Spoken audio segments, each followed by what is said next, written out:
Hello, everybody, and welcome to a new episode of Hard Knock Dice. I'm Jonesy, and these are our wonderful players all around us, and our new wonderful layout, which I think I got all of them right. Nope, I got Gorham and Melgrim mixed up.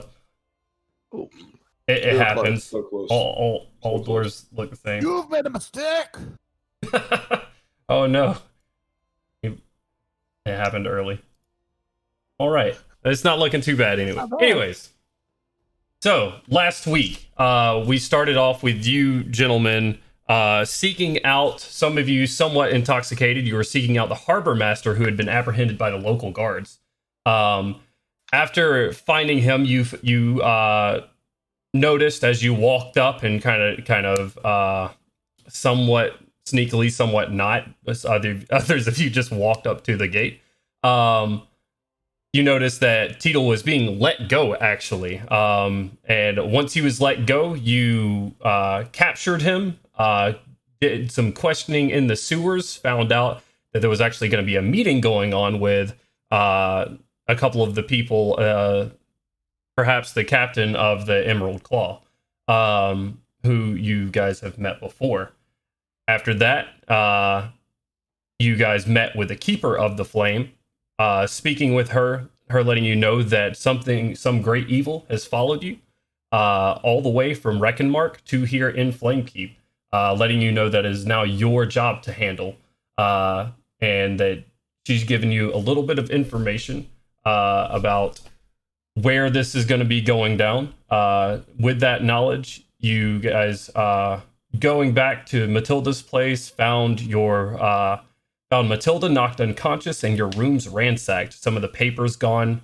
Immediately knowing that where those papers led back to, you went back to check on Teetle, who had been murdered seemingly earlier that morning. After doing this and going back to the guards, figuring out who freed Teetle,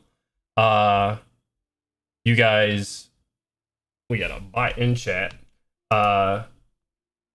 You guys went back to the guardhouse, figured out who it was. Ragnar Deertily, those initials meaning something to you, who was the town's Templar of Law, who you had actually seen by the side of the Keeper that morning. Milo, in a state of panic and urgency, rushed back to the cathedral itself, taking a little bit of a tumble as he passed anti-magic barrier around the cathedral, letting them know that the Keeper may be in danger. After talking with the Council of Flamekeep and ensuring that the Keeper was safe herself, you guys are now on a town-wide or a city-wide manhunt for Ragnar Deertily. We left off with you guys leaving out of the cathedral and the councilwoman wishing you luck.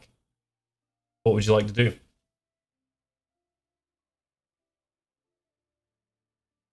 Let's go find this guy. Yes, I agree.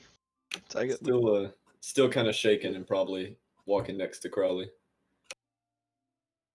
so we're just dipping on out, and I guess as we kind of get outside of the cathedral, Cam was gonna turn to the group and so if the guards are going to wherever he is living, where should we go? Because he's obviously not just going to go to his home. I have a feeling it might have something to do with what we're going to do tonight. And he may show himself. He may not.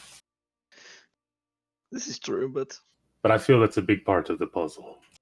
most definitely there will be some meeting with those, I guess, who either bring or retrieve the children from Flamekeep.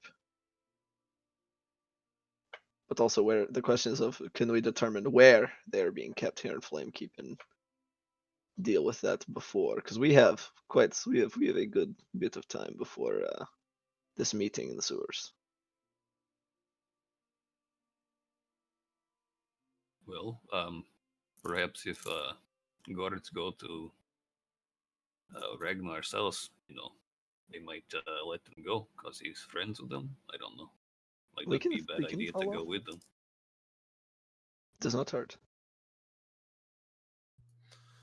We could follow them. I mean, we don't really have any other solid leads. Is Lucas still with us? Yeah, Lucas is with you guys. He just vouched for you for the so he's kind of standing in front of you, in between you and the council at the moment. He's kind of walked back up, so kind of like rubbing his hands together anxiously. So what is the plan for here? Do you know where this guy hangs out? If he has any recreational activities, maybe like family in the countryside? Place that he might go? No, I don't. I don't. He's not in my league.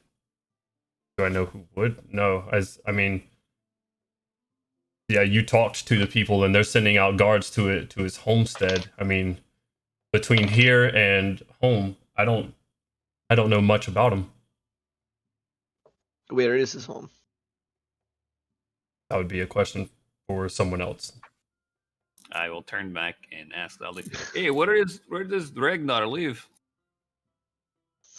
And she points to another guard. If you're going to go there again, I don't think he'll be there, and we're sending men as we speak. But if you wish, lead him there, please. And he kind of nods and he says, "You're welcome to follow me." Another guard behind one of the two guards that were behind you guys. Sweet. Does anybody know Ragnar personally? Like, hangs out with him after work, get you some beers, traffic some children, maybe. The councilwoman kind of grimaces when you say that last part, and then Ragnar was a pretty solitary individual, as far as I'm aware. I'll just kind of like mutter to the group closer to you, probably uptight prick, par for the course, eh? Nod. Yes. So All that's right, you thank go. you very much. That was extremely helpful. Yeah, let's go ransack his house. Okay. I'm just gonna fucking roll up on his shit. If you can give us steal. directions to his house, we might be able to get there a little bit faster. No offense, Mr. Guardsman. He says, I'll give Lucas the instructions, and since he knows the town better, and give some instructions over to the house from to Lucas. And Gandalf, when you're a little bit blurry, even Yeah, no, that's what I'm trying to fix. That I don't know what it's doing. You've been breathing hot air into your webcam. No. Ian casts blur. Ooh, yeah, hey, I would love to be able to do that. He still got Vaseline on his webcam from the fans only stream. Hey man, it'd be like that sometimes. The side hustle don't stop for nobody. Anyways, back to it here. She gives you, or he gives Lucas some instructions, and Lucas says, "I'd assume we're not all flying," as he kind of gestures towards Milo, who's somewhat grabbing his lower hip as from where he collided with the ground earlier. Looking a little bit, a little scraped up. Well, I don't know. Maybe if Milo wanted to get those directions and fly out there immediately, you could at least see if they're like, oh, okay, all the horses are missing and the doors are open. Or if there are people fleeing, he could like give us directions of where they are, or alert us to the directions they might be running, or something like that. Seems like speed is super important at the moment. Right. Or maybe if he had like, I don't know how well off this guy might have like a servant or something. Maybe talk to one of them, see like, oh yes, he has, this kind of horse. It's this color. I don't know. I assume the guards is probably already there, but surely, like Milo, he says, you don't know the area, so it's going to be a little bit difficult. If you fly north of the keep, well, you'll have to walk a little ways before you start flying again. Otherwise, you're going to take another tumble. Get past the white marble and out of the exterior gate from here. You're going to go a little bit further north. You're going to see a row of large houses. This is going to be to your east at the end of the row, closest towards the ports. Does it have like any notable features, like a weird color roof or a statue or something? Probably light colored with some flames or some shit on it.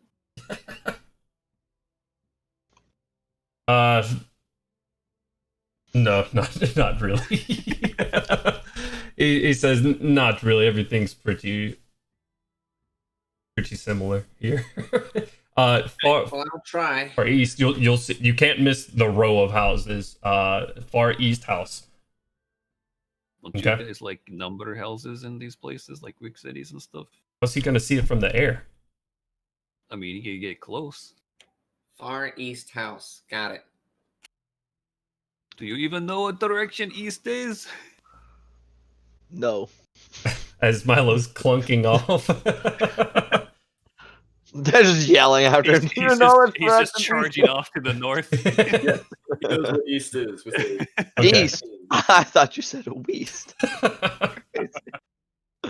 All right, so you take off, Milo, and you get past the white marble, and you fly up. Are the rest of you gonna just follow Lucas there? Yeah, Sure. Yeah. so Okay. Yeah. I don't know where I'm going. we don't really have any other leads of where this guy might be, so we might be able to find something turning his house over. They Okay. could also like make something because I'm sure he has expensive shit there, right? We'll see. There might be some evidence we need to grab. Okay. Oh yeah. Lucas These turns gold back to coins you. looking awfully suspicious. Lucas Like, raises an eyebrow as you have this conversation. He says, "Follow me. I'll take you there," and waves his hand. He goes outside and mounts up on his horse and starts heading off that direction. Milo, are you casting fly, or you're using your boots again? Yeah, I've up to 2 hours of use on the boots, and we only used like 10 minutes of it Okay. last session. You take off, and as you kind of get away from the churches and the church district, you see you coming up on this road about 60 feet, just massive houses, like a row of estates, pretty much. And you see, four to your right and four more to your left. And you head towards your east towards the end of the house. You see it blends in with all of the other architecture. It doesn't stand out in any meaningful way. It's just a large white stone residence. Not a white stone residence, just a white stone residence with a black wrought iron fence all the way around. As you fly up, it's not hard to spot because you already see about 10 guards on one side, 10 guards on the other, and then just a few walking around in the premise itself. You do see quite a bit of movement down there at the moment. Are these guards all coming and searching the place? Yeah, The same group you would that- assume so. I mean, you can't really see inside from where you're at right now. You're welcome to fly up. But you see people going in and out of the house right now, and other people just posted up around the gate, itself. I'm going to go ahead and send a quick message to Crowley. I'm there. The guards are here, and they seem to be searching. Oh, why not go ahead and give them another eye? Sometimes these guards miss things, no? Like big So, monsters. Milo's going to decide to work on a new piece of equipment he's been working on. And at the press of a button, a thing that looks kind of like a four-legged spider the size of a house cat detaches itself from the back of his armor and hovers in the air. And he directs it to the other side of the house, and he's going to perform alternating slow circles around the house. So he's on one side and the drone's on the other, and they kind of perform 360-degree scanning. Okay. And you're still flying right here, and you're just gonna circle the all right. Make a perception check for me. Mine was 12 or 13. One moment.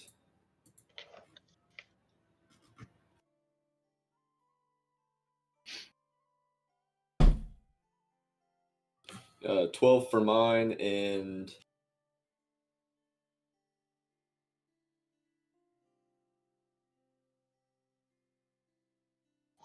While he gets that together, and they're looking down at the house, you guys following Lucas. Lucas rounds the corner, and you start seeing these large houses on either side of you.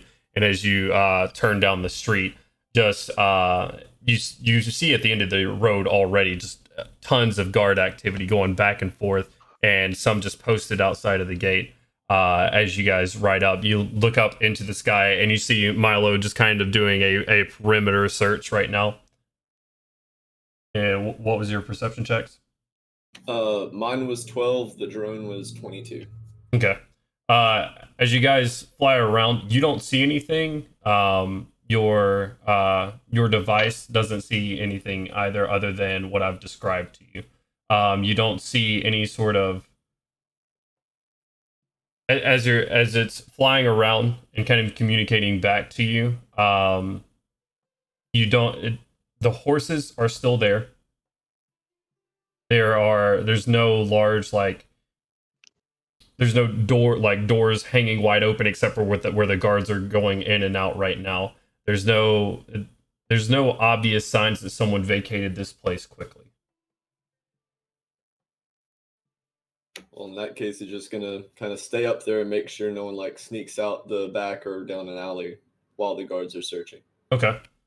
It's fairly open for the estate. Like, it's got a large backyard, so if you would like to keep your device up in the air or be in the air as well, looking down, it'd be fairly easy to spy. I mean, you don't think that something would slip by the pure amount of guards that are there right now, but you're welcome to keep an eye out there. You guys, Lucas has brought you here. He walks up to the guards and says, Orders of the keeper and the council. These five, and he looks up and these six, and he points up at Milo, are allowed to search. And the guard just kind of nods his head and steps to the side and allows you guys into the gate into the estate. Sweet. Let's do it. I'm gonna go ahead and perch up on a neighboring building so that I don't burn up on my fly. The horses are still there? The horses are still there. Yeah, let's go talk some horses. Okay. Are you gonna go immediately around back? Yeah, I'll let them do their stuff first, but I'll head towards the horses if I see that there's like a stable or something back there. Yeah. It's a decent sized stable outside of the back. It's not hard to miss. So you go ahead and approach that way. Are the rest of you just going into the house? Aye, it's time to do some rummaging. All right. You guys go through. You get a couple of odd looks from guards, but nobody stops you or messes with you or anything. And they allow you in. I mean, you walk into this large foyer with, a spiraling staircase up that leads up to 3 different doors. Large, what looks like a sitting room to your right, and then, to your left, and then to your right, you have like a large, what looks like a library. I'm sorry. Is this a multiple story building? Yes, it's a 2-story building. Okay. When we get in there, Gandalwin's gonna see. I feel like a good place to start is see if there is a way for him to get in and out of the sewers from within the home. He may have a way that he was sneaking in and out. He's going to kind of set off, plan on searching all of the ground level floors and perhaps if there's a basement, looking for something along those lines. Okay, make an investigation check for me. And where are you starting? You said there was the foyer and there was a library? Yeah. He's probably starting the library. That's just what you see at this entrance right here. Yeah, I figure it wouldn't be right in the entrance, so he'll just start with the library and work his way around from there. Okay, you can go investigation. Yeah, investigation. Oh, that's a 1. All right. There's a lot of books in here, man. There is some pretty cool. It looks like maybe antique stuff sitting on a large desk in there. That kind of catches your eye, and it doesn't look like gold or anything like that, but bronze or silver, maybe some of the little trinkets and items sitting on his desk. If there's how big are these trinkets? So he has a large, what looks like almost a telescope sitting on one side, like a brass telescope, and then he has a flame, what's the right word here? Not a relief, but statuette type deal that looks like it's made of silver, and it's probably the size of a book or so. So yeah, ish. Yeah. I'm totally gonna pocket that. Ish. Okay. As best I can, I'm gonna drop it in. You're gonna pocket it right now. Oh yeah, this is mine now. go ahead and make a sleight of hand check, as you guys are not the only ones in this house at the moment. And that's crazy. This is evidence. That's a 22. Evidence they never even knew existed. You walk by and you look in the telescope, and as you look in the telescope, you just kind of bump the with your hand. You just kind of bump the flame into your satchel on your side, and stand up, and nobody seems to notice. Fantastic. Continue about his business. Write down a silver flame statuette on your inventory. Hell yes. Crowley and Gorham, where would you like to go, and what would you like to look at? I'm looking for Ragnar's study. Or if he has one. Okay. I mean, what you see, I've kind of described what you see right in front of you. The library could be a study. There may be a personal study in a different area of the house, but where are you going right now? I'll go to the library. Okay. Hey, what are the rooms again?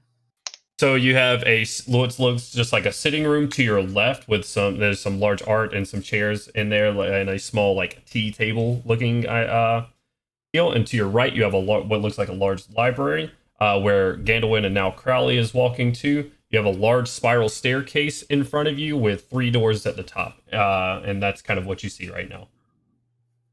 I want to check out the sitting room. Okay. Go into the sitting room. Make an investigation check for me. I'm going to hit him with guidance as I see him moving toward that room. Okay. What does that do? Give me advantage? 1d4 to your roll. 1d4. Let me make sure I'm not rolling this freaking Melgrim. So, plus 1d4.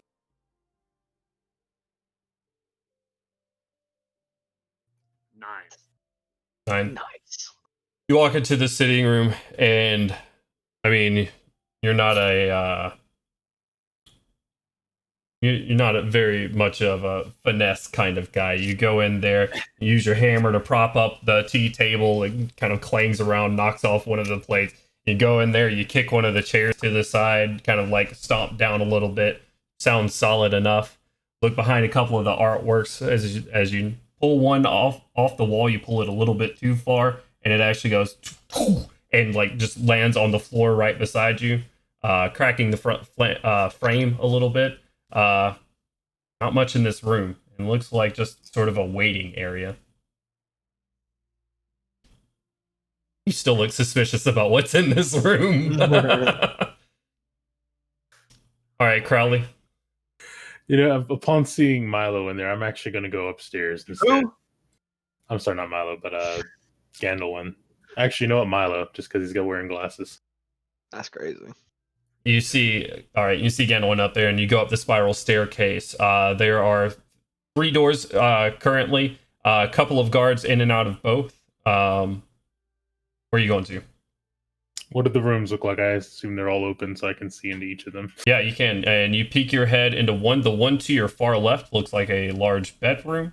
The center room has another desk in it. Some papers which guards are going through right now on top of the desk. And the far right one actually has another telescope in it. This one pointing out of the back window. And just some sort of, and you kind of peek in really quickly on the walls. It looks like astrology charting maybe on the walls. I'm very curious about where the telescope is pointing specifically and the astrological charts. So I'm going to investigate those. Okay. Roll an investigation check for me. I give myself guidance. All right. If only. Doom gives Doom guidance on this.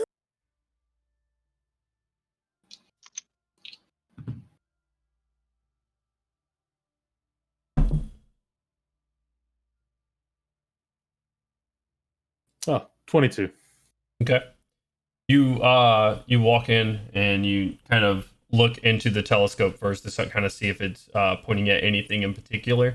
currently it is actually just angled up towards the sky. You see white right now, and as you look up kind of where it's pointing to, you just see white clouds floating by.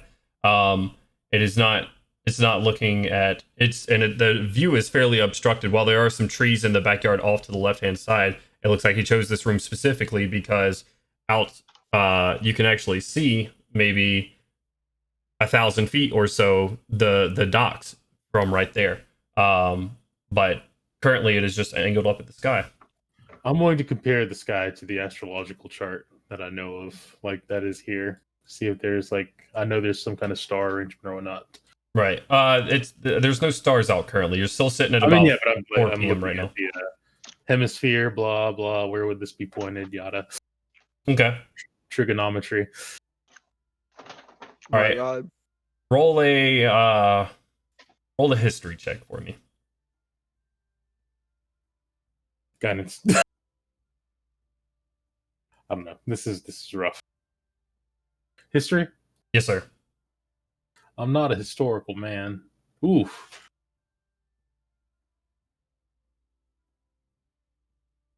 Five.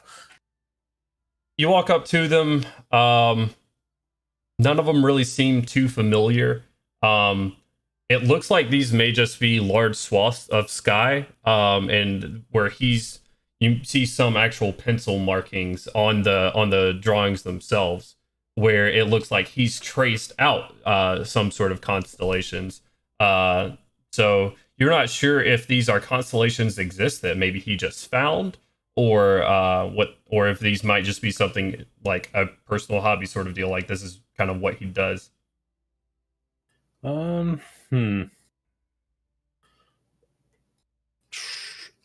going to message Milo. Okay. How good is your astrology? I know a thing or two. I need you to come and investigate these astrological charts. He seemed to be vastly interested, and he has a telescope looking over the dock. And Milo, as he says this, and you kind of float around to the back dock, you see an open window with a telescope kind of protruding out I'll head on in. into the window or the front door. Front door.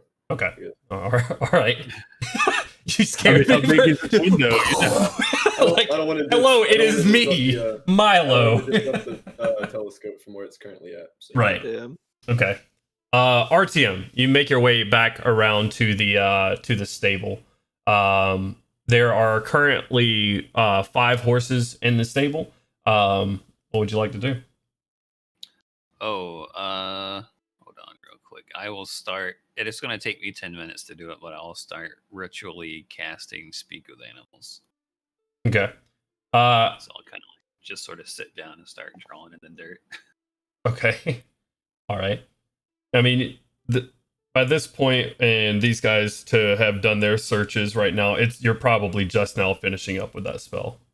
All right. Well, if they're all 5 of them are kind of like in their stables or whatever, Hmm. I will address them and get their attention, whatever horsely manner that there is for humans to speak in. You're gonna make me speak a fucking horse, man. Okay. All right. Go ahead. Do your thing. 5 of them. Sup, dude? Hello, horses. What are your names? If you would like to give them, I have some questions for you. I can get you all kinds of things that you could want if you answer me with the information that could be useful. 5 voices in unison just kind of go, hello. Yeah. Oh, God. Hello. Who? Do you know anything about the man that lives in this house? No, you're right. Just sometimes. Yep, writes me too. Yep, writes me too sometimes. All right, I've got a handful of sweet feed and 2 carrots for whoever can tell me when's Food? the last Food? time they saw. Food? Yeah, Food? that's what. Yeah. Who? When's the last time you saw this guy leave the house? It was before the sun. This sun. This sun. Yeah, before this sun. He's right. Yeah, it's before that sun. And he never came back today. Have you seen him? I haven't seen him. Are you sure? I haven't seen him. Have you seen him? No, I haven't seen him. Got an Is insight there check on anyone horses. else who lives in the house or who came in or out of the house that didn't have like it was not me? No, he's a lonely guy. Kind of sad. He doesn't have what we have. Yeah, we got friends. We have the four of each. Oh, the five of us. It's good counting. You're very smart horses. So, well, he just never came back today. That's pretty sad. Yeah, it should be back soon. Got to feed us, So- right? Yeah, for sure. Do you Yeah, he's got to 5 feed us. He has 5 horses. He can't ride all of you at once. Does he ever have other people ride with him? Or does he have like a carriage? No. There is a little girl. There is a little girl. Little girl visits sometimes. Not all the time. I will give the basic description of the keeper of the flame. No. Does she look like this? No, she looks like him. So like he has a daughter? They kind of seem lost on the concept. Like a fawn? But for human?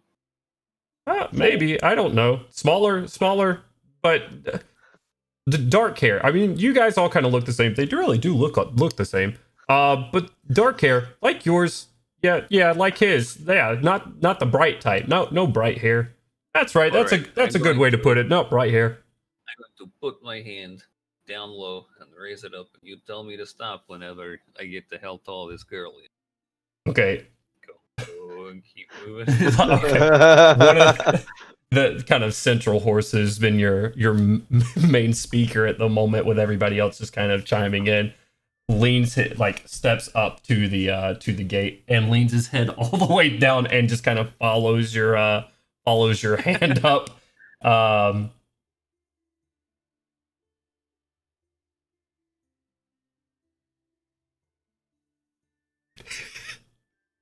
You get your hand right about at your height, and he says, nope, can you do that again? Oh, okay. I was like, this little girl's 6'5"? Are you kidding me? Holy shit. Well, he's no, Little girl. go slower for me, and you go down and you do it again. He says, This conversation takes an hour. We'll take it. Yeah.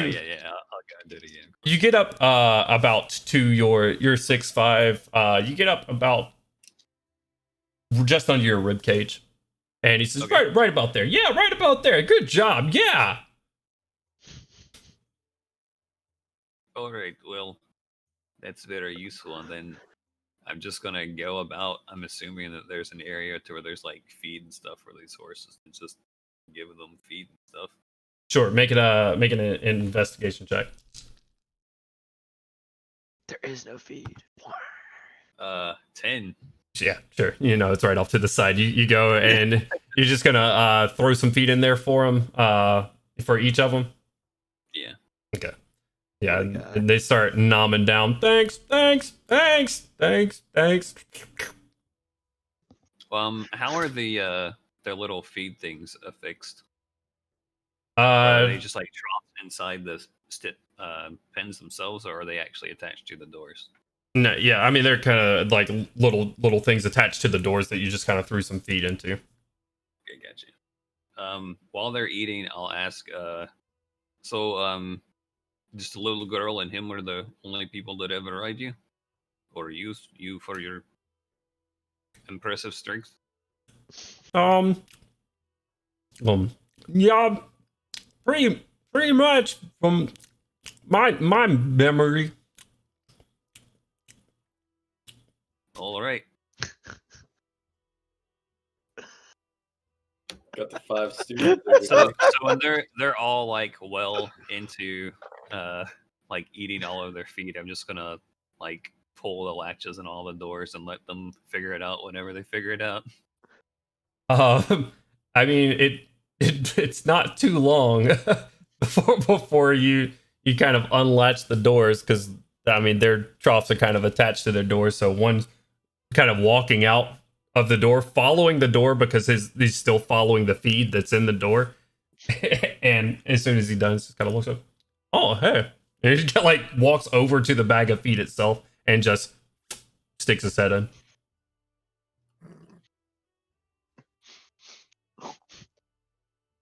That's gonna be a fat horse. Is that No, all? that horse will kill itself. Horses will eat themselves to death. Oh no! It's just got dark. Good lord! Remember, these are smart horses. No horses are Are harmed they? in this episode. Is that as long as it's normal grain, it should be fine. is that all you'd like to accomplish? I mean, I'd With like these to guys? accomplish so much more. Perhaps Yeah, that's crack all I bag. plan to get from the horses. So I'll probably just sort of start heading towards the house at that point. Okay. And Milo, as you're walking through the door, and you're just gonna walk upstairs to Crowley. Okay. Yes, sir. Crowley's obviously going to show him the astrological chart and the telescope. Tell him it's like, how it's positioned over the docks in the sky. So this might even be an astrological chart of the path, the route they take. Possibly, who knows? Does it look like a standard chart like I would have seen before? I mean, make a history check for me. I want to give him guidance. And just so you know, Milo, when guidance touches you, it's like you hear a little whisper in your ear. Just kind of like almost like the One Ring. It's just like... Your guidance gave me 3, 16, 22. 27. You look through. There's nothing special about them other than the fact that there's pencil markings on these charts. They look like normal signs of or pictures of the night sky that you've seen in books here and there. As you're kind of going through them, you see pencil marks, and there are there's normal astrological signs kind of mapped out here. This looks like it may be a hobby for him, finding these things and kind of mapping out and drawing like lining out the ones that he finds. Is this chart like framed, or is it just sitting on a desk, or what's it? So you have one on the desk, you have some on the walls that are in like a very, very crude frame, just to kind of keep them straight. Yeah, they're kind of all across the room right now. You see about 6 of them. Special. Should we take them just in case?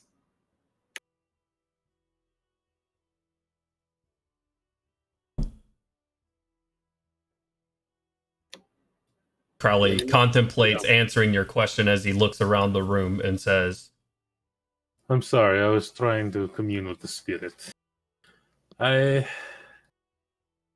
Yes. I think All right. steal. So yeah, he'll fold up the charts and kind of slide them into his satchel with all of his other notes and scrolls and stuff. okay, these are large charts. They're probably 3 foot by 4 foot or so. So you could roll some of them up with this plus the combination of all the other papers that you have in your satchel right now. You could maybe get 2 or 3. There's 1 on the desk and 6 on the walls. Crowley, should I get rid of the other papers or keep them? They might be beneficial. Keep them. I'll get the smaller chart then, the one that you said was on the table. Okay. And out of the ones on the wall, is there one that like stands out particularly, or is more personal notes taken on it, or Make an investigation check for me. 11? You can't really tell. All of them have some sort of scribble on them. None of them look like they've been giving any more love than the other. I shall pick one out at random and keep that one then. Surely. Roll a d6 for me. Okay. All right. Let's go back to the top. Gandalwin, you're still in the library right now, and you've just pocketed a flame. Where would you like to go from here? Oh man. You have the stairs off to your left on the other side of the library wall. You're surrounded by a lot of books right now, and then you see another door in front of you. This one is closed at the moment. Oh yeah, I'm gonna go into the door in front of me. I'm gonna go like, all right, let's go in here. Okay. Keep clearing out the bottom floor. You walk Protect it, in, I mean. and a couple of guards look at you, and you look around, and there's a wood stove and some pots and pans. It looks like a kitchen. Oh yeah. I mean, just in case, he's gonna go around check see if anything like anything that's on the ground would like move to. It might be covering up like a little entranceway down below. Just check around in general. Okay, go ahead and make an investigation check for me. Man, I'm not good at these. I got another one. You love to see it. You walk through, and as the guards are just kind of looking at you, kind of playing a couple of the hanging pots and pans together, and stomp on the ground a little bit. Sounds solid. Check a couple of the cabinets. No holes or anything in them. Yeah, you don't find anything, man. That is tragic. Your dice need to show up, man. They actually apparently just did. I was gonna wait till the break to go get them. Okay. Might want to run. I figured I'd wait till we were on our intermission. I'll go grab them. All right, Gorham, you're greeted with kind of the same sight after kicking around a couple of chairs in here and not finding anything. You have the spiral staircase off to your right, and you have another closed door off to this side, off to your left. All right, I'm going up the stairs. Gonna go up the stairs. You make your way up the stairs. A guard passing by you, just kind of giving you a nod as he comes down. You make your way up the stairs. You're greeted with 3 doors. You see Crowley and Milo kind of looking pretty intently at some papers on the wall, and then you see Milo just kind of roll one up and shove it in his bag, and then bring one down off the wall and slide it out of its frame. You have 2 other ones right in front of you. There looks to be a desk in the middle room with some papers kind of just strewn about it. Some guards going through that desk at the moment, and then what looks like his chambers, his bedroom off to your left. Check out the old bedroom. Okay. You walk into the bedroom. It is a large 4-post bed. Extravagant. I mean, this room looks like it belongs in this house. Large dressers and cupboards and stuff like that. What are you looking for? And give me an investigation check. I'm looking for anything like paperwork that looks important. Okay. Anything hidden. Check the pillowcases, flip the bed. All that good stuff. Okay. Roll an investigation check for me. I don't want to look.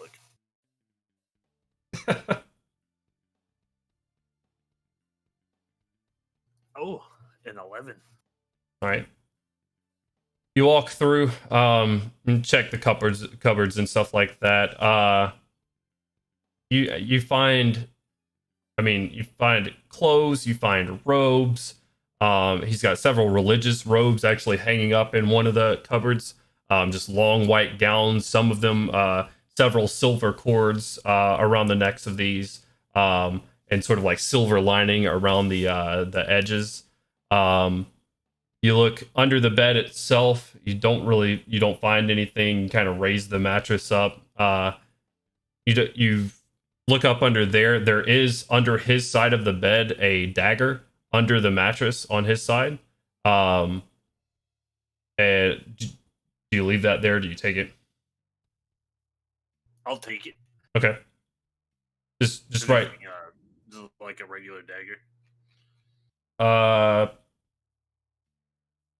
Do you have Arcana as a skill or anything? No. Okay. Make a perception check. Oh, I'm good at those. Will you be natural on 20. brand? Natural 20. What? It looks really well crafted, but it does not look magical. There's no arcane sigils or anything like that. There is a flame like in the hilt of the dagger. Black leather bound, and it's very well crafted. But other than that, it doesn't seem like there's anything special. Oh, like, turning around in my hand.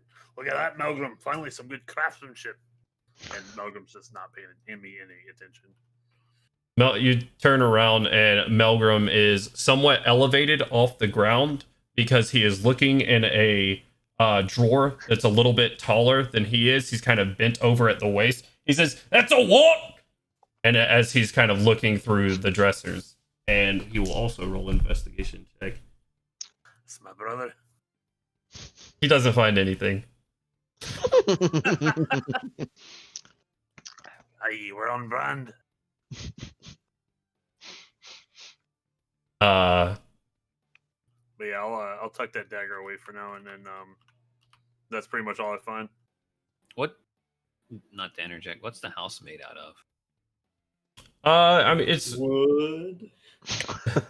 Magical wood. no, these are like a lot of it is the same white stone, and like some plaster in areas. Yeah. Gotcha.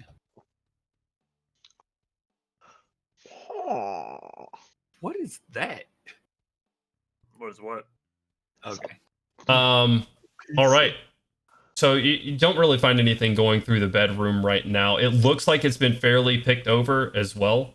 Yeah, that dagger is about the only thing that you find that really catches your eye. There's no papers in here. There's nothing what seems to be work related in here.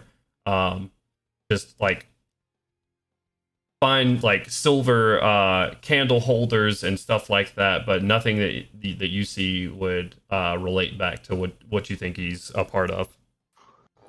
Nothing relating to child trafficking. You know. Oh man, I mean, darn. You find a manual on abducting children.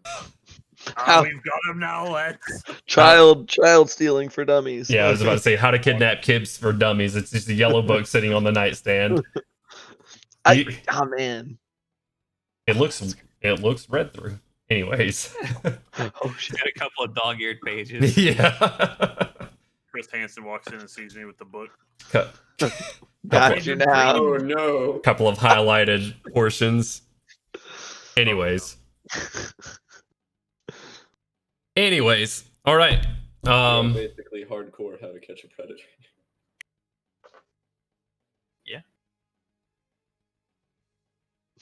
Yeah. It's on you guys right now. These checks have not been kind to most of you. I'm will- doing my best. Yeah, Milo, let's check the next room. There was a desk in there. Sounds good. You guys I'll be spending the next 10 minutes just sitting at the back door of the building and start doing the ritual casting for detect magic, and then I'll just start kind of wafting through all of the rooms to see if anything gets picked up. Okay. This man smells out magic. He's like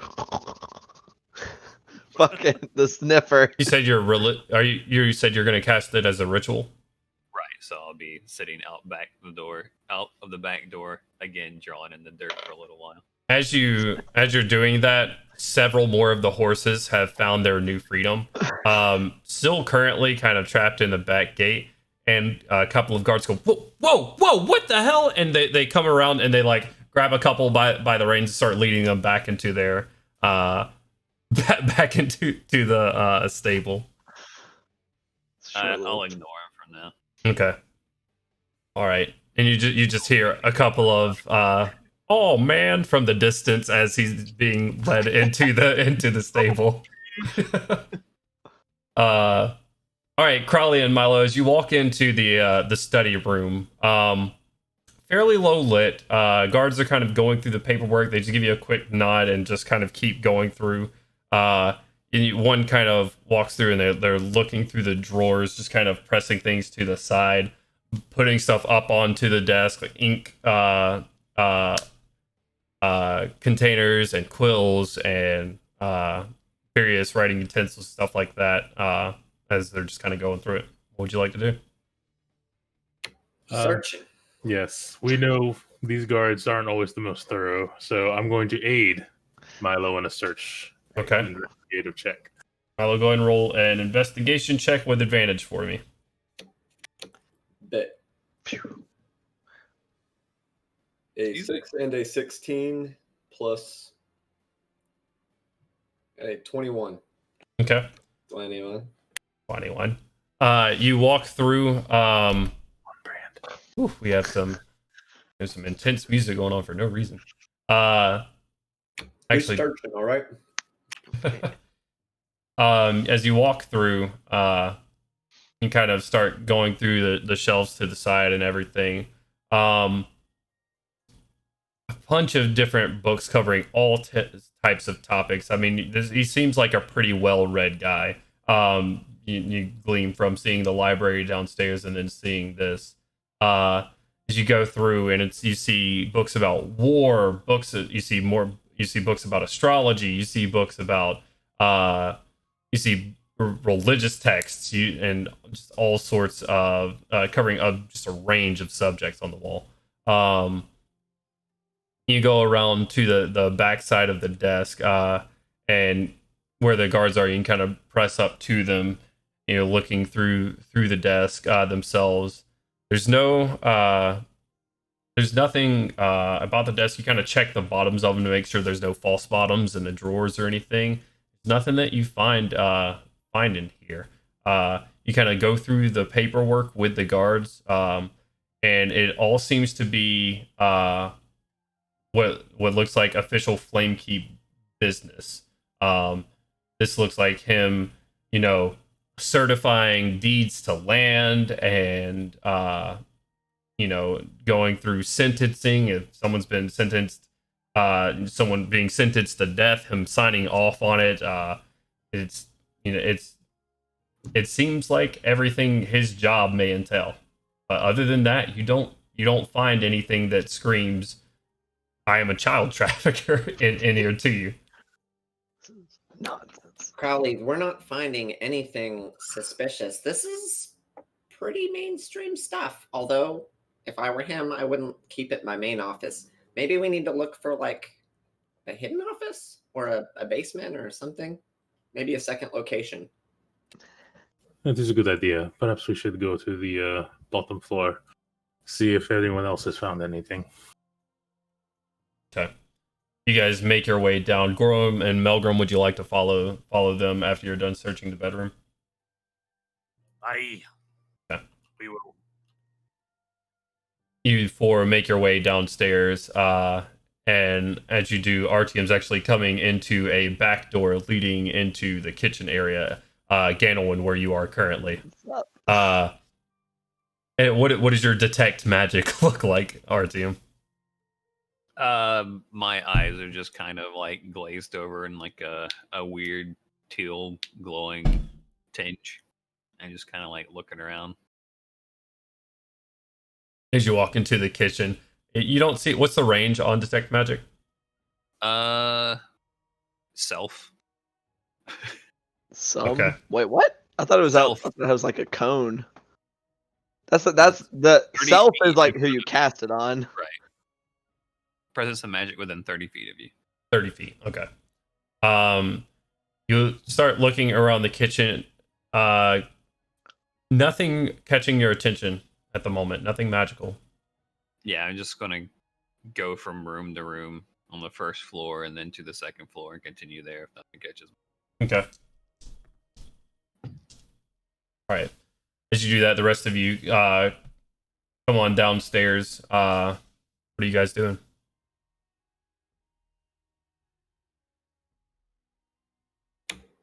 Looking for some kind of door to like a cellar or maybe like a false wall or something. Like I said, looking for another office where he would keep his side hustle.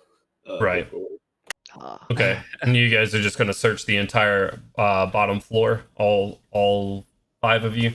Yeah. Let me get either 2 investigation checks or 1 person with advantage. Yeah, I'm aiding Milo. I would say with advantage because my investigation is bad. Okay. Milo, make an investigation check with advantage for me. Yeah, I rolled a 3 and a 16. Thank God for the 16. 17, 19, 16s. 21, 22. 22. 22. Okay. As you're kind of walking through here, and Gandalwin is just kind of messing with the pots in the kitchen and opening up drawers and stuff. Kind of odd.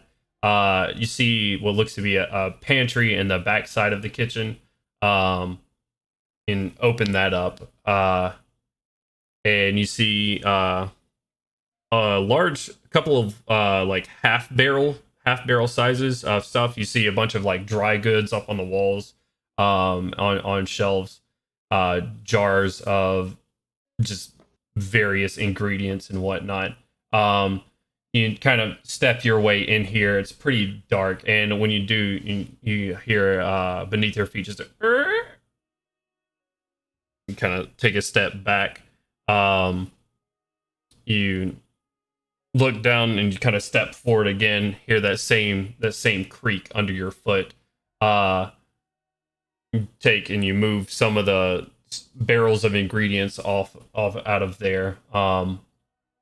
And open up. You have to pry it open with just take your hand and pry open a what looks like a 2.5 foot by 2.5 foot square of floor. Pushing it up, and you just see it kind of disappear down into darkness. And you kind of hold your head over it for a second.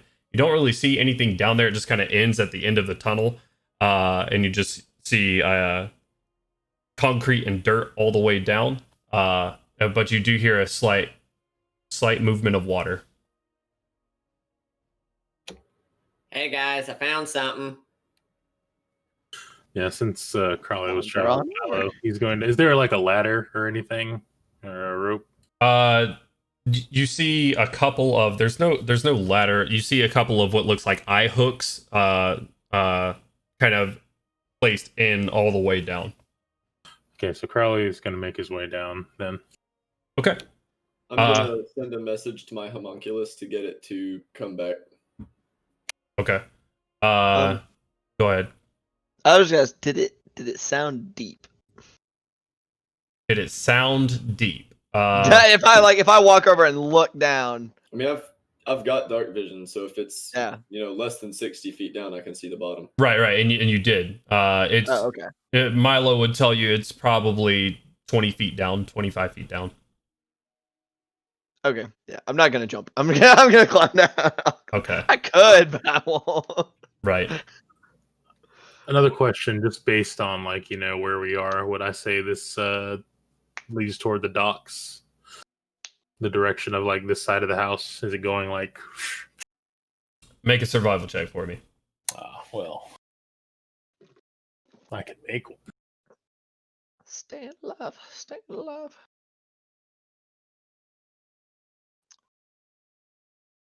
$19. Okay. You get down to the bottom of this area after crawling your way down. There's a about 6 feet in front of you where you kind of walk out, and you look to either side. You think to your right would be towards the docks. To your left would be further into the city. Crowley's going to call up. One of these pathways seems to lead to the docks. Towards the direction of the docks. Well, towards the direction. Yeah. Very curious. Get some of the guards down here. They can search the other path. The one leading further into the city probably leads to wherever the children are being kept. Just a thought. It is possible. Am I over there with him at this point, or? Yeah. After Crowley kind of calls out for you guys, you take a search through the house. You don't find anything magical. You don't have anything lighting up. You kind of search through it. You don't see anything in here. You make your way back downstairs where Crowley is. You kind of look down the hole with Milo and everybody kind of right there on top of it right now. Well, maybe if it wasn't used too often, we might be able to track, how many trips were taken back and forth, or does it go into the sewer, or does it seem to go into a path? No, it goes into the sewers. Oh, okay. So is it like going directly into gray water? Not the tunnel is or the like path itself. There's about a 6-foot walk where then it drops down into this to the sewer proper, where you have gray water kind of moving by. Oh, okay. Was it we were told the foretelling was that we would run into these guys tonight, or we had told that it was going to be a meeting at like late at night, and it's like Right. 5 at this point since we've been searching this place. Yeah, it's about 5 or 6 p.m. now. You guys have been in here for a minute. I'm gonna just since I've gotten down there now and I'm looking back and forth. It's dark, I guess, so I can't see very far. We could go up. We could either go up and look and perhaps find where they are keeping the children. Alternatively, or as otherwise, we could go down towards the docks. This is most likely where their meeting will be. Scope the place out. Maybe prepare a bit for this confrontation. What was Ragnar in the room when the Keeper of the Flame made her premonition? He was right outside of the door. Last you saw him, he shut the door for you guys and said I would be right outside. And so he just wasn't there whenever we came back out? No. She called him back in. She called outside of the door for him to come in and assist her back to her quarters. Okay. Gandalf waved at him. Gotcha. Okay. Cool. I did. I waved at him. Child trafficker. That was the child trafficking sign. Oh shit. Yes. In Eberron, this means I have 5 children in my trunk. They have trunks? I guess you could just have like a fucking like a regular Like a traditional trunk. Yeah. The car Those are- trunk attached to a horse. Oh shit. Anyways, what are you guys doing? Just to crack the hindquarters of your horse open and lifts up and it's got storage compartments open. Dear I'll God. probably call back up. Hey, guard people, do you guys have like a map of your sewers? Since this is where all the bad people seem to congregate, it would be extremely useful. I'm sure we do. And he goes and talks to somebody. He's like, we're gonna go get one. It's gonna take a few minutes. You should probably get someone to take that one and make quite a few copies because you might need it in the coming next few hours. He gives you a curious look and kind of halts the guy that was taking off to do this, relays the information. While we're waiting, I'm sorry. Can you finish your sentence? I have a thought. Yeah, after that. it seems that there could be some business with your High Templar using the sewers to navigate the city. It would appear as much. Yes, exactly. So you should probably have your guards well acquainted to where they need to go so that maybe they don't get attacked in the sewers when they're looking for this person and can know where to go. Well, the good news is that all of the exits are within our reach. So, Well, only the ones that you know about, right? fair point. I doubt he's carving his. I mean, this is obviously something. A giant beetle person underneath your city, the caves that went multiple places that weren't on any map, I feel certain. Yes. Well, we can at least guard the ones we know about for now with some of the manpower we have. And he calls over another guard and tells him to go with him. Once you map out where all of the exits to the ocean are, have men stationed there on each exit. To your point, I mean, we have no way of knowing where these things are, but we can get some men into the sewers pretty quickly. Perhaps one of you should come with us in case we end up in some noble's house. Well, I'm coming with you, Lucas says as he steps up and kind of throws his shield onto his back. Very good. Are there any torches up there? Well, Or maybe. other forms of light source. Yes, that is. We have one. It would be nice to have like a couple. Well, I can get my drone if anyone can light it up or strap a torch to it or something, I guess. Yes. Do we have torches upstairs? Is there torches in his house? Lucas kind of turns around and grabs a couple of like sconces off the wall That'll work. and like hands one to you. And Dunk. yeah, just he takes like a flint and steel, lights yours with it. All right, Sweet. let's make our way down, shall we? Good man.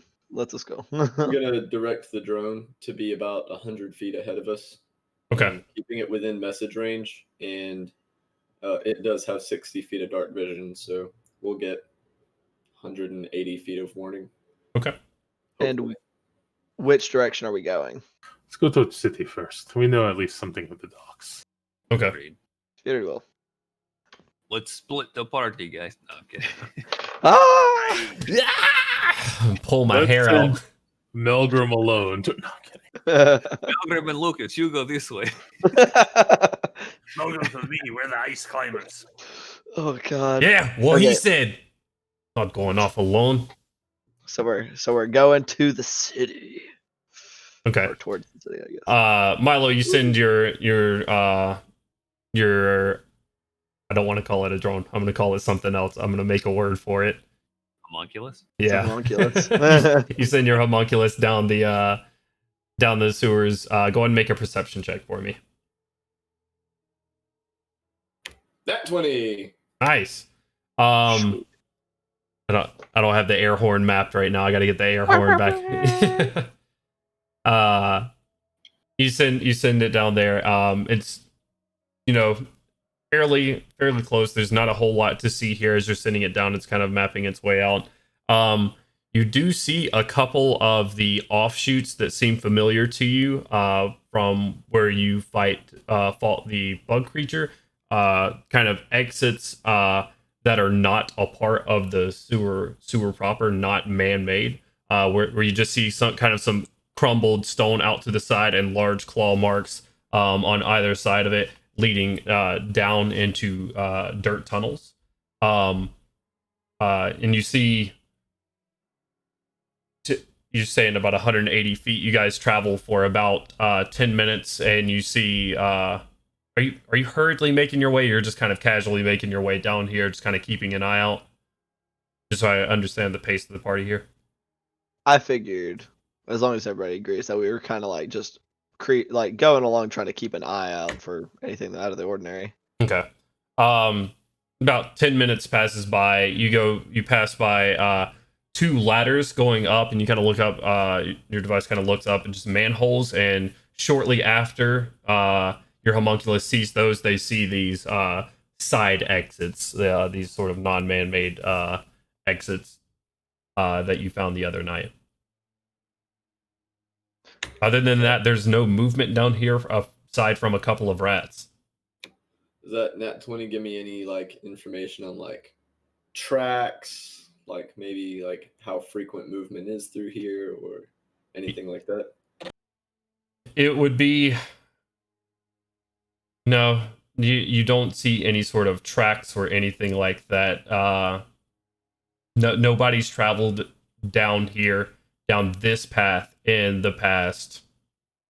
You feel comfortable thinking nobody's taken these side dirt paths or anything like that for at least 24 hours. I will relay that information to the party. Okay. Are these side paths you're talking about, the ones that were dug by the Umbra Hulk? Are these the exact same ones? They're not the same ones that you saw. They are. But they're just similar. They're very similar. Yeah. Okay. Well, I mean, yeah, we should check and see where these manholes that are along this path go up to, and check those bug tunnels. Yeah. Aye. Melgrim and I volunteered to check the bug tunnels. I Okay. will go with you. Okay. Oh boy. Are you guys just kind of follow? Are you sending your homunculus down there with them, or are you just keeping it in front of the main party right now? Yeah, I'll keep it with them if they're going to be going off, so I can help out if necessary. Okay. I don't have a telepathic link with it, so I'll just go ahead and give it the instruction to, fight with them if necessary. Okay. And just kind of flies down the path, kind of leading you guys ahead. You guys make your way down sort of the same scenario as last time. This time you don't run into any large cavern at first. Instead, you run into several different intersections of dirt tunnels. These are fairly small as you're kind of making, well, Gorham and Melgrim are fairly comfortable. Artyom, you're kind of hunched over at the moment as you're making your way through here. And you're met with a couple of different intersections at these kind of tunnel that goes off to your left and forks out, and then another tunnel that goes off to your right.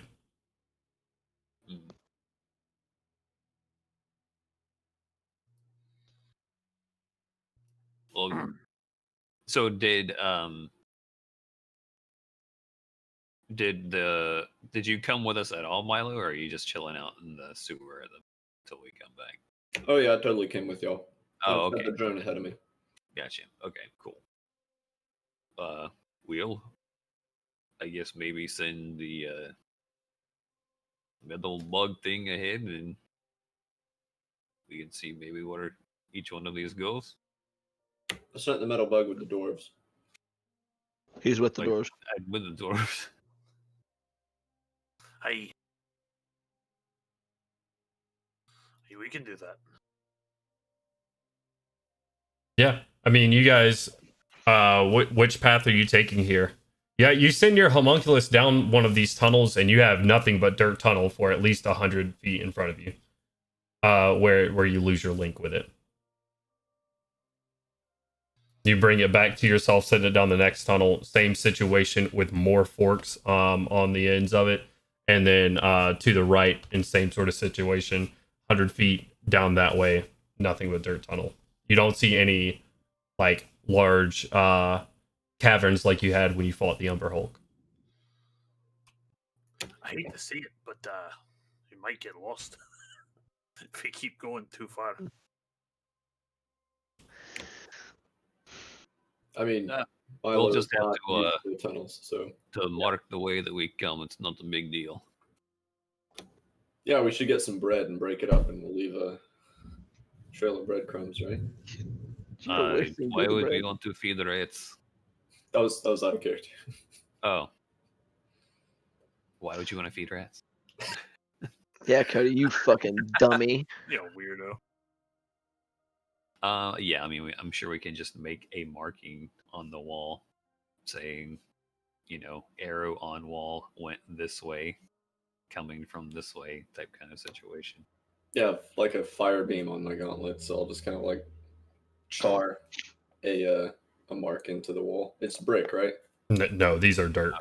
These are dirt tunnels. Oh, well. Yeah, I'll just make it. I use prestidigitation to create a little mark this way. Create a little mark, and about 30 seconds later, it fades out of existence. Clean. I thought prestidigitation effects could last for an hour. Yeah, it's an hour. Oh, is it? Okay. Well, I'm sorry. I thought it was much shorter. My bad. You make a mark. What kind of mark do you make? That would make those puppet shows really suck, man. It's just like, cast. I'm probably gonna make a small arrow, just red, but I can make it by a cubic foot, so okay, arrow leading that way. You can make it glowy too. It'll be glowy. It'll be spooky glowy. You have not Halloween yet. Oh, speaking of, I need to update our next session. Will be Halloween, and we'll have a Halloween special. Random plug in the middle of our session. Anyways, moving on. You mark your you make your arrow. Are you going to continue down these dirt tunnels? Yeah. Okay. Really? Let's move at quicker pace. We got a lot of work to do if we're going to kill this fucker tonight in some kind of showdown. Okay. Before we did go down those dirt tunnels, I did want to see where the two manhole covers led up to. Okay. Where those came up at. Yeah. As you kind of make your way up because you guys went down the first dirt tunnel, and there's a manhole cover not far from it at all. You go up and you kind of peek your head around. You're in some sort of alleyway at the moment, with just the back of two buildings. You hear a door open right beside you, and you just hear like trash hit the ground right beside you. And you kind of look, and it looks like there's some shops right here and a restaurant that you're right behind. And kind of look to the right, and looks like maybe a large residential building to your right. Gotcha. There was a second one as well, correct? Yeah, second one's further down from here. Maybe a 5-minute walk or so if you're rushing over there. But it is a little bit further down. Yeah, I don't want to split too far from everybody. I'll check that one Okay. here in a bit. All right. So let's tell me what path you guys are taking currently. At the first intersection, you have a tunnel that forks off to your left, so you have two options that way, and one that just goes straight to your right. So 2 that fork off to the left and 1 to the right. Yes. I say we take the left tunnel. Okay. You're our nature guy, so Gandalf's kind of going to defer to Artyom in this Right. regard. It sounds like sound reasoning. What if we run into something dangerous? And We kill it. Kill it. Oh man. Make it no longer alive. Oh man, that's funny. All right, as you guys make your way down this tunnel, Artyom, make a survival check for me. Just kind of keeping your wits about you. That is a natural 20 plus 8. There you go. Goddamn. You figure this direction will lead you further into the city. It's not parallel with how you were going. The other one would have led further into the city, but it's still kind of, the sewer itself would have led further into the city, but kind of parallel with this. You're branching off from that, going a little bit further into the city, and if you're not mistaken, this may go up under the keep itself, the cathedral itself. But Don't like that. Lucas, how do you have big tunnels in your city and you have like anti-magic flywall things, but nothing underground? It seems Looks like at- oversight. He kind of like shrugs at you, like, this is beyond me. All right, I patrol the top side. My life was not nearly as interesting before you guys got here, as he is kind of like hunched down following you guys. You are with his welcome. torch out. It's a whole city of tops. Huh? Yeah, I do not know what you mean. Let us continue. Okay. Canonically, no one would. Moving That's on. You're full of shenanigans, Milo. You strange, little, tall armor man. Strange little tall armor man. The armor makes tall, but he is small. He is small man in tall armor. 7 feet tall with like this tiny little nerd head on top. Yeah. With a platform. It's like, goddamn. Platform boots. All right, you guys make your way down, and you end up in another tunnel.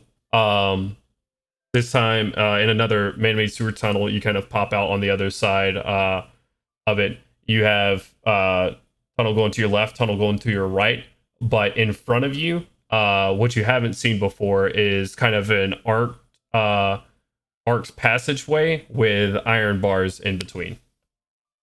So wait, say that again now. We've come out of this. Yeah, this you've dirt tunnel you've come out of into this the sewer?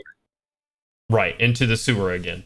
After about, I don't know, 8 minutes of walking, you've popped out on this other side, and you're kind of hurriedly walking at this point to not waste the time. As you pop out of it, you have tunnel to your left, tunnel to your right, normal sewer tunnels that you guys have been walking through, and in front of you there's an arched sort of passageway with iron bars going across, and gray water flowing at the bottom of the iron bars. Yeah, I'll ask Lucas what is this? I would assume we've gotten to the more protected districts. That would be my guess. Does it look like anything's come through these bars, or are they like made to open as part of a gate, or they're just there and Make a perception check for me. I can do those? Nope, that's a 1. You're welcome. You go up. It doesn't look like the bars have been pried open or anything like that. And there's no sort of movement mechanism on it. There's no like hinges, and it doesn't look like they move up or down. You kind of take your hands and go back and forth. They're pretty solid. They seem solidly connected to the top and to the bottom of this concrete and stone. How big are the gaps? They're probably 6 inches all the way across. 6-inch gaps. So like a house cat sized robo spider could slip through. You could try. Explodes. Yeah, I'll try and get the drone to squeeze through. Okay. Roll a dexterity check for your homunculus. 12. 12. It needs a little bit of help. So like it starts flying and turns sideways, and it gets about halfway in, and you just kind of take your gauntlet hand and push it out onto the other side, and you go as it flies off down there.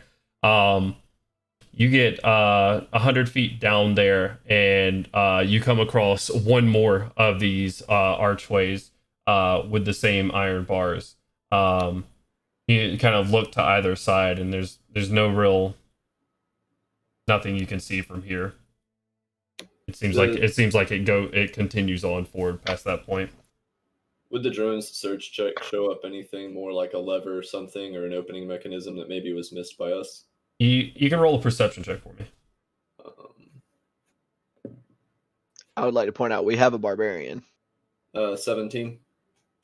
It looks around on the other side of the door directly from you guys. There's no sort of lever or anything like that. It flies down to the other sets of bars, and no sort of handle or lever or anything that would make it seem like these move up or down, or hinged side to side. They look like they're connected and cemented into place. Right. There's gray matter flowing through them, right? Correct. Right. Cool. Gray matter? Oh god. Water. That's a Great. lot of Brains. Brains. Oh boy, did you guys want to fight some illithids? I There's don't. another set of bars a little bit further down. Gannon was gonna turn to Melgrim and just be like, "Do you think that you could rip those bars out?" Why would we want to rip the bars out? If we have to chase person through here, that only makes more avenues for them to escape. But what if there's something down there that we No. don't know about? Lucas says, not only that, but if this goes where we think it does, we would not want to give these people access. But what Where if do they you already? think this goes to? The Flamekeep? Yes. Or You're in yeah, Flamekeep. like the keeper, the big place. I don't know what it's called. The cathedral. Yeah, the cathedral. What if they're like? What if they already have access? I don't. Well, I mean, he had access this Drug. morning, but maybe he'll have to come back through these if he wants access later. And I'm not just talking about Ragnar. I'm talking about anything that lurks in these sewers as he kind of glances over each shoulder. Fair enough. Was this Sure. place a dead end at these bars? I feel like you guys should maybe patrol down here. I've said this multiple. I'm very curious as to what part of the Flamekeep leads to down here. That's a good question. Are there like any ladders or anything that like are Uh, manholes nearby? you guys kind of look behind you, away from this tunnel that pops out. There is a manhole up here. You stick your head up, Gandolin. Sure. Okay. Make a perception check for me. Oh boy. Big bug. Wow. Oh god damn it. Sticks his head up. 17. Run over by a cart. You kind of stick your head up. You get a little bit of resistance at first, and then you try again, and you see cluck, cluck, cluck, kind of walking towards you as a horse hits the top of the manhole cover back down. And you peek up again and look around. It looks like you're in a just a fairly busy kind of shopping market area. It's basically a scene out of It looks fairly affluent. There you go. I guess I'll realize it is rich people's shopping area. Rich people market. Just look back down, shrug. Is in most of the city rich people shopping area? Is like richer. Okay. Start climbing back down, I guess. I was like, okay, this makes sense. Oh goodness. All right. Well, so this is normal sewer. Let's go back in cave and see what our other cave leads, right? So maybe whenever guards get their maps, we can help say, hey, okay, this is where this goes. Is there like any? You see any markings up there that we can like? Or I don't know, Lucas, you should look so you can know where to mark this place on the map. Yeah. We should have waited on a map. He says, yeah, it's no problem. Let me look up here, and he kind of looks around. Says, yeah, I know where we are. This won't be difficult to find. This is in the middle of a thoroughfare. All right. Yeah, no, this won't be hard to find again. All right, let's got 2 more paths to explore. Okay. Let's be quick about it. Agreed. All right. We would like some kind of preparation before we have to fight these bastards. Wiggle on through there with the dagger. Okay, you make your way through, kind of hurrying back through the dirt tunnels, and you guys are gonna go down to the right tunnel. It goes straight for quite some time, and seems to actually meet up with roll another survival check for me, RTM, just to kind of see if you can suss out where you're at right now or where you're heading 23. to. Okay, yeah.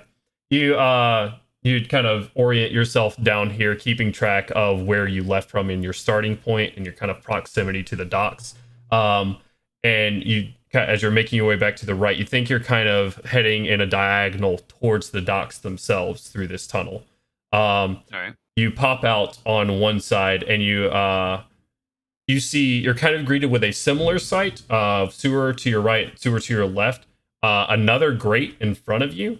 But this one does not lead into more tunnel. You see gray water kind of slowly spilling out on into what looks like the ocean as you have a little bit of like a 4-foot drop, and you kind of look down the bars. You see open sky from here. That was when we went back into the cave and went to the right, or the kind of like left to the right, all the way to the right. Yes. All right, gotcha. Most.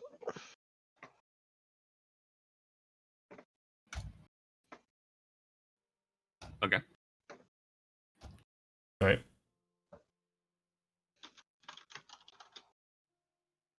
You look out kind of from where you're at right now. You don't see the docks themselves. You can't really get a good angle over what's on either side of you. You just kind of see some rocky, craggy areas right below you, about maybe 8-foot drop or so.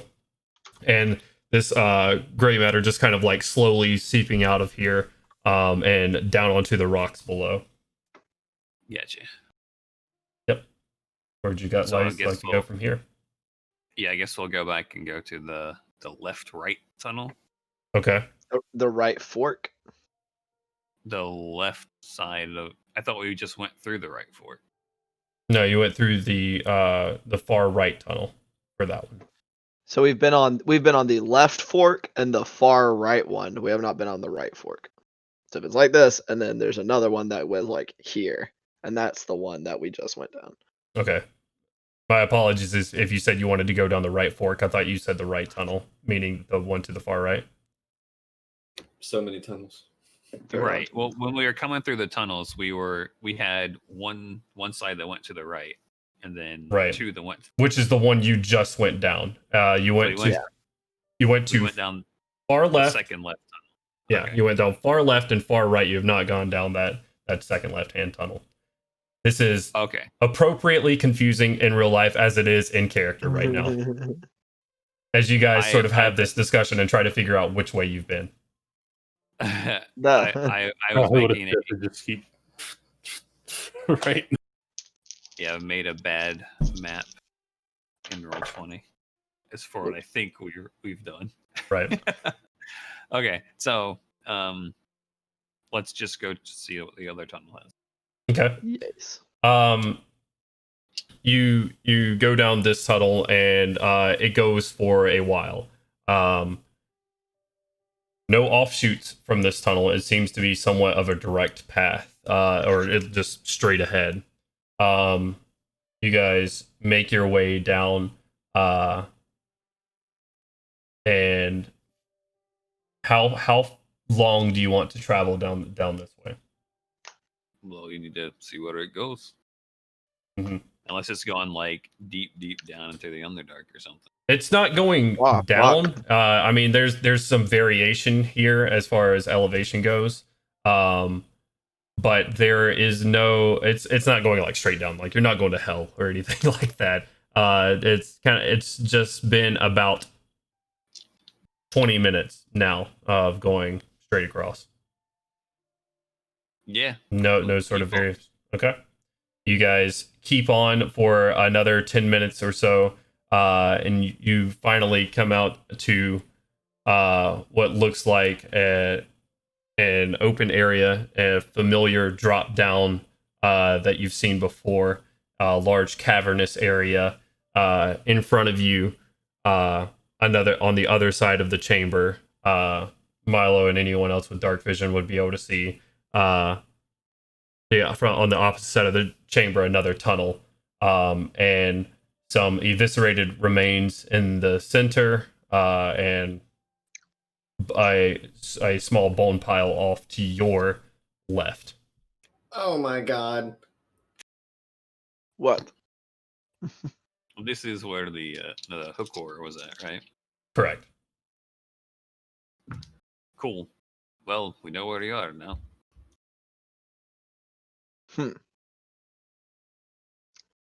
Well, Then.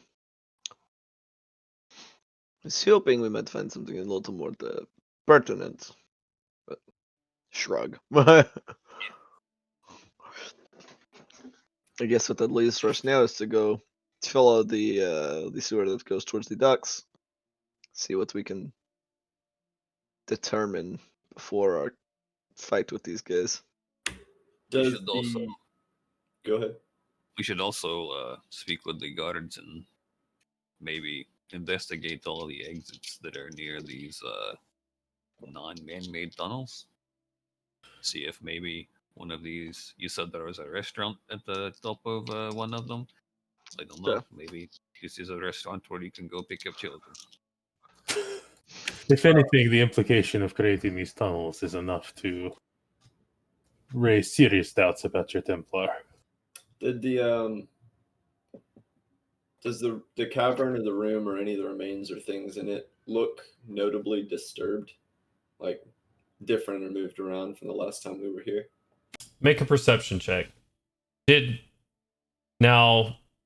Let's remember back here. I don't think that Milo traveled down here with you guys to the cavern itself. Yeah. He was in the bar talking to people when you guys went down here. He came down into the tunnel, but I don't think he came down to the cavern itself because it was We had him wait and RTM. get the guards. Yeah, it was RTM, Gandalwin, and the dwarves that made their way down to the cavern itself. While But they said that I punched one of the guards, like Lucas or something. you did in the tunnel itself, in the tunnel that leads to the other side, but not this cavern. This cavern is familiar to RTM, Gandalwin, and the dwarves. Gotcha. Okay. Never mind then. I second that though, and look around and see if anything has changed. I guess. Yeah, go ahead. I should assist someone because I am Well, terrible. I mean, that- you can look. You can still make a perception check to see if anything looks recently disturbed. Yeah, Okay. that's what I'm Perception. saying. I'll just Yeah. use my perception check to say that would be an initial investigation. Yeah. Okay. 19. Mhm. All right.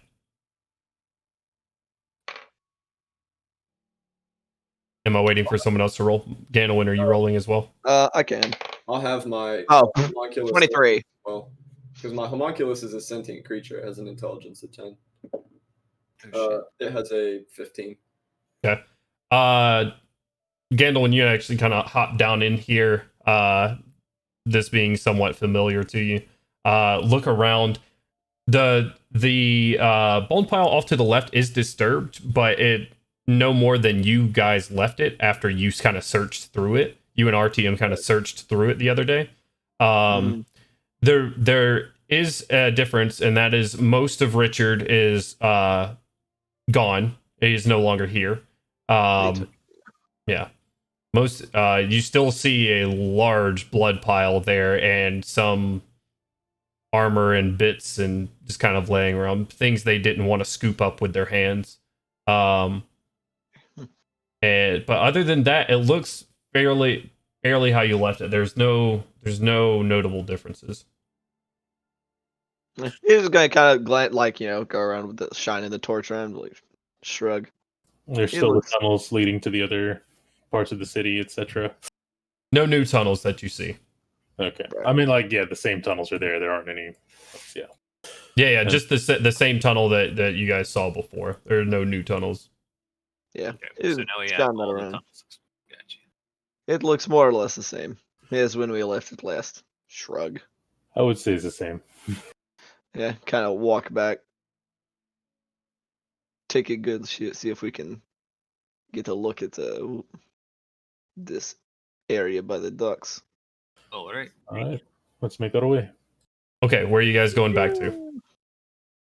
We should probably get the closest exit out of here, which would be at the docks. I thought we were gonna check the because that tunnel that came down from under Ragnar's house, one end went towards the docks.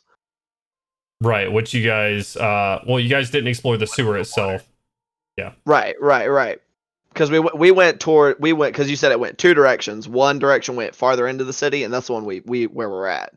Right. And then if we go back down the other end, it goes back down towards the docks. Right. I'm figuring that they're probably going to be meeting in an area that connects to Ragnar's house. Oh yeah, which is let's why- go do that. Yeah, so we find out where that one comes up. at. Roll a wisdom check for me, Gandalin. That is a whopping 8. Okay. The Keeper of the Flame gave you guys a direction and a location where this meeting was happening. You don't remember it, but she did tell you where it happened. I just remember being told that it was in the docks, so I guess that tracks. I remember the tunnels under the docks. So Right. Sheep told us that it was in the same place we'd been before. I thought it was supposed to be in this cavern. That the place where we fought. Artyom, you have a Underworld. high enough wisdom. You remember the Keeper did tell you guys this is where she said it would be happening. All right. Well, There you go. if it's supposed to be happening in there, how many entrances and exits? There's 3 tunnels that come into this place, right? No, you're right. There's the one you're in, and kind of one off to your side, and then one on the opposite side of you where you came from before. Okay. And we went through one of these, and it said it led to the Noble District or whatever, and then one of them Right. was unchecked, which I'm assuming we just Yeah. came. Right. Okay.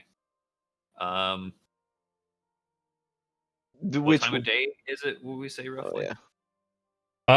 I mean, you got no sunlight to go off of right now. You hop down into the sewers around 6 p.m. It's probably coming up around 8 right now.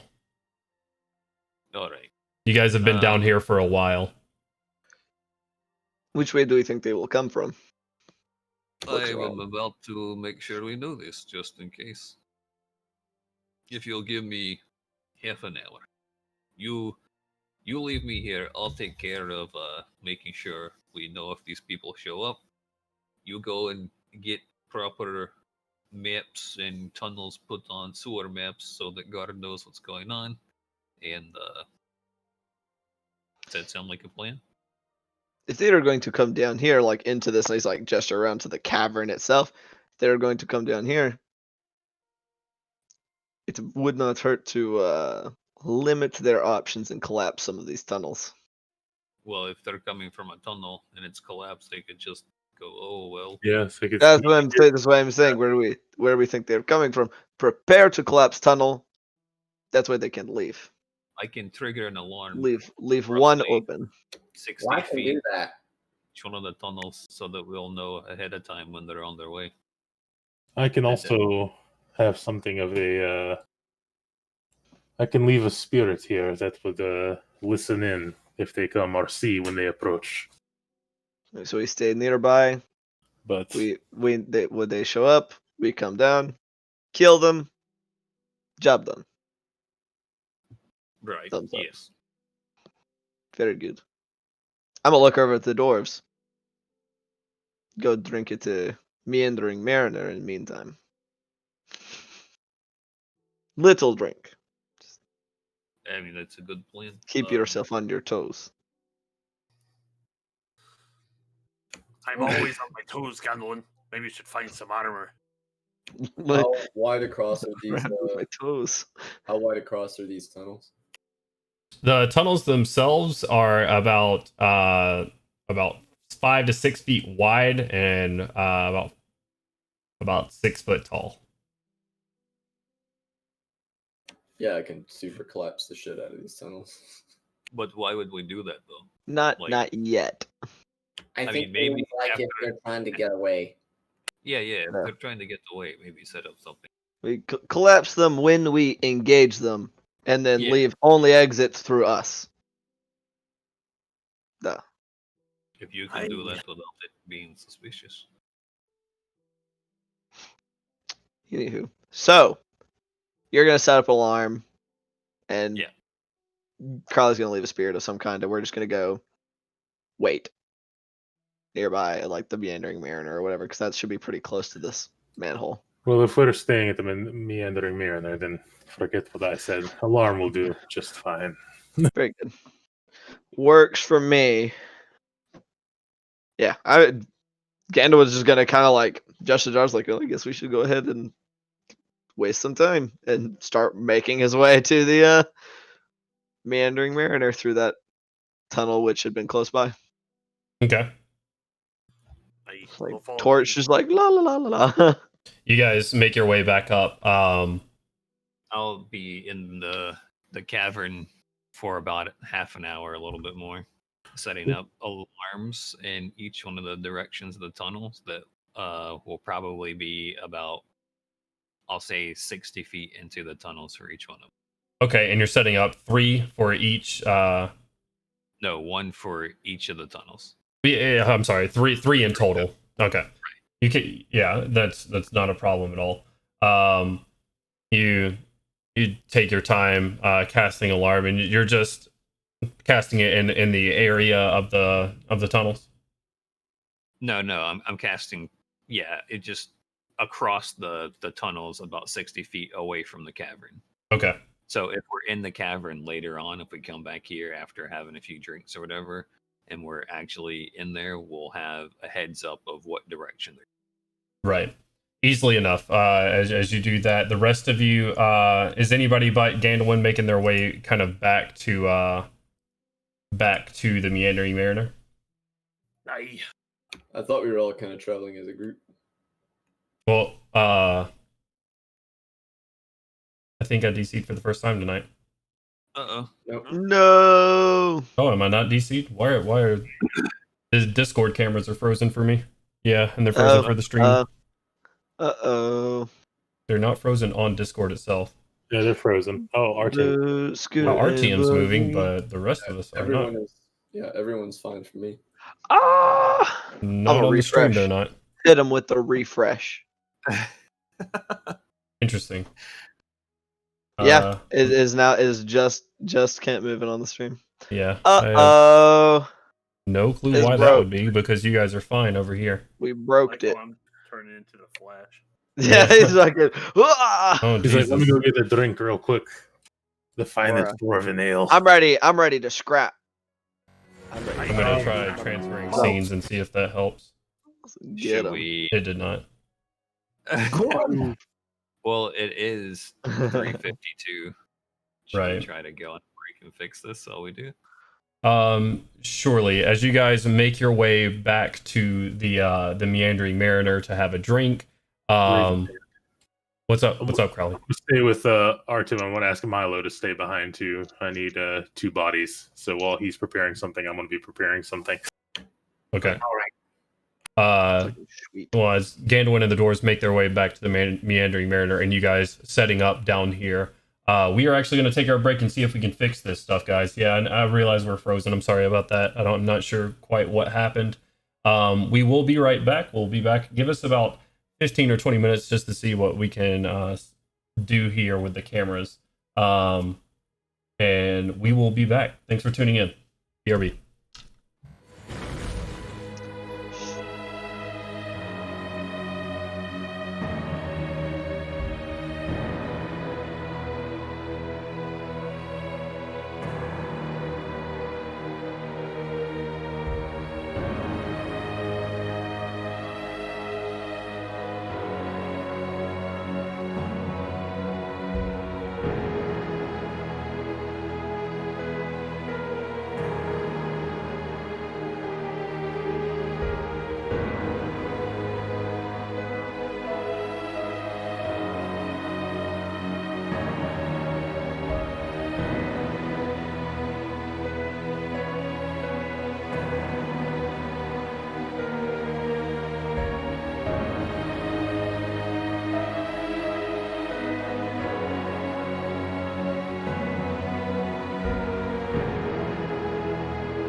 everybody!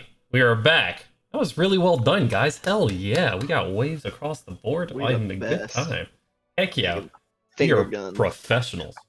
And we're all moving now. We are are moving moving now. now. Sorry about anybody that had a little. We had a little bit of trouble, but we since fixed it. Hopefully, maybe all those Google tabs were a problem. We like fix the things. D&D does that though. Welcome back. If you are just now joining us, the party has since went through Ragnar's house, finding a couple of key things, and also finding a what looked to be a secret tunnel down to the sewers themselves.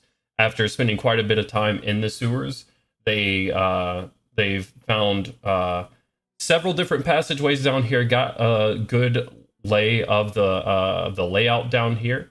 They have also made their way all the way back to the meandering mariner side, or at least underneath that area where they fought the Umber Hulk before. Now some of them are preparing underneath the earth right now, where they've been foretold that this meeting will happen, and we have some preparing underneath, and then we have some going for a drink at the Meandering Mariner. So, gentlemen, I leave it to you. Please explain what you're doing right now. I was asked to stay back with Crowley, so. All right. I'm What do you- sending someone a telepathic message, Gandalf a telepathic message as he's going up there. Make sure to bring me a bottle of something in case we have to wait a while. Kill bottle. Okay. Fair. I'll pay you back, don't cry. Okay. Y'all alcoholics. Aye. We be drinking. I'm gonna be honest with you. I'm about to just go buy a small cask of something and just bring it down. Okay. Guys, Let's be start drinking off now. with the guys underground first. RTM, Crowley, and Milo. What are you guys doing? I'm setting up alarms. Obviously, the last alarm to set up would be the one towards the Meandering Mariner, since that's the way that the other people are going to be coming back from. Right. Okay. Crowley, does RTM need to just be in the area, or does he need to have his attention towards you? He Or can just be whatever in you're the doing. area. Like, Okay. you know, What are you doing? Crowley's ritual. He's performing ritually. Like, he's just going to make a marking on the ground, and he's going, like, it's just a big circle, and he's going to sit on it, and he's going to look at Milo. It's best if you don't communicate with anything that you see. A little smile to his voice. Crowley, I'm already really scared. Are we actually about to fight them? Crowley's just going to, like, you know, lock his hands together, place him on his lap, and kind of sit down. And, you know, he's got like a small little murmuring is going to start coming from his voice, and then he's going to fall silent. But it's going to kind of start, you're going to hear it again. It's going to reverberate through his mask as, you know, a pulse of like dark tendrils start flowing from the circle, and figures start rising from the piles of bones nearby and moving toward Crowley. Oh. Crowley's just going to sit there as, like, you know, the tendrils are going to just like lash away one after one, removing them until like only one remains, and then Crowley's head is going to, you know, move up. Yes, I will. I think I will use you. And the creature is just going to look at Crowley, and it's like his whole form is just going to get sucked into Crowley's mask. It's like the vague rattling of a terrified man in plate armor. Spoons rattling. Yeah, you're gonna hear like kind of like something like a deep breath when it happens, like you know, like just coming from the mask and then gone. And for the more technically inclined, Crowley, will you explain what you just did? Basically, I channel spirits to gain insights to magic with a ritual that can be done on a short rest. I can conduct the ritual to gain a spell of my proficiency modifier, as long as it's divination or necromancy.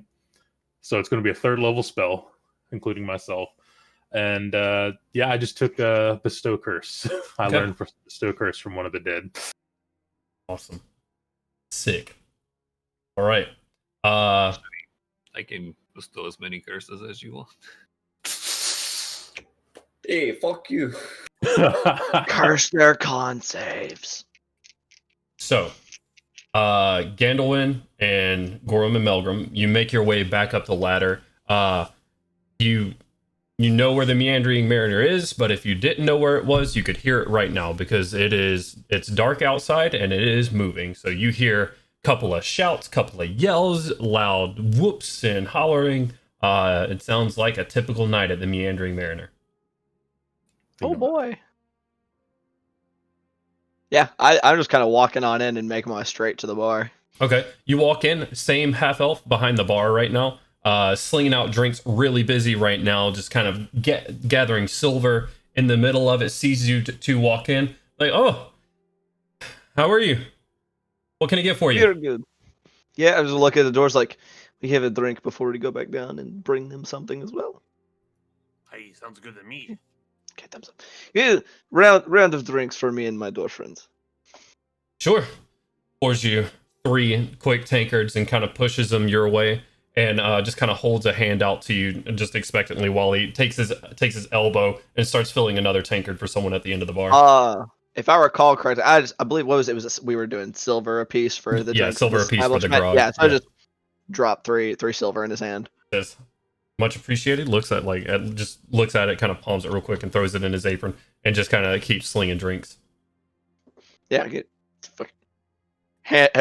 pass out the 2 tankards to the 2 dwarves and. Okay.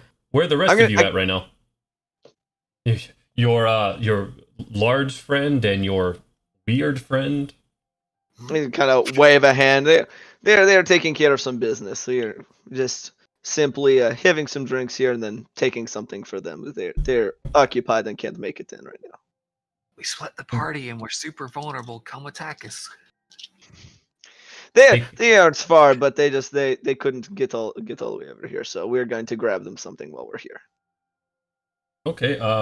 Shrug. I don't really have bottles of anything. You do not have any bottles. Do you have like a small kisk? Smaller. Yeah, I got several casks of the stuff you're drinking right now. How big? He reaches under the bar and pulls up like a little like pony keg sort of size. It's probably about 2 foot high, about 1.5 feet wide. It's one of those Gatorade sports coolers. Yeah. Some a little bit smaller than that, but yeah. Like, have you seen the Heineken mini kegs in grocery stores? It's a little bit bigger than that. A little bit bigger than ones. I'll look at it. I'll kind of sipping, drinking from my mug. Like, how much would that be? 10 gold. 5 gold. Okay. For me, somewhere in the middle. And he pushes it towards you and holds his hand out. It was worth a try. I don't know. I probably got screwed there. I have no idea. I don't know how much volume is in this. We've been over this. Not very smart. I can't do volume in my head. Well, he tried. He tried for the 10, but he wasn't going to push his luck. You guys have already made your presence known in his bar as some. Yeah, we'll just leave it at that. Fantastic. And I'm just gonna kind of raise my mug and point at theirs. And I'm like, we are going to take these with us. Just so you know. Bring them back at least. It's not like I have an endless supply. If we have the opportunity, of course. Give him a thumbs up. He kind of rolls his eyes. Yeah, you bought the cask, whatever. Parting gift from me to you.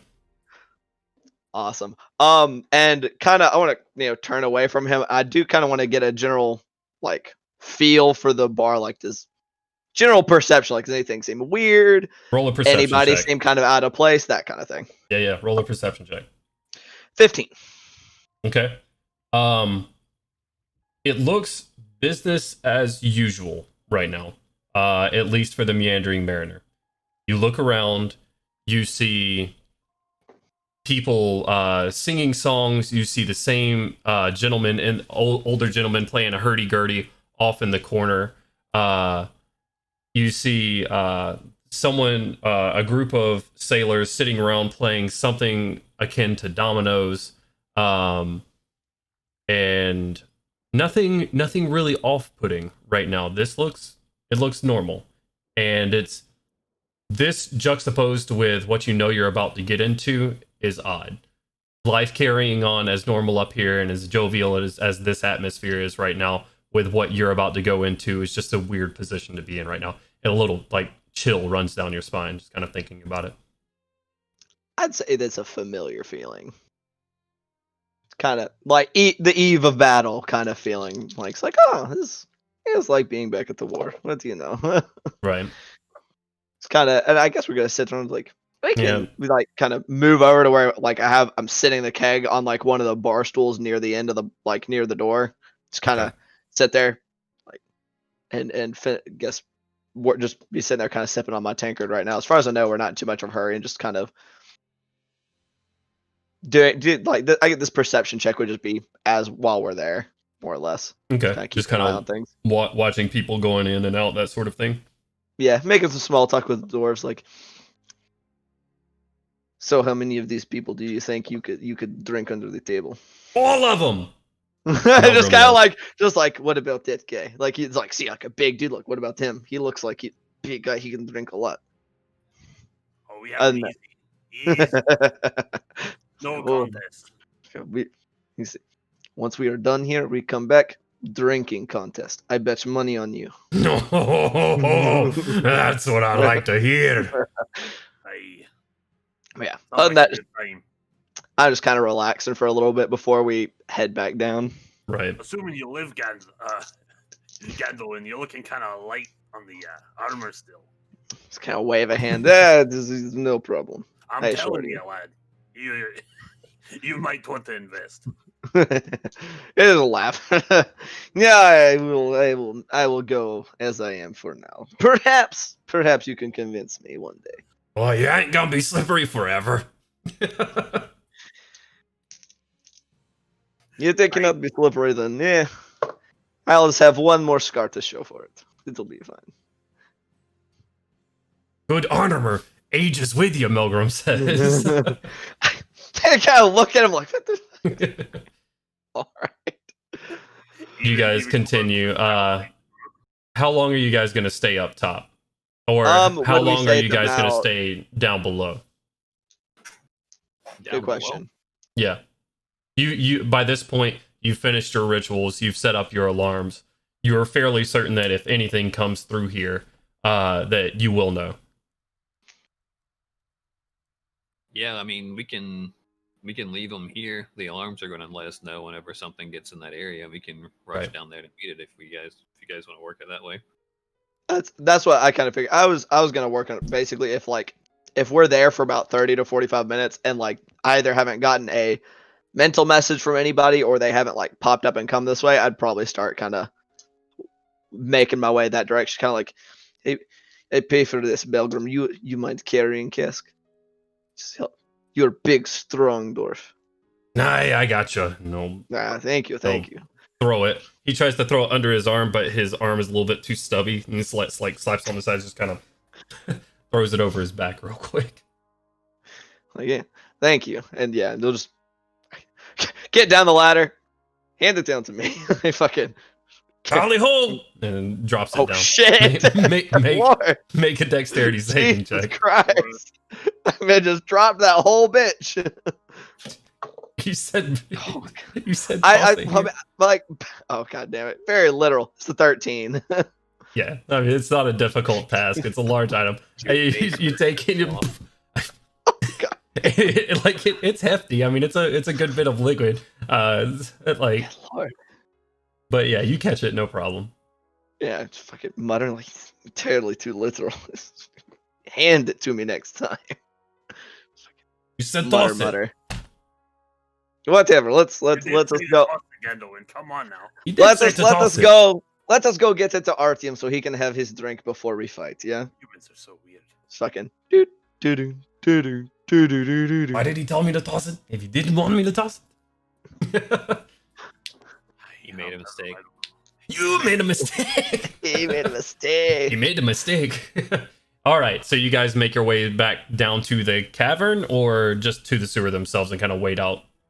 If they're not in the sewers, then I'm like, oh, we can fucking find them. Like, I don't know what they're doing. They're wanting to set up some kind of alarms, and I guess I'll spread ale and or grog and cheer, and Okay. they can tell us RTM what and they Crowley want and to do. Milo, what are you guys doing once you're done? Because you're just kind of standing around the space right now. Yeah, I thought. After, Go ahead. I was gonna say after Crowley had kind of wrapped up his thing, because that would have been scaring the shit out of Milo, and he wouldn't be doing anything while that was going on. Right. Afterwards, he'd be like, kind of taking his more analytical approach, kind of trying to focus on the work of evaluating it to get out of his head, because he's currently scared shitless. Right. So he's looking around, trying to like, All right, so this will be a good position maybe for flanking, and if they come from this direction, Just trying to get a mental layout of the area. Okay. Yeah. I want you to roll 2 checks for me then. I want you to roll a basic perception check, and then I'd like you to roll a will save.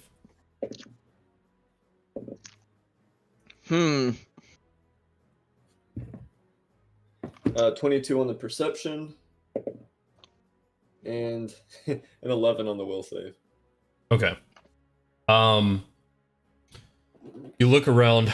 It's flanking in this room. It's going to be just kind of how the battle goes, you would say. If it's just those two, if it's a group of people, it all kind of depends. But you're kind of looking around for advantageous locations for you to be and where you'll be more effective.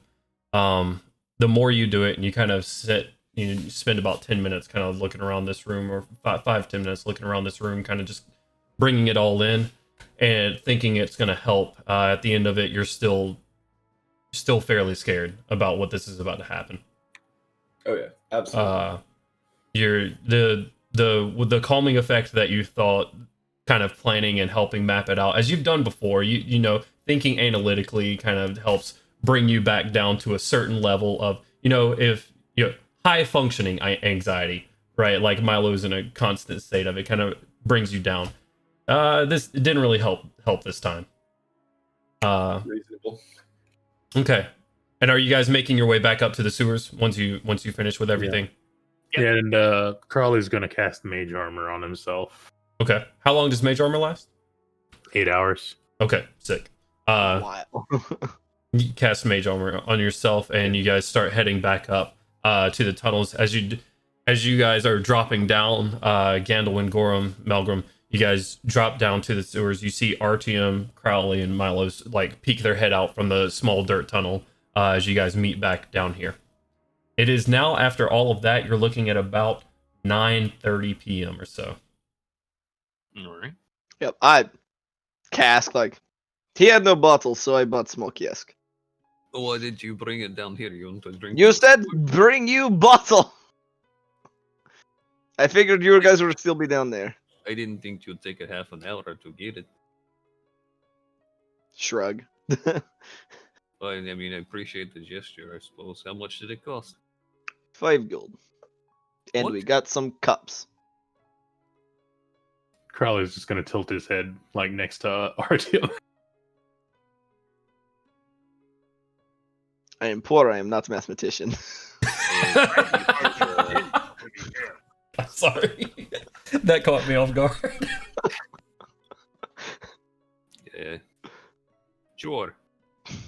Here is 5 gold. Yeah, thank you. Sweet. Artyom will remember this. I'm not gonna lie, I kind of forgot that he said he would pay him back. All right, you get your cask. Are you guys just gonna drink down here in the sewers, right up under the manhole, like below the alleyway? Is that what's happening here? Seems like it would be a very conspicuous place to drink if someone were to come down said manhole. This is a fair point. Also, So, Gas, maybe what are you not doing down there? What are you doing up there? Are maybe we- not the most fun place to drink, inside of awful. To be So I just fair, wanted if to- someone's coming down the manhole, they're probably our guy. Probably. And they just come down a bunch of dudes just, Yeah, my point You! But we could Nice one, go out onto like one of the arms of the dock or whatever. Just sit at the edge of one of the piers or some shit and drink with a line of sight on the manhole. Okay. That was actually something I wanted to clarify because I couldn't tell if it was that you guys were wanting to be in the cavern, and then ambush them within the cavern, or wait until they get into the cavern and then follow them in. Yeah, either or would have been fine. It appears we are leaving. Okay, that works. Bye, Kitty. My face when y'all just assume the person to come down the manhole is going to be the bad guy, but it's actually a guard, and y'all red mist the shit out of him. So you guys are making your way Yeah. back out to the dock. Did I hear that correctly? It would seem that way. We're gonna hang out at the dock and kind of sip on our small cask. Okay. You make your way out to the docks. It's quiet. It's pretty late at night and it's dark. Save for poles at the end of each dock and a small oil lantern hanging on each, low lit, kind of just providing a point of reference for anybody that may sail up during this night. You guys sit here.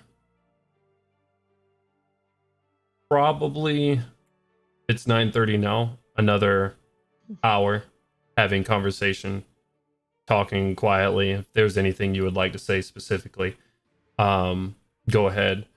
If not, I would like everybody to roll a perception check for me. Hell yeah, brother, man. Gorham, if you would please do me the honor of rolling for Melgrim as well. Gosh, yeah. shit. I would ask. 12. 7. Oof. Not great.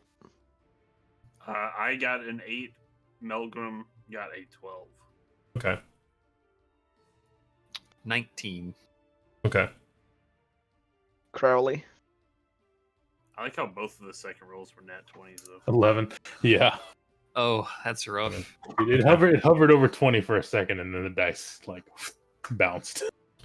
You guys sit here for about an hour, having quiet conversation or just sitting with your thoughts about what's to come, kind of sitting or standing out on the dock, looking out. Artyom, you notice something about an hour and a half later at the docks themselves. Waves kind of crashing up against the dock. I mean, you're it's quiet, it's pretty calm right here, right now. But maybe on the other side of the docks from you, maybe 120 feet away, you see, seemingly from nowhere, a rope just go and land on the dock. And then another one, a second one. Just from an invisible source? It seemingly from nowhere, yeah.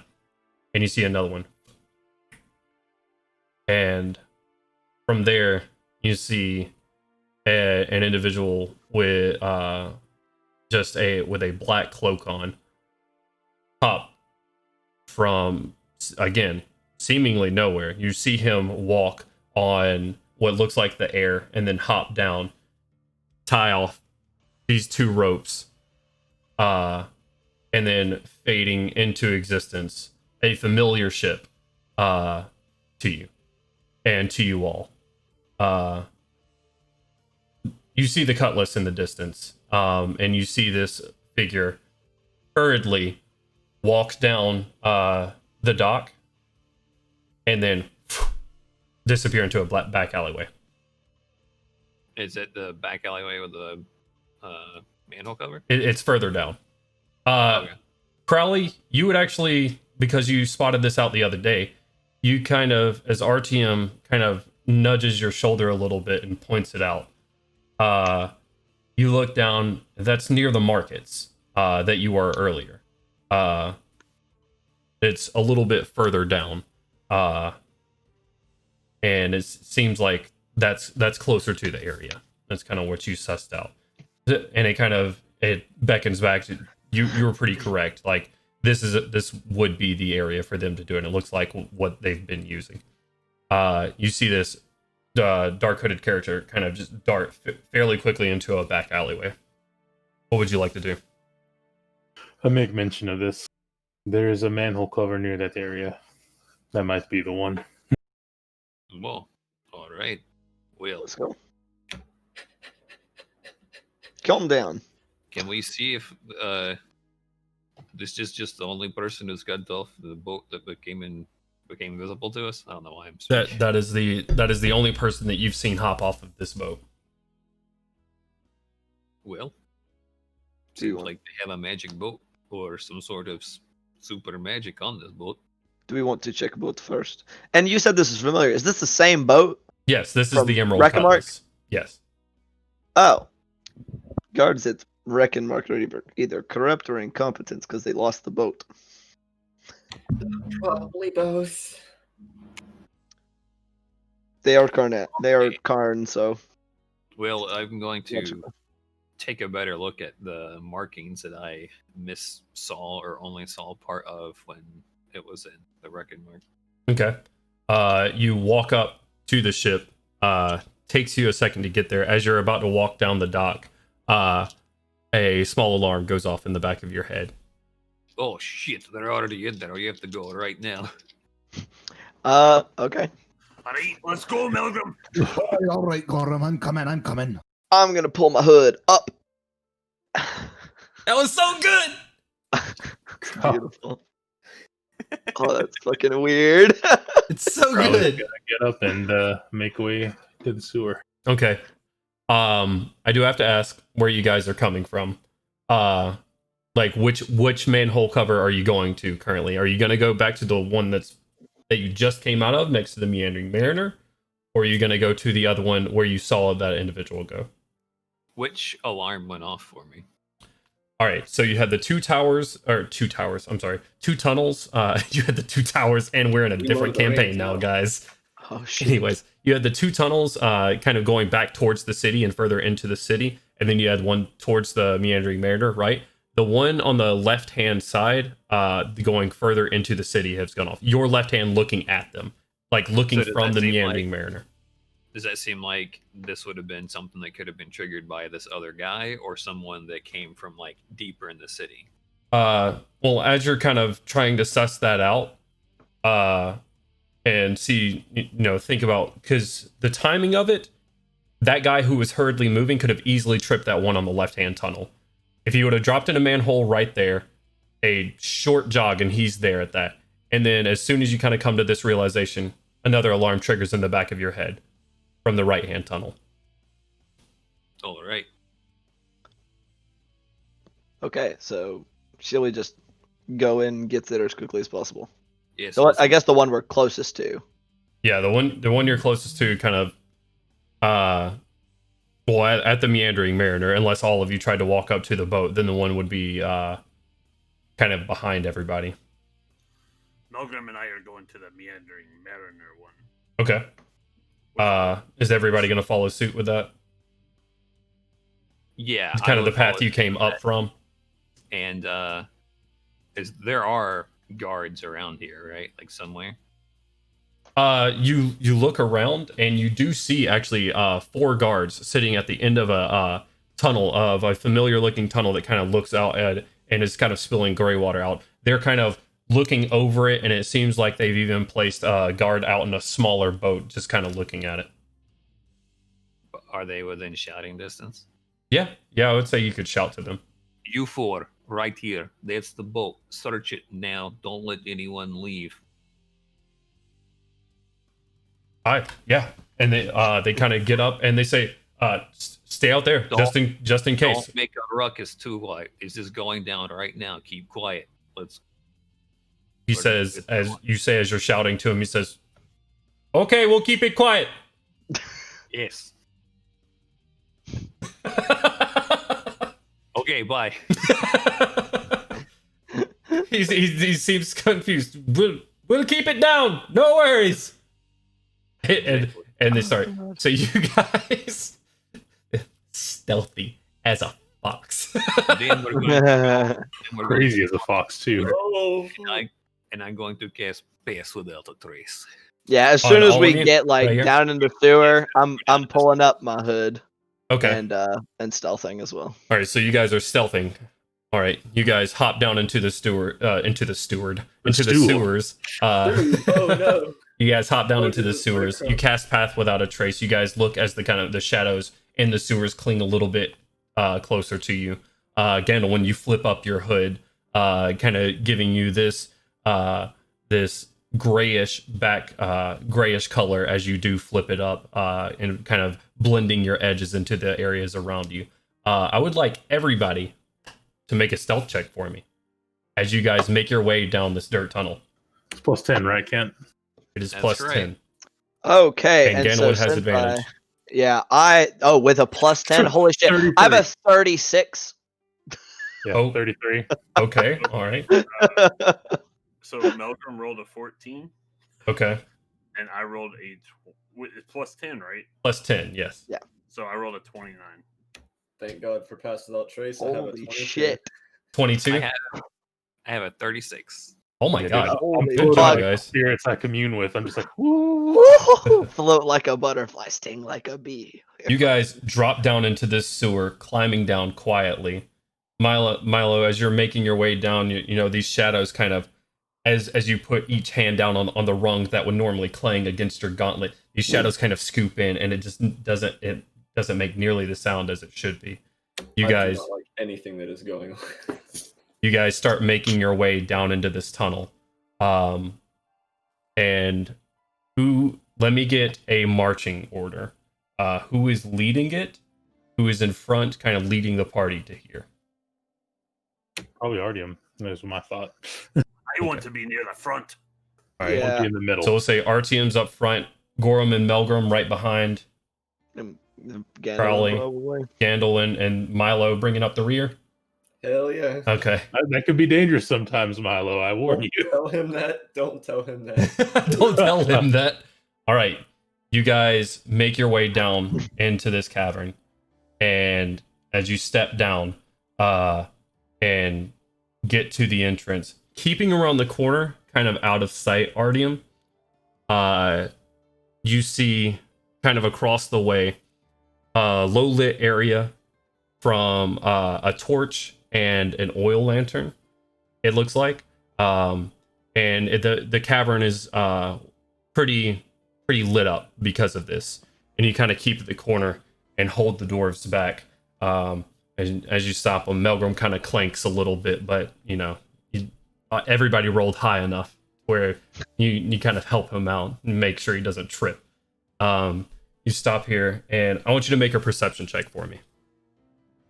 Because there was like a little drop, just like grab the dwarfs. Yeah. You haven't made it to the drop yet. Right now, you're at a corner, kind of looking at that drop down. You're about 10 feet from the drop. From around the corner. Do what? Perception check, yeah. 18. Okay. You peer into there, and you see what you first see is a bright, shining suit of armor.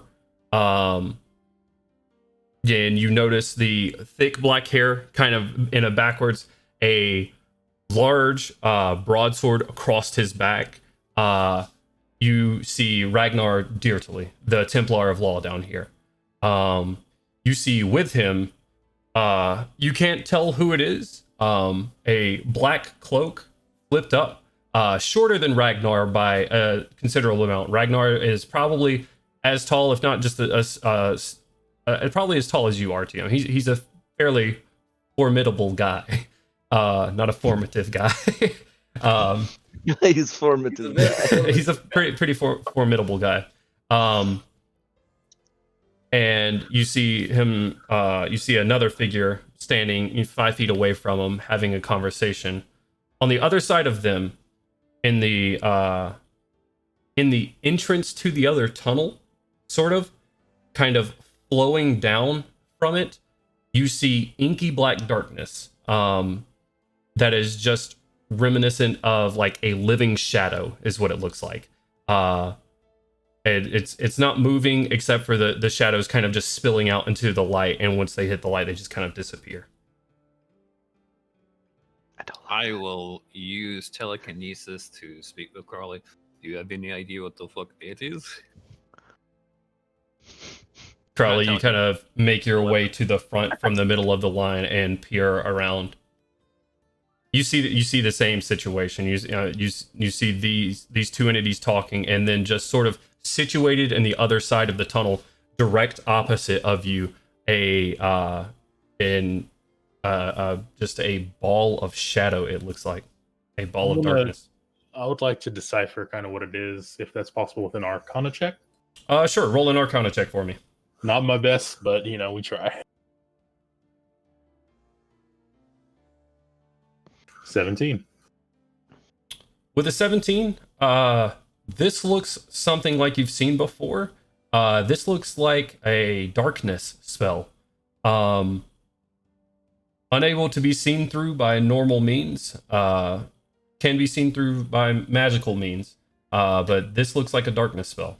Is it floating, or is it like just on the floor? Like it looks like it's situated. You can't tell what it's kind of affixed to, or if it's affixed to anything. It is just kind of in the tunnel, kind of spilling out over the edge of the tunnel. Probably 10 to 15 feet outside of the tunnel, where it just kind of dissipates. It is magical darkness. It is unable to be seen through except by magical means. Be careful that they do not run into it. We could lose them. Is it a hard spell to cast? No, we could perhaps dissipate it with magical light. Strong enough. Artyom, make another perception check for me. This is you listening in. That is a 19 plus 8, 27. Hell yeah. God damn, your perception is high. Hell yeah. Jesus Christ. Okay. You listen in to the conversation as you hear them kind of mumbling and talking back and forth, and you lean over to listen. You hear Ragnar's voice deep and just kind of echoing around the chamber a little bit. It is not my fault that they came here. It is yours, you little fool. You brought them here from Reckenmark. If that wouldn't have been the case, the tunnel system would be complete and we would be able to move through here freely. However, now that you've brought them here, we have higher issues. And the cloaked figure responds, it is not my fault they followed me here. I am not the one to blame here.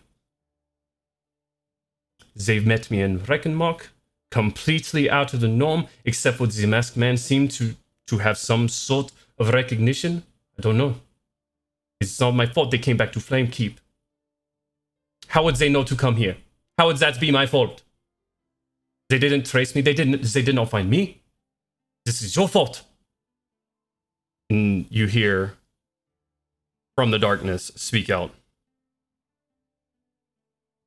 You're squabble like children. Stop your bickering. This is now an issue. The Keeper knows. The city knows. I've put myself in enough danger. Coming here to help you snuff out this problem. And now, they come. Come from the darkness. I see you there. Come say hello. Oh man, Milo straight up pees himself a little bit. Oh no! Oh, You shit. hear this echo out into the caverns. Still nothing revealed. This coming from the source of the darkness. Seemingly directed at you as as Ragnar and what you have now gathered to be, you don't know his name, but the elf from Rapier dude. Rapier dude! you still haven't found out his name. But as he turns to you, it is in fact Rapier dude. And as they kind of glance around the room and into tunnels trying to find you guys, still not seeing you yet. Good. Fuck them hoes. I will say very, very quietly, the darkness is the ringleader. Let's go get him. And I will cast Dispel Magic on the darkness. Okay. Shit. Let me look up what level darkness. Does it automatically work? Do you know off the top of your head? If it's a second level spell, which I believe darkness is, it's a dispel magic works as a third level spell, and if it's third level or lower, it automatically works. If it's cast at a higher level, then I have to make a check.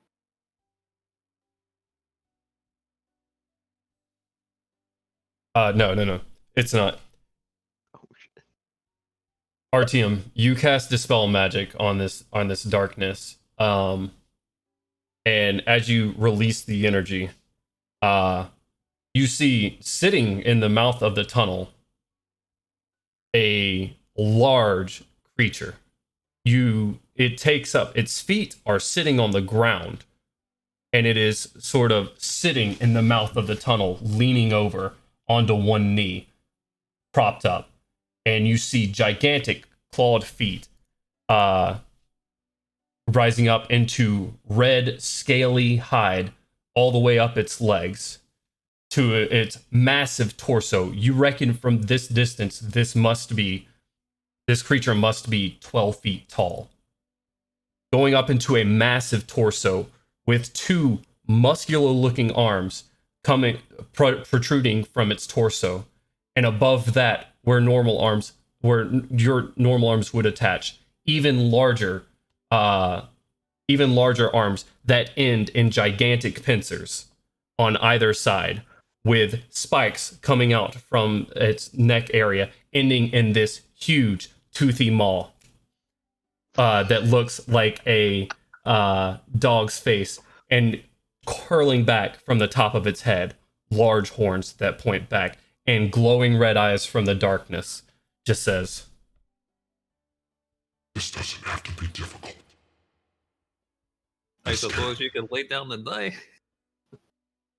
Or you can accept this offer.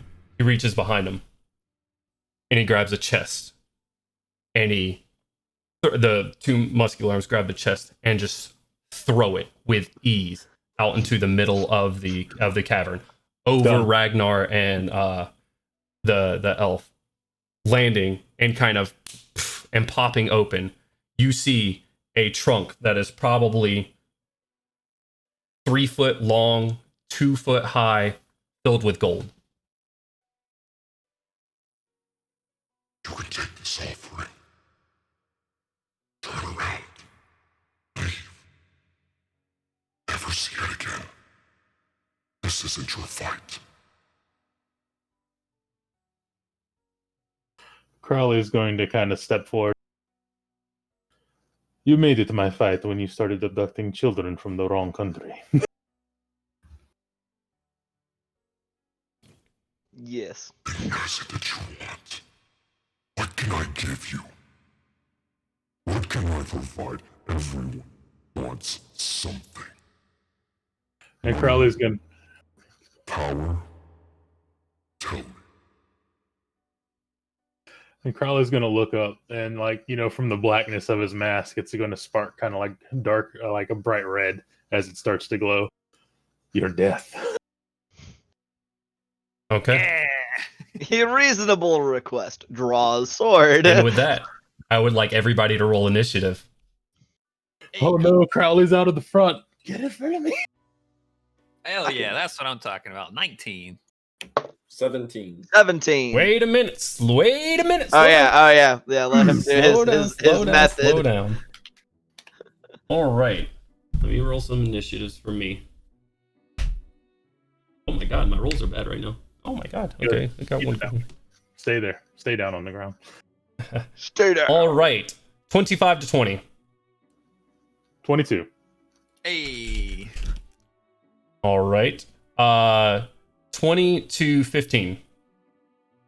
17. Melgrim. 19, 17. What was Melgrim? 17. 17. Anybody else? So, Cody, what was yours? Yeah, mine was 17. okay. Artium, what's your dex? My dex is 17. Melgrim's is lower. I think somebody else rolled 19 on the bad guy side. Yeah, I figured. Cody, Okay. I figure Milo's dex is not higher than a 19. Yeah. Okay. Okay. RTM goes first. And 17, starting with the highest dex, I assume is Gandalwin. Duh. And then coming in after that, Milo or Melgrim for the 17. Y'all were both Okay. 17, correct? I think. Yeah, because my dex is 14. Oh. So y'all are tied. It's fine. Y'all go. At 15. Okay, so Melgrim, then Milo. And then is that 1, 2, 3, That's 4, 5? ooh, Gorham's got a big 3. Oof. oh shit. Okay. Yikes.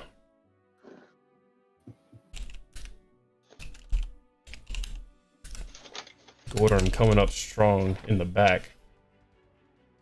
Okay. So, as you say this, Crowley, your eyes glowing in the front, you are up first. What would you like to do? So, Crowley's going to kind of draw his hand and he's going to cast a spell immediately. And it is going to be Hypnotic Pattern, which he can range of 120 feet.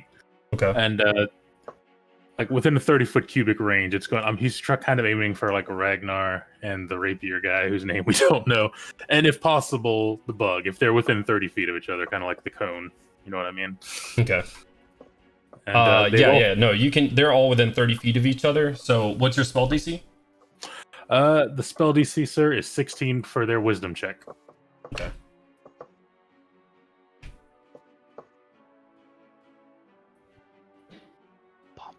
I imagine there's music playing on the stream. Yes, not good music at the moment. However, you cast your Hypnotic Pattern in the air. What does it appear as? The Hypnotic Pattern, it's not anyone that anyone can see, but from the eyes, I imagine if like the camera were to pan from their view, it looks like figures are reaching up from the ground and just grabbing their ankles, incapacitating them, and making their movement speed to 0 as per the spell, but Right. they are just being held down by the souls of the dead that they have killed in their life. Okay. You look, and these creatures or these people in front of you kind of look. The large fiend kind of looks at it, brushes the skeletal hands off of his feet as he stands up and towers over the other ones. Ragnar and the elf kind of look at their feet as well and back up, seemingly unaffected by your spell. It's not working. You're going to have to rush them. And then he's going to raise another hand and pull up, and there's going to be movement by a particular skeleton, like a very particular skeleton. Though you failed in life, in death you may serve. And Richard's going to appear and attach himself to Artyom. Okay. As he uses his ability. All right. And that's going to end Crowley's turn. Okay, are you going to stay here, kind of where you're at? Yeah, he's going to stay here, and he's just going to be kind of manipulating. He's going to be trying to, observe how the pair do. They show an uncanny resistance to magic, at least for now. And yeah. Okay. All right. As you do this, Artyom, it's your turn.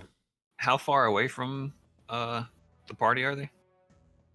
The furthest away from you is 60 feet. It is the fiend on the other side. The others 15 feet closer at 45 feet.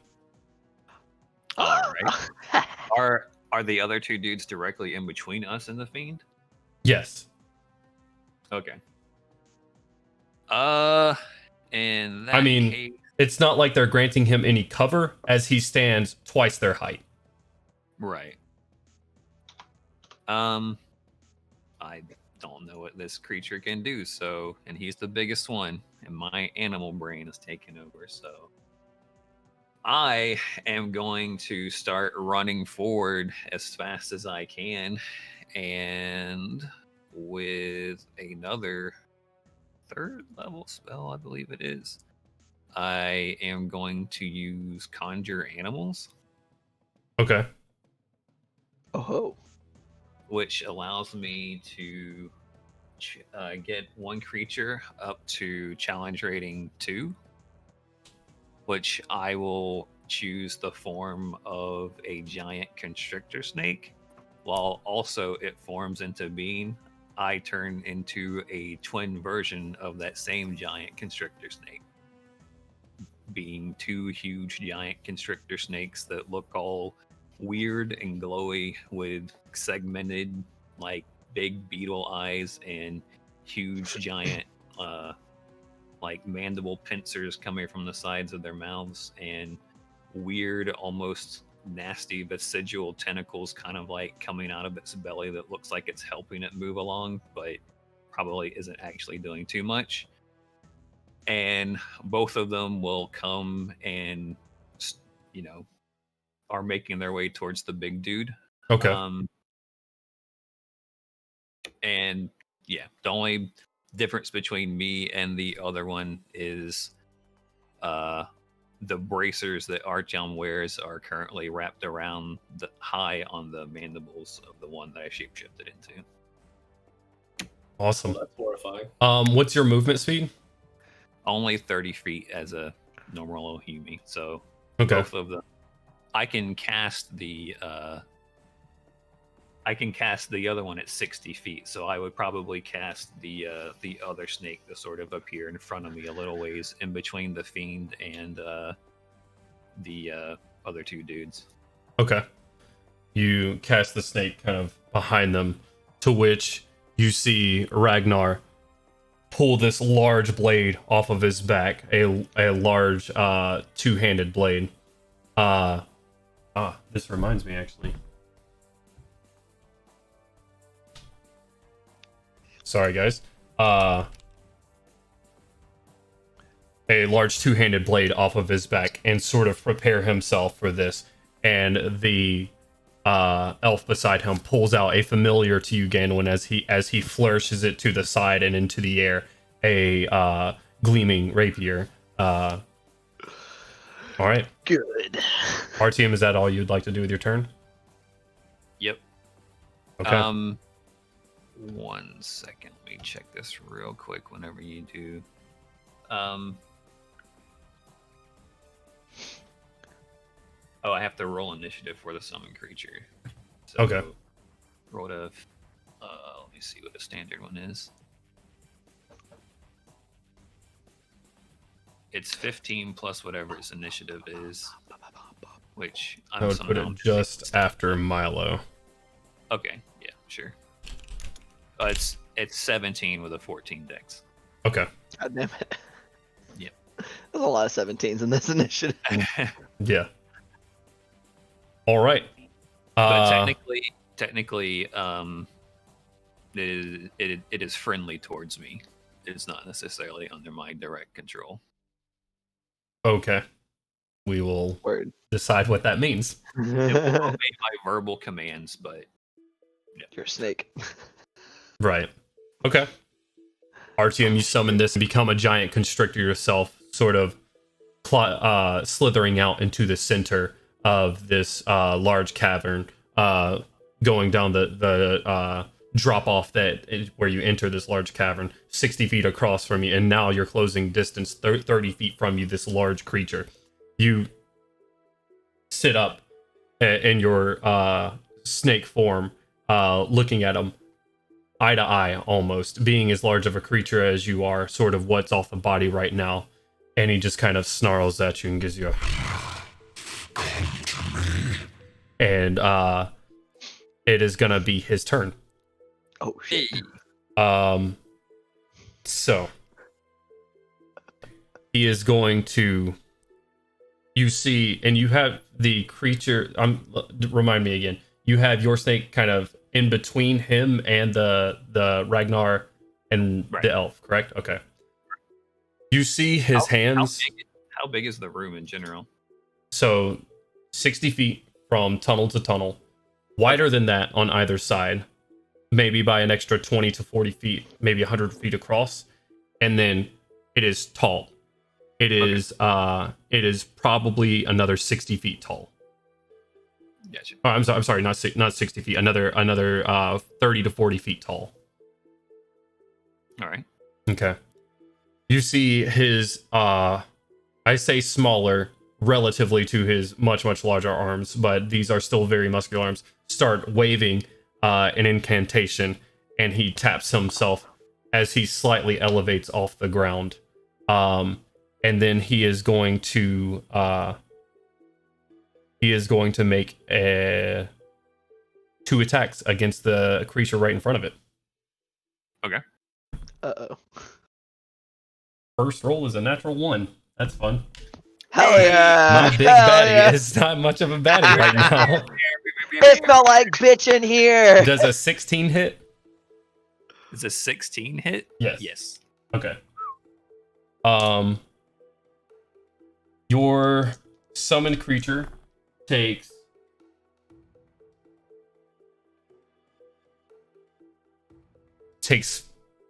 14 points of bludgeoning damage.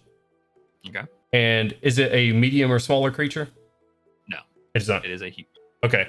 It whiffs the first one as it kind of dodges out of the way, and he grabs up and slices across the form of the snake, taking 14 points of bludgeoning damage.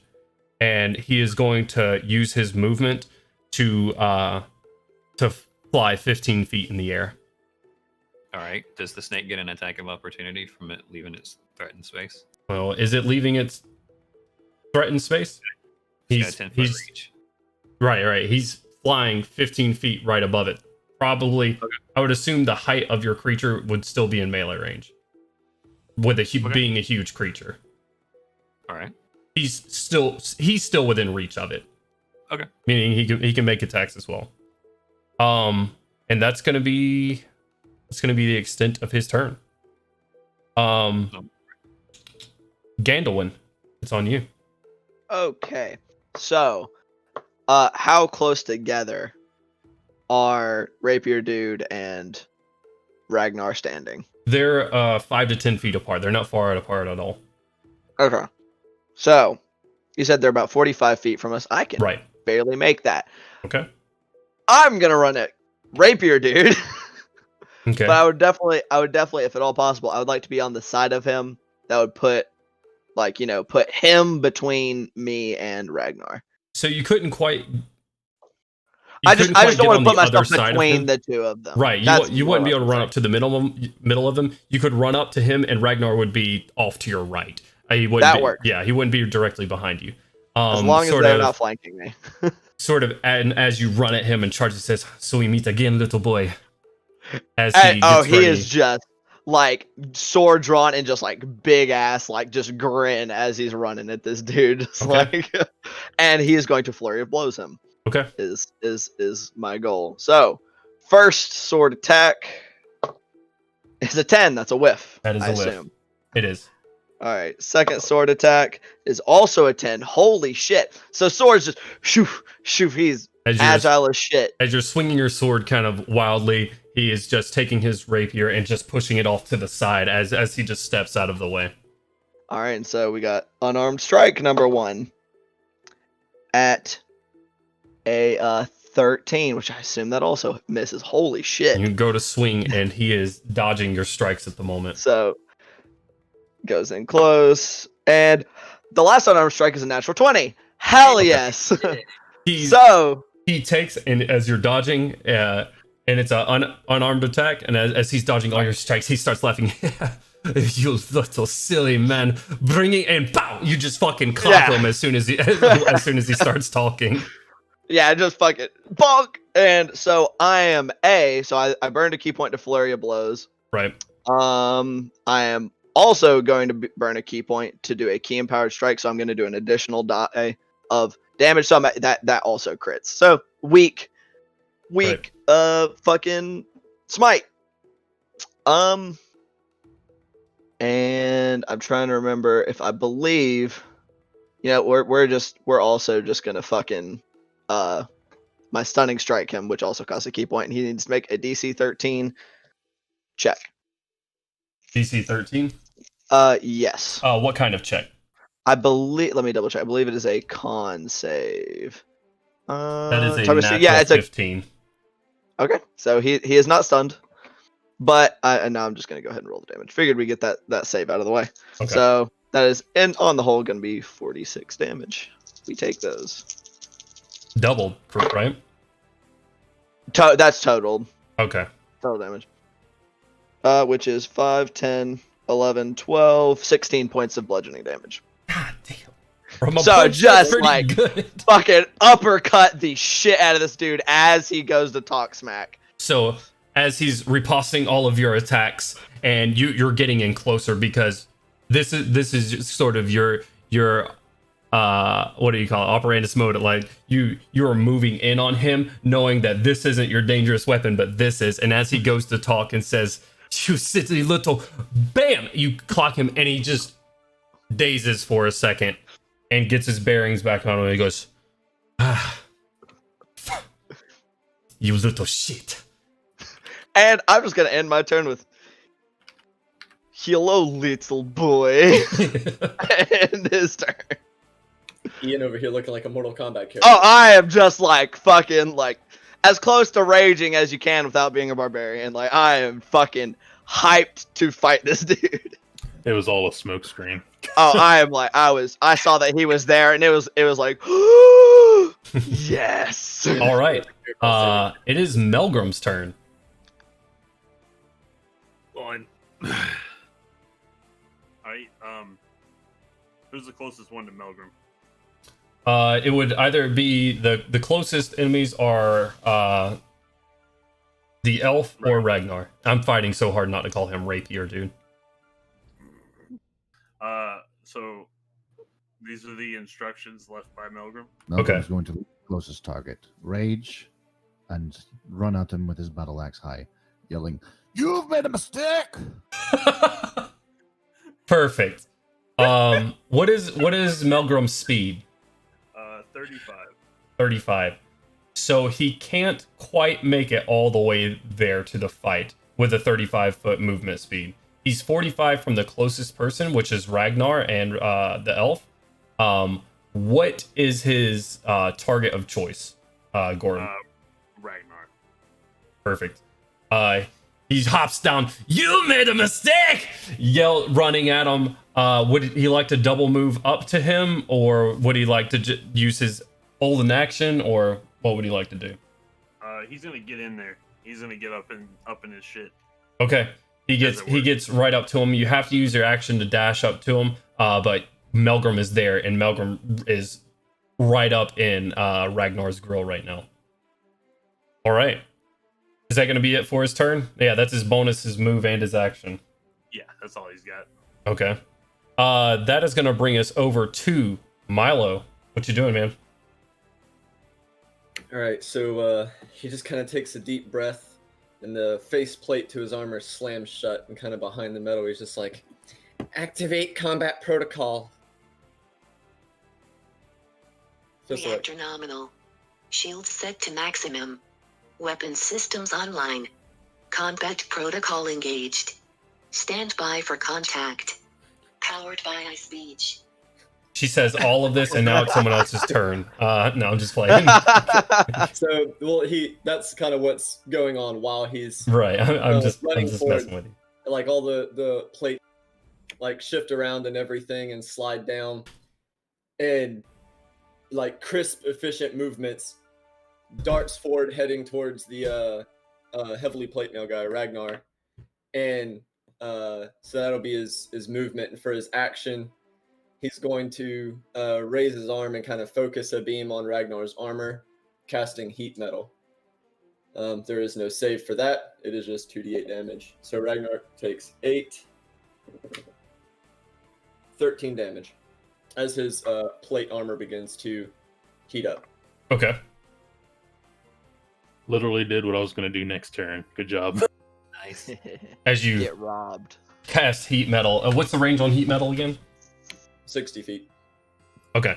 And I assume you're not moving too close. You're staying kind of in the mouth of this tunnel? Or are you moving further in? I moved my full 30 feet to Okay. get as close as I could to him. Yeah. And then since I'm not to him yet, went ahead and cast that heat metal. Okay. He's focused on Melgrim right now. Kind of holding his sword up, and his armor starts. What the? and just kind of grits his teeth at you. Is that going to be it for your turn? Don't forget the con save to throw or drop the object if it can. The secondary effect. He can't. It's his armor. He can't know, but so that means he has disadvantage on all attack rolls. He's got a yeah. Say that one more time for me. He has disadvantage on attack rolls and ability checks until the start of Milo's next turn. Okay. Hell yeah. So, and I don't really think there's anything I can do with my bonus action. Oh, wait. That's a lie. For my bonus action, I'm going to have my homunculus hop off and make an attack. Okay. It misses horribly unless he has like an 8 AC. He does not. Your homunculus kind of swoops in and pinks off the hot armor. Not doing anything to it. It fires like a little pulse bolt out of its mouth. Okay. You see it hit. It doesn't really react to it. But all right.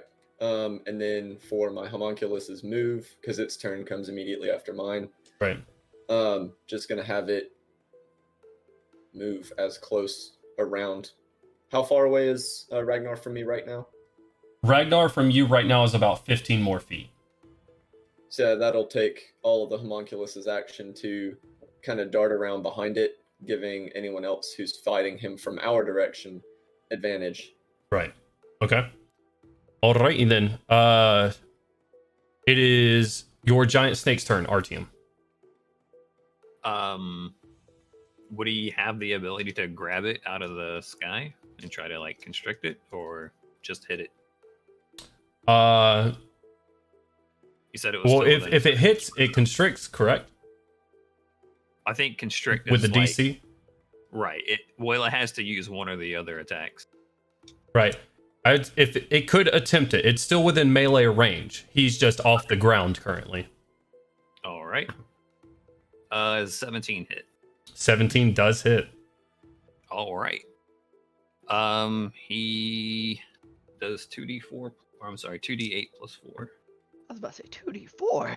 My God. So 15 damage, and the target is restrained until it can make an escape artist check. Okay. Which is different from being grappled because it gives it disadvantage on dexterity checks and attack rolls, and everyone has advantage against it. Okay. Right, you see your snake reach out and attack and wrap itself around this creature. I have a technical question. Do the attacks from this creature count as magical attacks? I do not know. It's not a real creature, so. Right, but like you said it takes piercing damage? Yeah. Okay. Well, no, it takes bludgeoning damage from crushing it with constriction. Bludgeoning damage. As your snake kind of reaches out and it tenses around the creature, just Your paltry tricks do not amuse me, boy. and is that going to be it for its turn? Yep. Okay. That's gonna. Go ahead. No, that will not be it for its turn. It will move 30 feet closer to me, as it says. Oh, shit. It'll just go Drag. like. It's going to move at half speed since it's got a creature. It's not grappled. It's just restrained. Like it. Right. If it's half speed, then I guess it pulls him. I don't know what the. Are you pulling towards or pulling down? Let's say 10 feet down and 5 feet towards. Okay, so he's about 5 feet off the air now, and a little bit closer to Ragnar and the elf now. Right. Yeah. I'd say pull him down enough to where he'd be closer to where maybe people could come by and smack him if they wanted to. Okay. Game up to do it. Ragnar is going to, and it is now Ragnar's turn. He takes his broadsword and sort of assesses his situation with Melgrim right in front of him, and Milo sort of heating up his armor. And he looks back at the creature, And he turns around to your snake and makes 2 broad swings against it. Oh no. All right. With disadvantage. With disadvantage. I'm just trying to Hey. find his. It's not gonna help too much. It's got a mighty AC of 12. Ooh. Hey, So man. I rolled a 12 and a 19, taking the 12 with a plus. That's Yeah, a 17 to hit. Yeah, you got it. Okay, and his second attack, 11 and a 14. 11 plus, and that'll be a 11 plus is 16 to hit. All right, so both it. Okay. A valiant effort, Cody. He powers through your spell. 5. So from the first swing, your giant snake takes 8 damage. Okay. And the second swing, he takes 6 slashing damage as both hits find purchase. He's just slashing away at the part just under his just under the fiend's feet, just hacking away at this beast. He's going to use this movement to kind of put the snake's body in between him and Melgrim. Okay. And that is going to be his turn. As you, Milo, move forward, Crowley, Lucas shoves right past you, bringing his I sword forgot about Lucas. and his shield off of his back, and hops down. And he's going to hold his sword briefly in front of his face, and he whispers a few words to his sword and shield. And as he does so, his sword actually erupts into silver flame. He recoils from it a little bit, as if he wasn't expecting it, and says, "Ragnar, enough of this!" And he is going to charge up to Ragnar, unfortunately using all of his movement to do so. So he will not be making an attack this round. Now we are going to come to the elf. Bro, do I really have 3 NPCs? Yeah, all NPCs go right after the other except for the fiend. Nice. What is the elf wearing again, Jones? Currently, from what you see, he has a black cloak, like a dark black cloak. It looks almost like it. Yeah, it's just a black cloak, and he's flung off the hood now. Make him drop the sword.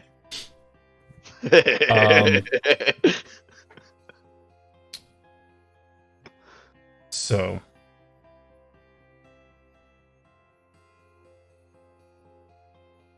the elf is going to.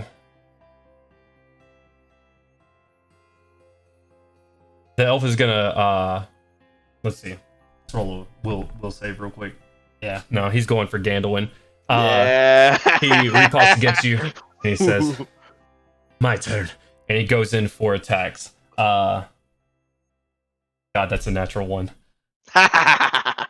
He drops the sword. Slap! For his I just slapped that with my bare hand, just like, no. Smack. and then Bitch. does a 17 hit? Nope. Okay. 18 AC. Yeah. So he stabs twice at you. And you just kind of bat away the first one. His second one just kind of goes off your side. He kind of looks around, and he is actually going to disengage from you and head around and flank your constrictor snake with Ragnar, Artyom. Not you, but your summoned creature that has the fiend summon. All right, Okay. That's going to be the extent of his turn. Gorim, bringing up the bottom.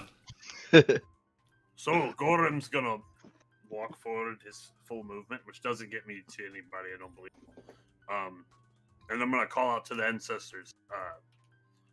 Thorum, father of the Andrund, grant your protection to my brother. And I cast what is it? Shield of Faith. Okay. Yeah, Shield Nice. of Faith on Melgrim, which just gives it +2 AC. Awesome.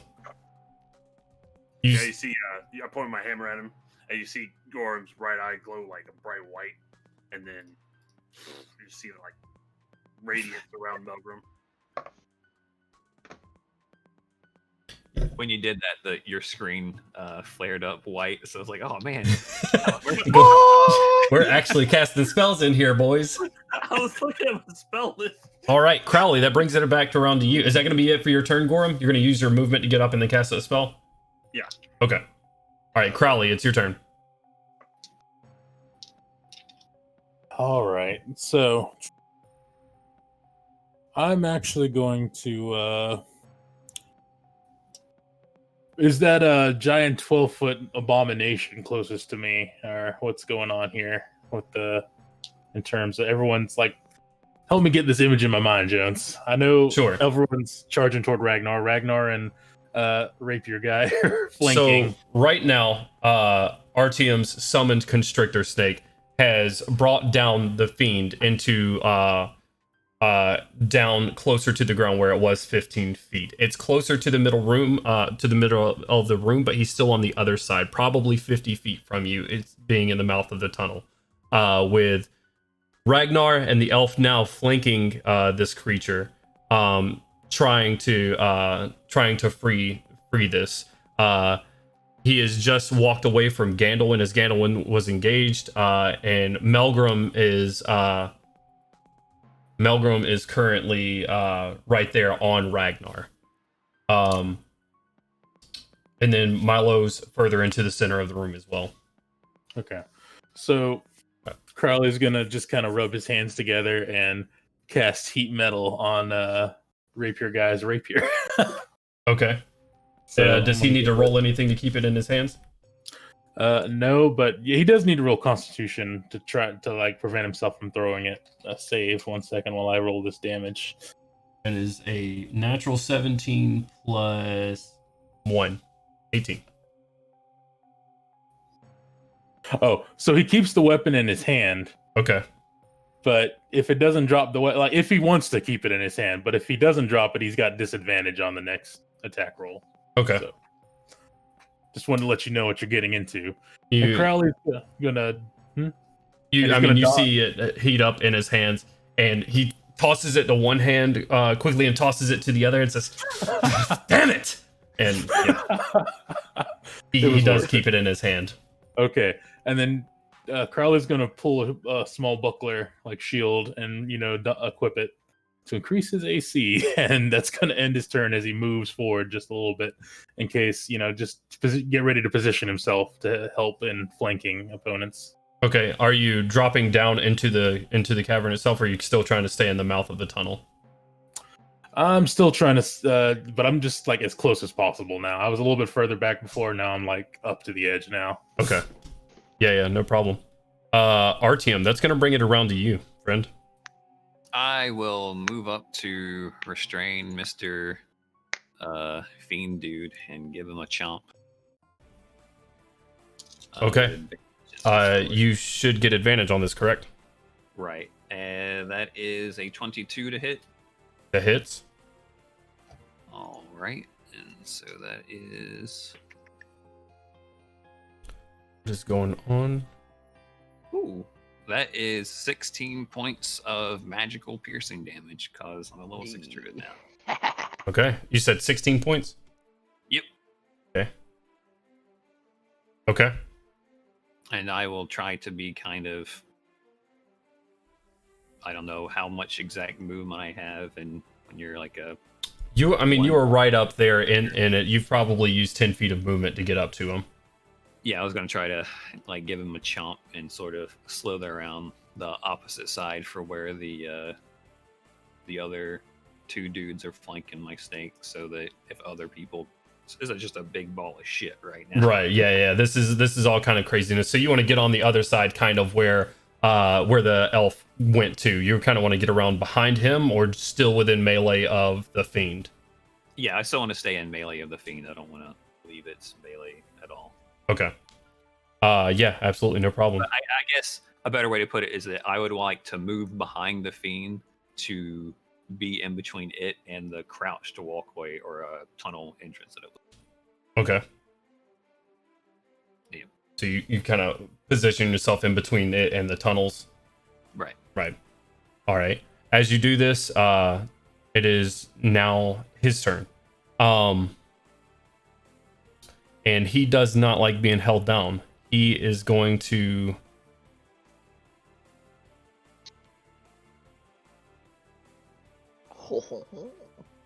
It's pretty easy to escape from it. You just have to use one of your actions to do it. right, which he's going to do. He takes his large arms, the top pair with the pincers, and breaks up or attempts to break up. What's the DC? 16. It is a 19 plus 5 as he like just unravels your snake from around it and is going to after breaking free use his yeah,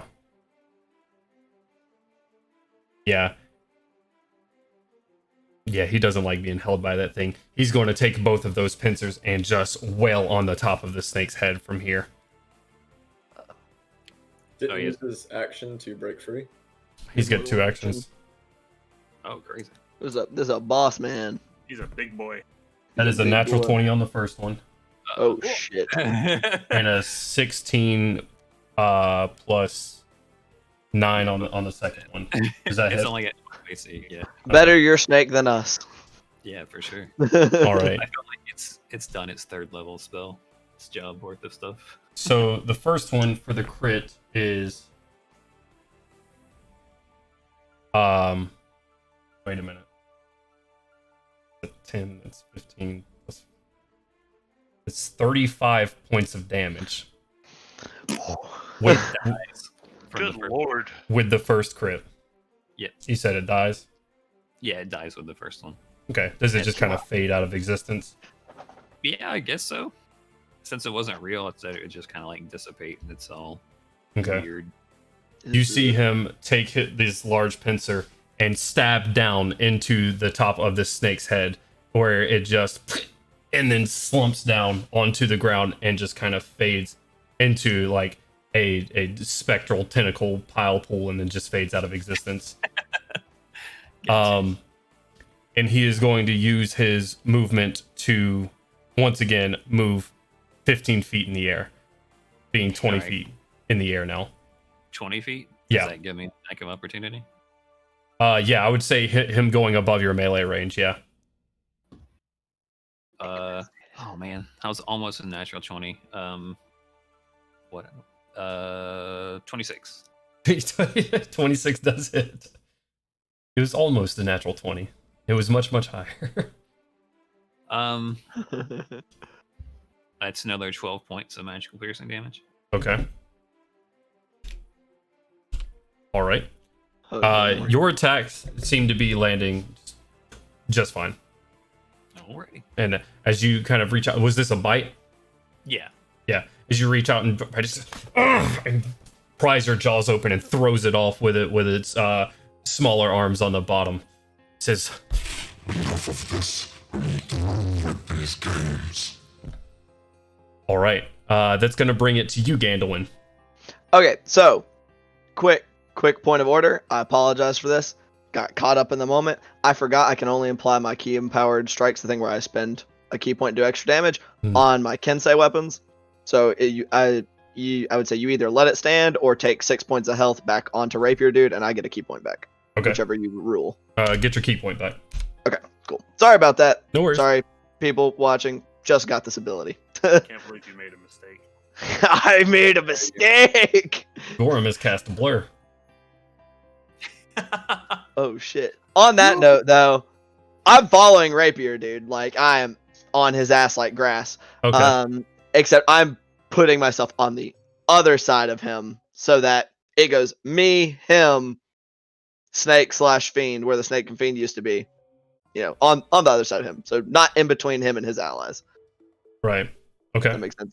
I assume I could accomplish that with 45 feet of Yes, movement. absolutely. Okay. You get Fantastic. around behind him. He looks as the snake kind of falls out of the air that he was going to engage with to free to free the fiend. He turns back to you and says, "Again, come on." I imagine Oh, it's more, yeah. again. Again. Oh, sword hot. Oh god, I was about to be French slump. As he kind It's of hot. grits his teeth and bears onto his rapier and prepares for your attacks. Go ahead. Oh yeah. I'm not gonna flurry of blows this time. I'm just gonna make my 3 attacks. So first longsword is a crit. That is a nat 20.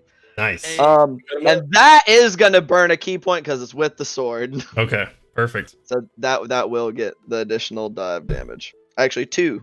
So You're gonna cut his into his chest, like haha. So let's see. We got my D8, 7, 10, 16. That is 22 points of slashing damage with the first sword swing. Fucking just swink right across the chest. This is your second crit on this guy. Yeah, thank God. Yeah, you swipe across and you get a nice cut down from like his clavicle down to his chest. You see crimson just like start to cover his dark armor, and parts of his hood start to get soaked. Good. Okay, and that was attack number 1. So let's go with sword swing number 2. That one is that's it. That's not a crit. That's a 16, a 24, 23. 24 hits. Okay. So, and that one is going to be 10 slashing damage. Okay. And then 1 unarmed strike. And I probably should have been stunning striking, but fuck this guy. That's another 23. 2 that 16s hits. in a row. Sweet. And that one's slightly less damage than a D6 with 8 points of bludgeoning damage. So I just rounded off with just like snapping an elbow out like in the side of his face. Oh man. You come up to him, you slash him, and as he recoils from his chest wound, and he actually drops his weapon with that. He drops his weapon as he holds his chest from it, and he says, "Ugh." And then you come up and you cold cock him again, and he says, he's not looking good. Good. Basically talked a lot of shit, and then this guy came up and just whipped his ass. Talk shit, get hit. You got lucky. One time, you dick, after I got shot with a crossbow. Beat their ass in front of their squad. Okay. So what was that? That was a total of like almost 40 points of damage. That was a good chunk of change. I'll say it like We that. take those. That was a Fuck good that, chunk man. of change. Fuck that, man. Jesus. Yeah, and he's just standing there. He's just grinning like, just fucking, Right. and just laughs. It's his turn. Is that the end of your turn? All right. Yes, sir. It is now Melgrim's turn. You've made a mistake. Yes. Okay. And he's I gonna love give it. Ragnar the raging great axe. Okay. So he's gonna attack twice. I'll just roll. All right.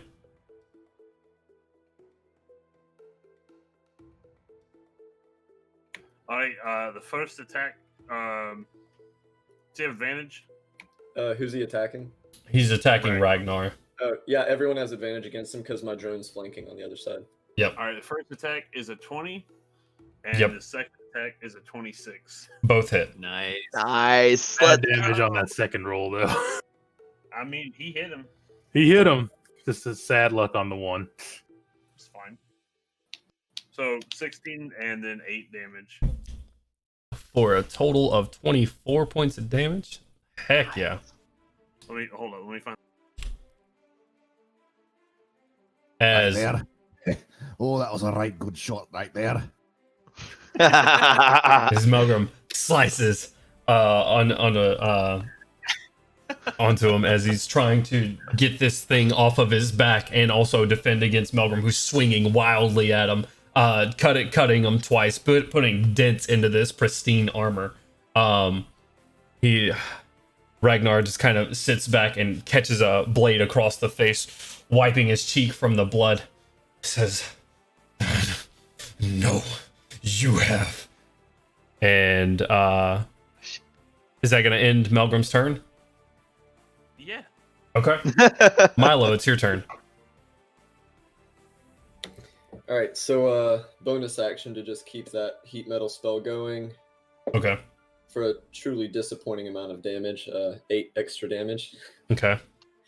And then close those last 15 feet for a double jab with his sonic fists. Okay. Go ahead and roll. First attack probably misses. It is a 15. It does miss. Second one. You have advantage if you're not rolling with advantage. Oh, no, I was rolling with advantage. Oh, okay. Second, Okay, making sure. 21. What was that? Second one's a 21. That does hit. I'm fairly certain that these are 1d8.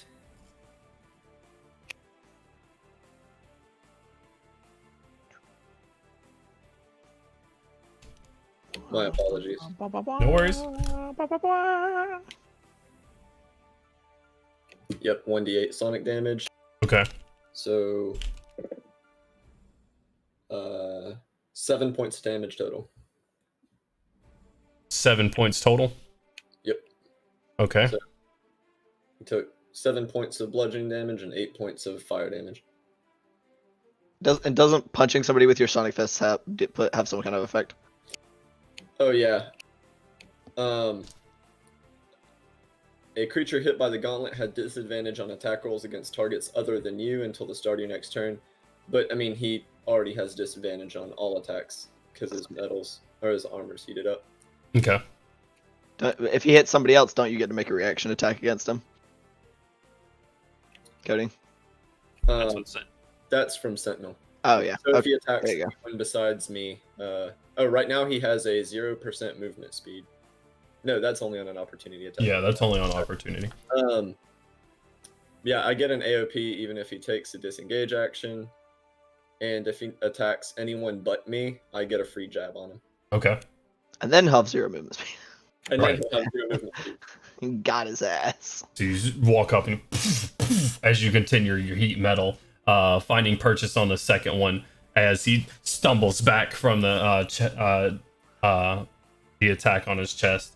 All right, that's gonna bring us around to your not the giant snake anymore. That's gonna bring us around to Ragnar.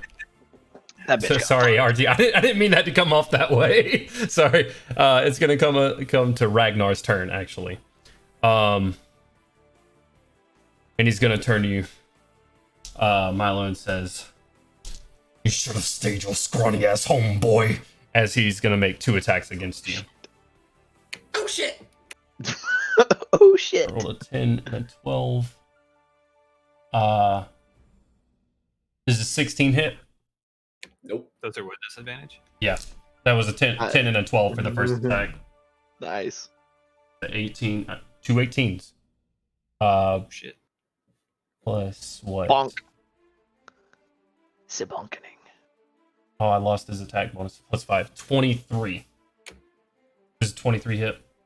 It would, except I'm going to go ahead and cast Shield as a reaction. Okay. Boosting my... He goes to make another attack against you and just deflects off this magical shield that he's going to kind of seeing you two Melgrim and Milo push up on him. He's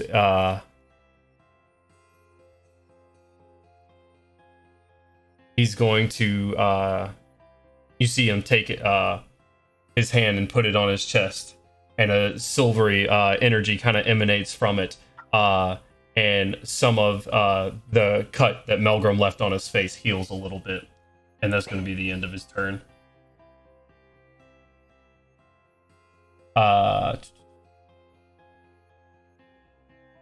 One, 2. This music is I have bopping. to click in between things. It's annoying. Okay. Right. That is going to bring us to Lucas, who is also going to approach Ragnar. Ragnar is having a bad day. Ragnar is not having a good day at all. This is why you don't traffic children. Nat 20, Oh, the first strike. Nat 20s them. And he here with the holy smite. And That's a misses lot of on his other one. crits. He does not get a smite because he's done something else here. But he is going to do a decent amount of damage here. God damn, there's a lot. I guess it makes sense that there are a lot of paladins in Flamekeep. Doing 18 points of damage to Ragnar as he runs up, his flaming silver sword in hand, and swipes across Ragnar, just trying to lunge it through the armor, and you actually see some of the armor kind of crink in, and it like cuts past some of the shoulder armor. Lucas, withdrawing his blade, pulls it out, and he's got crimson on the tip of it. Oh no, he took much more damage than that. Okay. And then we're gonna go to the elf's turn. Not liking his current situation, he is going to disengage from you, Gandalf. Oh, bitch. He steps back about 5-10 feet from you, goes to his the belt on his side, and pulls out a vial of a sort of a bluish silvery tinted liquid. As he knocks off the stopper, it downs it really quickly, throwing it to the side. You see him fade out of existence, and you do not see him. Ooh, I am pissed. Oh no. And that's going to be the extent of his turn for this round. Boy. That's going to bring us around to Gorm. I have a quick question. Does he move away from where he's at next to me? I have blind sight 10 feet as a huge snake. But you have a melee range of 10 feet, right? Right. He just backed up pretty much closer to you. He's backing away from Gandalf. Okay. Yeah. Eating his asshole. Can I get the Ragnar? Yeah, you can get to Ragnar. God damn, this poor guy. Poor. I say poor guy. He's getting wrecked. Unless he has a fuckload more HP than I think he does. See chat.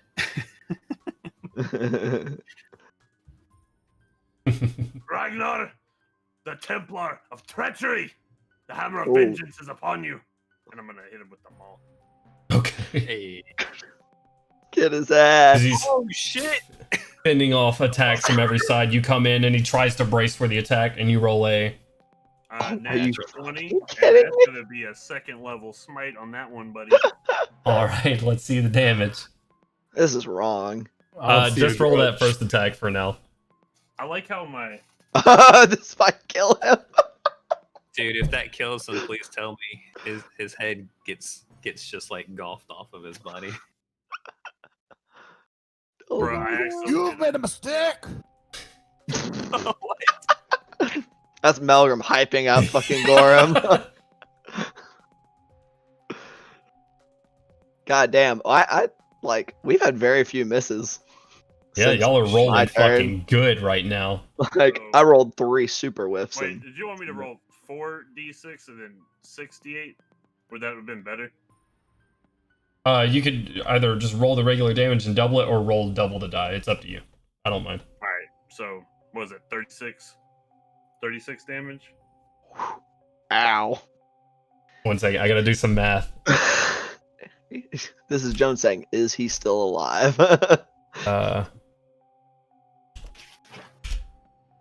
You said 36? Yeah. Yes, sir. That man probably did, so. You run up to him and you hit him, releasing your smite energy, and he actually crumples to one knee, breathing heavily.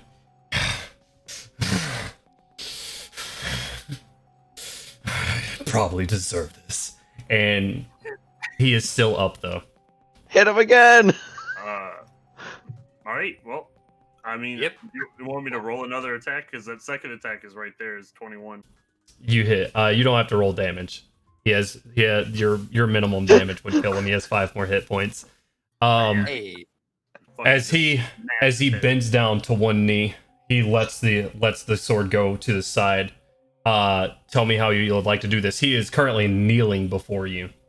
So as he goes to one knee, Gorham kind of steps to the side and just slams his head to the ground, like almost like you were cutting off someone's head, but With a hammer. Yeah. You step to the side and swing down. You hear this sickening as just the back of his spine, where it attaches to his neck, is just turned to dust, and he sits there. He is propped there and just in a kneeling pose, only his armor holding his lifeless body in place. As you do. Burning armor. Yeah. As you see little bits of smoke trailing up from the insides of the armor. All right, Gorham, is there anything else you'd like to do with your turn? I'm gonna give his body a little kick, and then I'm gonna turn around to face the fiend, Okay. and that's gonna be my turn. All right. Gonna give him like a you next. Yeah, like You. throwing him with the hammer. Okay. You're like making a cold shot. The great Bambigo. All right, that's going to bring us around to Crowley. It's your turn. Ah, yes. Well, wherever that rapier guy is, he can take 2d8 damage. Okay. Go ahead and roll it. He dropped his rapier. Oh, yeah, he dropped his rapier Did on the ground. He actually currently drop does his not have it rapier? in his Well, then. hand.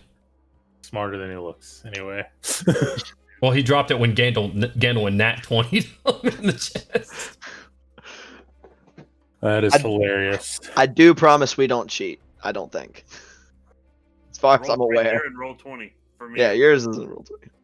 It's shocking the number of crits that have gone down So- this combat. Who is around the big thing right now? I guess is Crowley's concern because his eyes. He sees Ragnar down. He sees other guy disappear. So his eyes are focusing on The fiend is about 20 feet in the air right now. The only one currently threatening it, you see a bunch of people near, like about 15 feet below him, but the only one within melee of it right now is Artyom. Basically, what Crowley's going to do is he's going to let out another raise his hand, and the spirit will give a ghostly wail as he gives inspiration to Artyom, which is a D8. And for the next 10 minutes, you know how inspiration works, Artyom. Yeah, But yeah. if you don't, too bad. No, I'm kidding. There you go.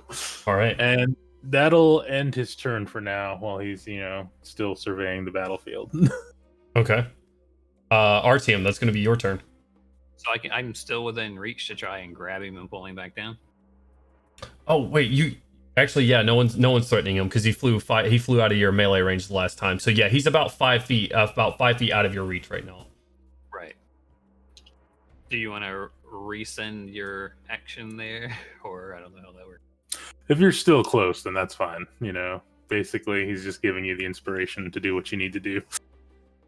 I kind of, if it's on to my turn, I kind of see that dude's gone invisible, but I can sense where he's at with the blind scent. Right, So- and you 10 feet around you right now, you still feel him in that area. All he did was take a couple of steps back from Gandalf, and he's staying very, very still right now. He's not thinking that he doesn't know that you know he's there. He's about to. Poor fella. And by poor fella, I mean I Get do his have to ass! ask, because this is an odd situation because he's invisible, but you have blind sight. Is it still at disadvantage on the attack? Well, I mean, I can make the attack without needing to see him at all. Okay. All right. So yeah, just make an attack. Just make an attack roll. He's not What is within it? melee of Gandalf, so you don't get advantage on this one. All right. It's 15 plus 6. That hits. Well, buddy. And that's a super unfortunate surprise. You're just like, yeah, I'm invisible. What? That is 7. Oh my god, almost max damage. Gotcha, 7, Timo. 19 points of bludgeoning damage as an invisible creature just gets wrapped up by a snake. oh man. How does magical bludgeoning damage work? So I'm like, ooh, you feel it through my scales. Spooky. You said you did 19 points of damage? God damn, that's a big Roll. squeeze. I rolled a 7 and an 8 plus 4. You wrap him up. You see nothing as you just feel him kind of crushing in your grip. He is still moving. Not a lot, but he is still moving. Oh man, there's no way for me to know that he's in there, is there? Can I use my bonus action to telepathically let Gandalf know? Like, aim for the middle, buddy. He's all yours. So, Gandalf, as you're sitting there wondering where he went as he's invisible, you see the snake form of Artyom go down and curl around something, and it's holding something. And you hear this voice creep into the back of your head as it's kind of holding this nothingness right there, and you hear in the back of your head, "Aim for the middle, buddy." And you laughter. yeah. Good. All right. And yeah, my turn. All right. That's gonna bring us to the Fiend's turn.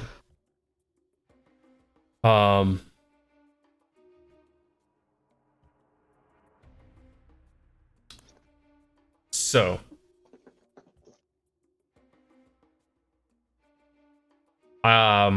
he's going to wave his middle arms as he goes to cast another spell, and you see this bluish energy kind of form in it, and he says,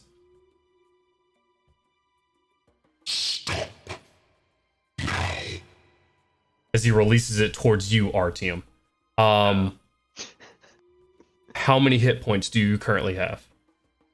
Oh, shit. 60 and snake form. Okay. You are now stunned.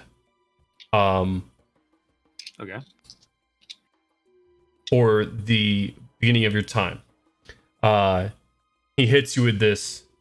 Your form relaxes, releasing the creature that you previously held.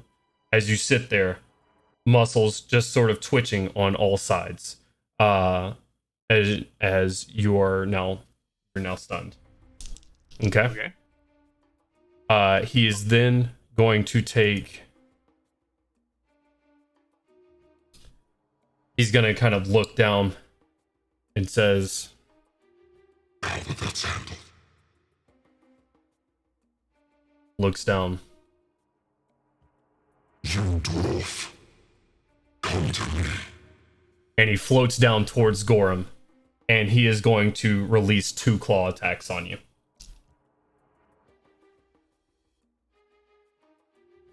The first is a 19 to hit.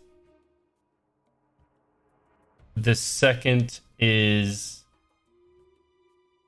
a 17. I think you're muted. I didn't hear you.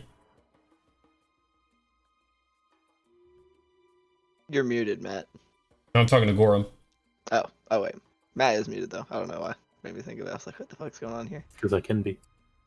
I was like, All right, there we go. They both hit. Okay. All right. So, from the first attack, you take 13. You take 18 points of damage. And from the second attack, you take 17 points of damage. As both pincers come down, grab you, pull you up to him, and he takes the other one and grabs you by the neck, pincer gripping around just under where your helm is as he starts squeezing. You are grappled at the moment. You're grappled in its left pincer as it grips you down. He says, Let me see the life leave your eyes. and that is going to end his turn. That is going to bring us around to Gandalin. God damn it, Rapier dude. Shakes fist in sky. Gandalfin's just kind of like look over like where, you know, it's clearly slackened, and then over at this thing like actively murdering the shit out of Gorham. Shit. And he's just sprint at the back of this thing. And it floated down, right? Like it's in where I can hit it. Yeah, he's floated down to attack Gorham. He's currently landed and grabbed Gorham off the ground, holding Gorham probably 8 feet off the ground right now. Okay, yeah, he's gonna sprint up to the back of this thing and flurry of blows the shit out of it, if at all possible. Okay, yeah, go ahead. And I assume that because he is grappled, I don't get advantage for Gorham being on the other side of him. Yeah, I don't think so because he's not. Okay. Yeah, I think it's not a threat. So, all right, let's see. First longsword attack is a 25. That hits. Nice. I assume this thing has plenty of health, so I'm just gonna go ahead and roll at least a couple of my attacks. Or do you want me to just go ahead and do damage? You can however you want to do it. Fuck it, I'll do damage. I got my D8. That is 10 slashing damage on the first attack. Okay. Is your sword magical? Yes, because Kensei weapon. Okay. So both my sword and my fists are magical for overcoming resistance. Perfect. So 10 points. The second roll is a 24. I assume that hits as well. That does hit. Other sword hit is a 12 slashing damage. And we're going for unarmed strike number 1. I assume this is gonna miss. This is a big old 12. That does miss. Okay. Second unarmed strike is a fucking crit. Natural 20. All right, let's see Yes, it. Roll the damage. He's new. Go. Hell yeah. Let's fucking go. Fuck this man. Okay, Who let's said see. he wasn't paying to win? 2, Yeah. 6. Ian got his dice in the mail, and they were. I did. I got my good dice now, everybody. And that is a whopping further 12 bludgeon damage. That is also magical for the purpose of overcoming resistance. Okay. You come up and you just you lay a flurry of attacks into this creature's back, and he turns around and just growls. He's pissed. I don't know why I felt the urge to go, tricks are for kids. Little peasants. All right, is that going to be your turn? That's the end of his turn. I am now scrapping with this fucking demon thing. Like, let's All right. just do this shit. That is going to bring us around to Melgrim. So Melgrim, upset at seeing his brother get crushed, Gorham! he's gonna give him the old double axe smack. Okay, go ahead and roll your attacks.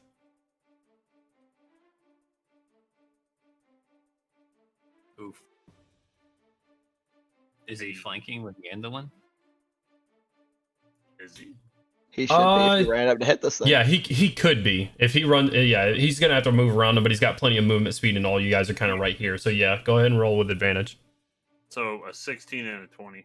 The 20 hits, the 16 does not. Aye. So he does 14 damage. Okay. Is the axe magical?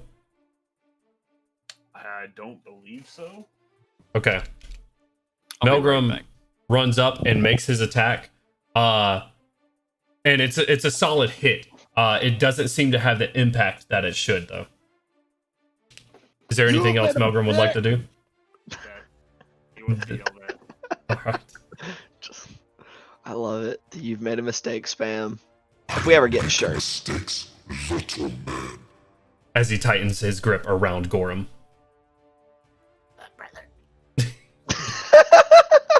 All right. That is going to bring us to Milo's turn.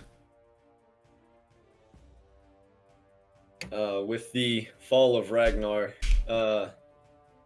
Milo will whirl around, and he's going to actually fly over the guy. And yeah, just 2 sonic punches right down at him. Okay. Does a 19 hit? A 19 does hit. All right, so that's 4 points of thunder damage. Not lightning, thunder. Okay. For the purpose of it. Thunder is its own element. Which is weird, for the record. Well, it's they just renamed sonic damage. And the next is going to be a miss. I rolled a 2. So Okay. Nice. You fly over this creature as you put one punch down onto. Go I ahead. get a third attack with my bonus action. Okay.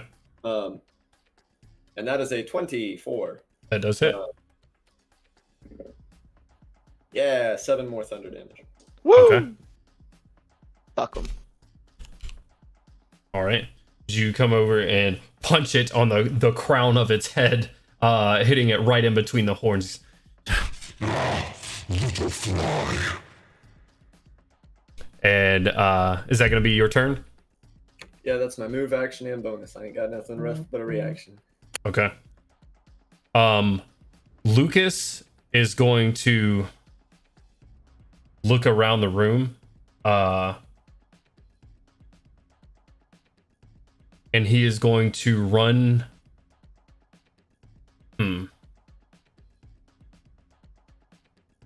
Let's see if he can do this. He is going to try to tap you on the boot, Gorham, as he runs up and tries to, because you're about 8 feet in the air, and leaps up and grabs onto your shoe, and you're gonna take where is it at? 10 points of healing as he grabs up and this silvery energy runs from his fingers up to your boot and flows through your body. You feel some of your wounds close as his grip tightens around your neck. Lucas falls back down and kind of prepares his sword and shield, but that's going to be his turn for now. This man hit me with the Space Jam. I love it. He's not as short as a dwarf, so it wasn't that impressive, but he still needed to go up and tap you on the boot. Come on and heal, and welcome to the jam. Yeah. Which is going to bring us to the elf's turn. You're still sentient, Artyom. You do feel the elf moving. Unfortunately, your body is still reeked with this energy that's just not allowing your muscles to move. But you do feel Phalo move kind of out of your area, and he is going to make 2 attacks here. Against me? No, not against you.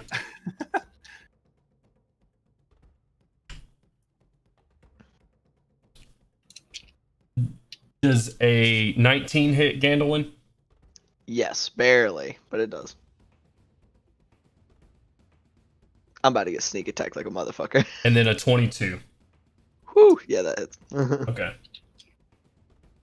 Did he pick a sword back up? The rapier's still laying daggers. on the floor. He probably has like daggers or something. He's just poking you with his fingers. He too He is just- a monk. He's just like open hand slap. Oh, this is gonna sting. I can feel it. You take 19 points of damage, Gandolin, God, as you feel a sharp dagger from behind, revealing himself now as the elf sinks it deep into your armor and I may go out, but I will take you with me, little boy. And he goes again and stabs you again for an additional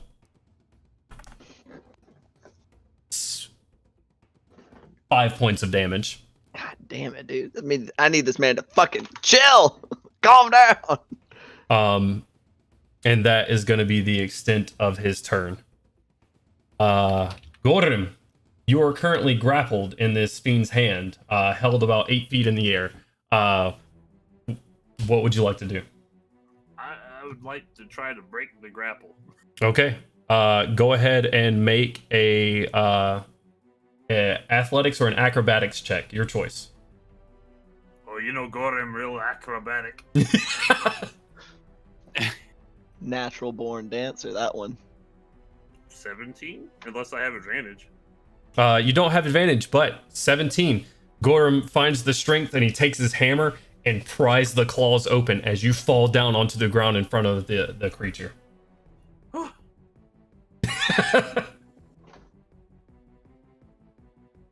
sure my fucking neck is still there. God damn. So that's my action, right? And all I got is the movement now. Correct. Movement bonus. I'm not gonna run.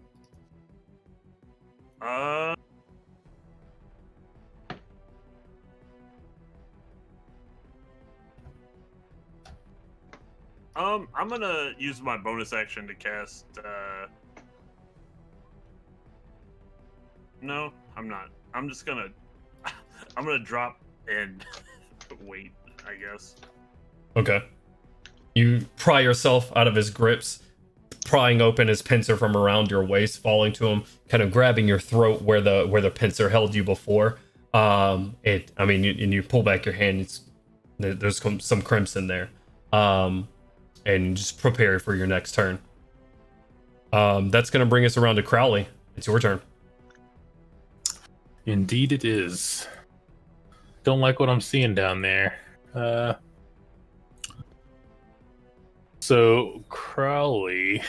Let's see if I can even do this. How far down is this thing away from me? You were right at the mouth of the tunnel, so he is about 50 feet from you right now. Okay. About Nothing. 45, actually, because he stepped up to grab Gorham.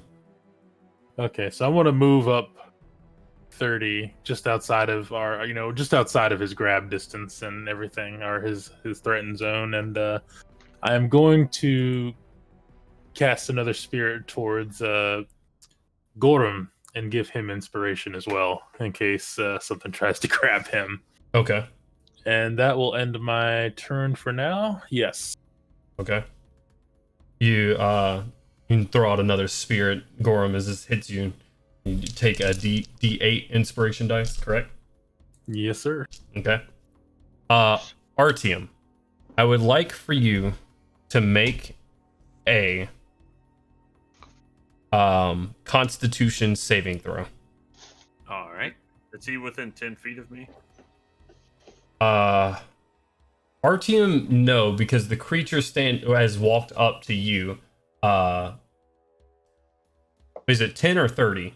He's within 30. He's not within 10 feet. I think it's 10. Yeah, this creature square itself is 10 feet. Goddamn. Kent does have a D8 inspiration die still. Yep. Yeah, I rolled a 12, but I'm going to use that D8. Okay. That is an 18. That That's a hefty DC. let's see. Give me a second. I don't know if it's how. Okay, no. You said an 18.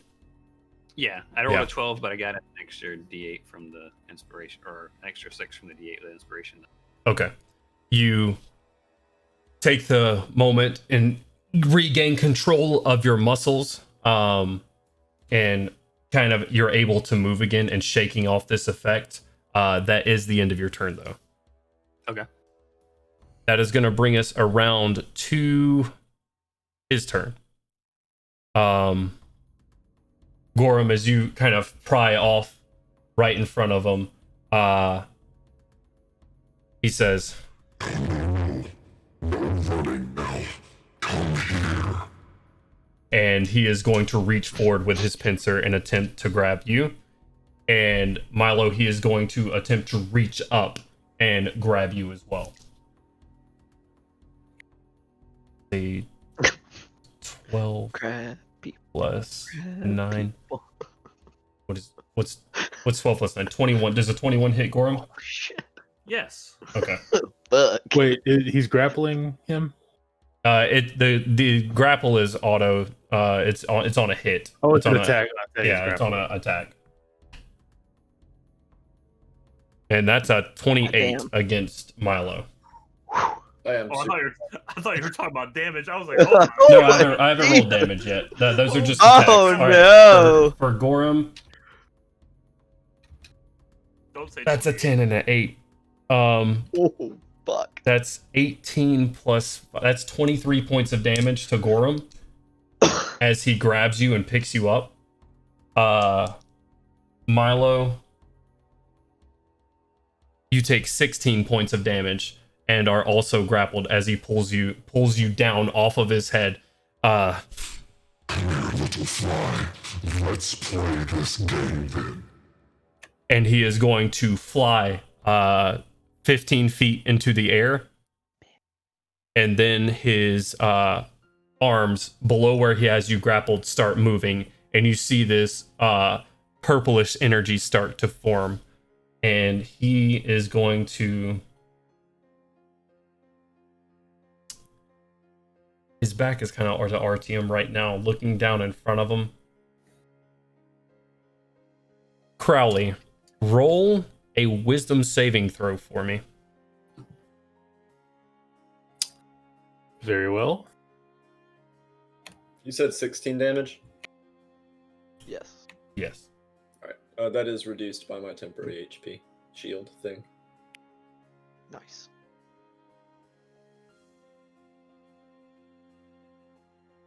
attention is tangible. Oh, fucking A, nice. 19.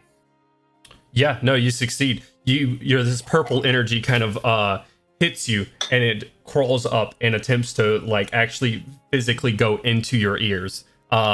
You quickly wave it off. It Go just ahead. gets pulled into my mask and sucked in, and he's like, no. You're dead. Fine then, I'll deal with you my way. And that is going to be his turn.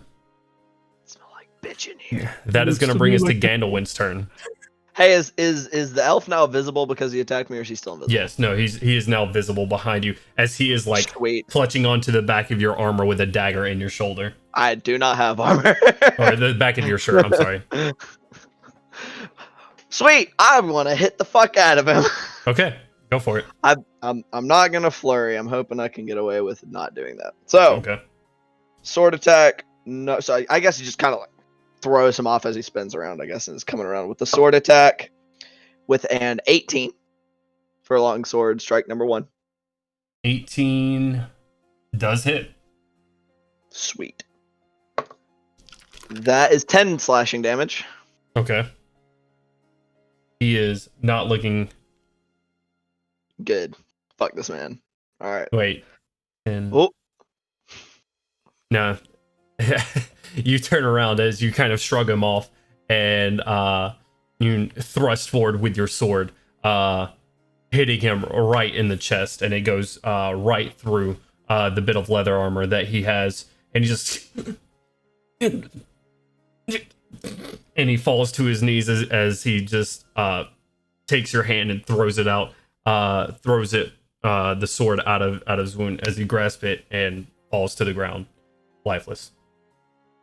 oh, I totally twisted that if it killed him like while it was still in him. Just wrenched it to the side. So you take it, and as he tries to push it out of the wound with your hands, you hold on to the back of his head and just hold it there and just twist the blade. And as you do, he just and falls.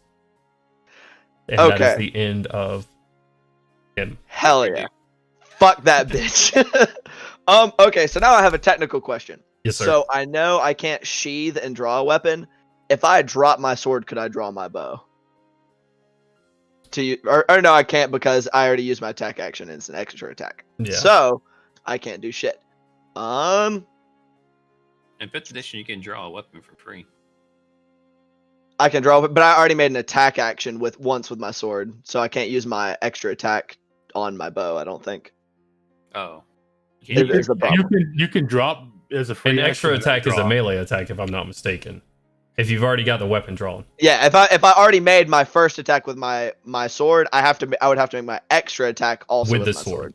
Exactly. Stab at that body. What's the problem? I'm pointing to shoot the fucking flying thing. Yeah, so he's just gonna kind of turn and like looking at where the demon is, and I want to use my movement to get like basically get about 10 feet back away Okay. from it and just stab my sword like into the ground because I'm pretty sure it's like dirt, Right. and go ahead and draw my bow, and that'll be my turn. Okay. All right. That's going to bring us to Melgrim's turn. How high in there is this thing? Currently 15 feet off the ground. I don't think Melgrim's got ups like that. Big hops. It is about 5 times the height of Melgrim, probably. God damn. Shakes fist. You get down from there. It's cheating. Who has Earthbind? Somebody yank his ass down. Throwing a weapon A wee cunt. is dex, right? Say that again. Throwing a weapon is dex, right? Unless it has thrown property, and then it's strength. Or whichever you prefer, really. Sorry. I don't know what Melgrim's weapons do. He's got the hand axe, so it should be strength. He has a hand axe. It's not the axe He's he got has right two. now. He told me he had 2, Yeah. which are listed in his equipment.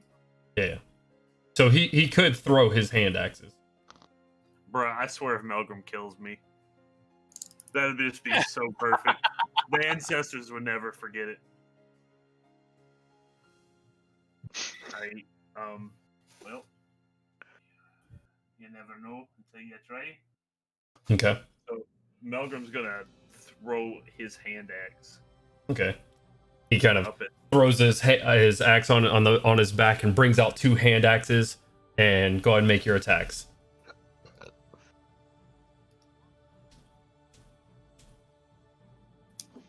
A 21 and a 13. The 21 see. hits. The 13 Got does it. not. Go ahead and roll damage on that. 12. Have 6. Okay. Whoosh, whoosh, whoosh, whoosh, whoosh, whoosh. Thunk. Yeah, he throws one just pinks off the scaly armor. One actually sinks into it and just goes, flexes his arm, and the axe just kind of pops out of the wound. Is that going to be it for Melgrim's turn? Here we go. He's gonna say one thing, and that's it. Damn, brother, hit him with the smite. Perfect. All right, that's going to bring us to Milo's turn. All right, so the drone will double move to get on the other side of the creature Okay. to give a flank because I can still attack while grappled. Right. Then just gonna kind of, I'm assuming I'm being like held in front of it by my neck or whatever. Just gonna kind of reach up, grab my fist with one arm, and slam 3 rapid elbows backward into the creature. Accompanied Okay. by whirring of cogs and the hiss of pistons. First hit is the first attack is a 15. That one misses. Second one is a 22. That one hits. 4 thunder damage. Okay. And the last is a 17. 17 just barely hits. All right. It's going to be 7 thunder damage. Okay. As you take your hand and just pound into the pincer, it's Stop squiggling. as he tightens his grip around you. Is that going to be the end of your turn? Yeah, that's all I got. Okay. Hell yeah. Lucas is a bit out of a loss. Lucas is going to run under the creature and ready an action to attack if he gets within range. Sorry, Fallow. No one got to know your name before your demise. Gorem, The elf name? it is now your turn. Bitch. Imagine Lucas like reaching down and like, just throwing rocks.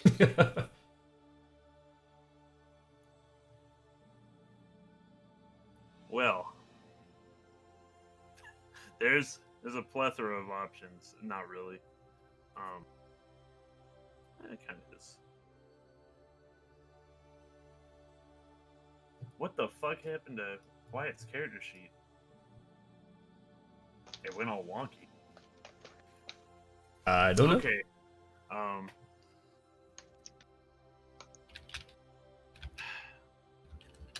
right, so I'm gonna use my bonus action to swear a vow of enmity against the beast. Okay, and what does that do? Just for everybody here. It gives me advantage on attacks. Okay. By the ancestors' beast, you will die today. And then I'm gonna attack him twice. Okay. Your ancestors mean nothing to me, boy. Ooh. Nat 20 with that advantage, by the way. All right. So, all right, I'm just gonna say, first attack is a not natural 20. Second attack is a natural 20. Okay. God damn it. What's the first attack? What is it? What's the Insane. total?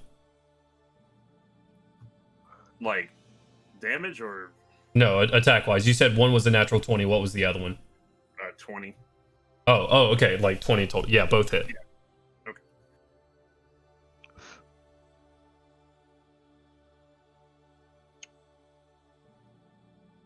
These should be rolling their damage. I don't know.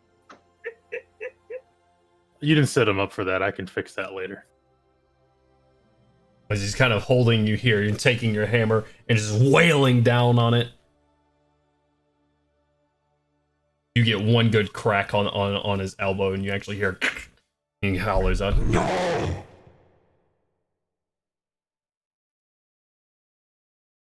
I'm trying to remember if I reroll. Do I reroll ones or twos?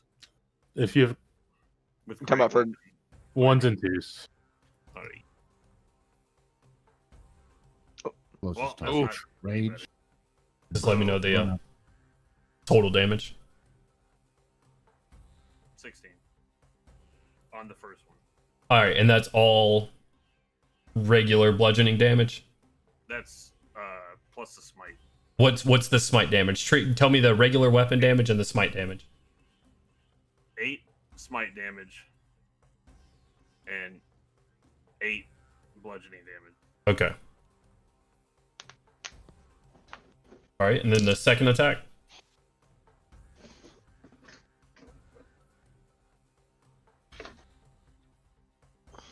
Dude, putting this on the number keys was a mistake. Yeah. Do I double my strength mod as well on a crit? No, just the dice. Any dice rolled.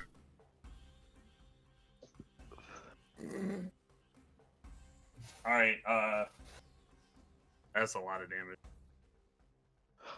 Remember to my. separate out for me the smite damage and the weapon damage. Okay. 37 smite damage. Okay.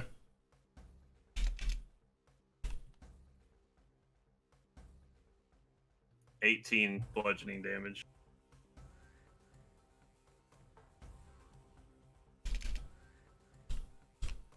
Nice. Holy shit.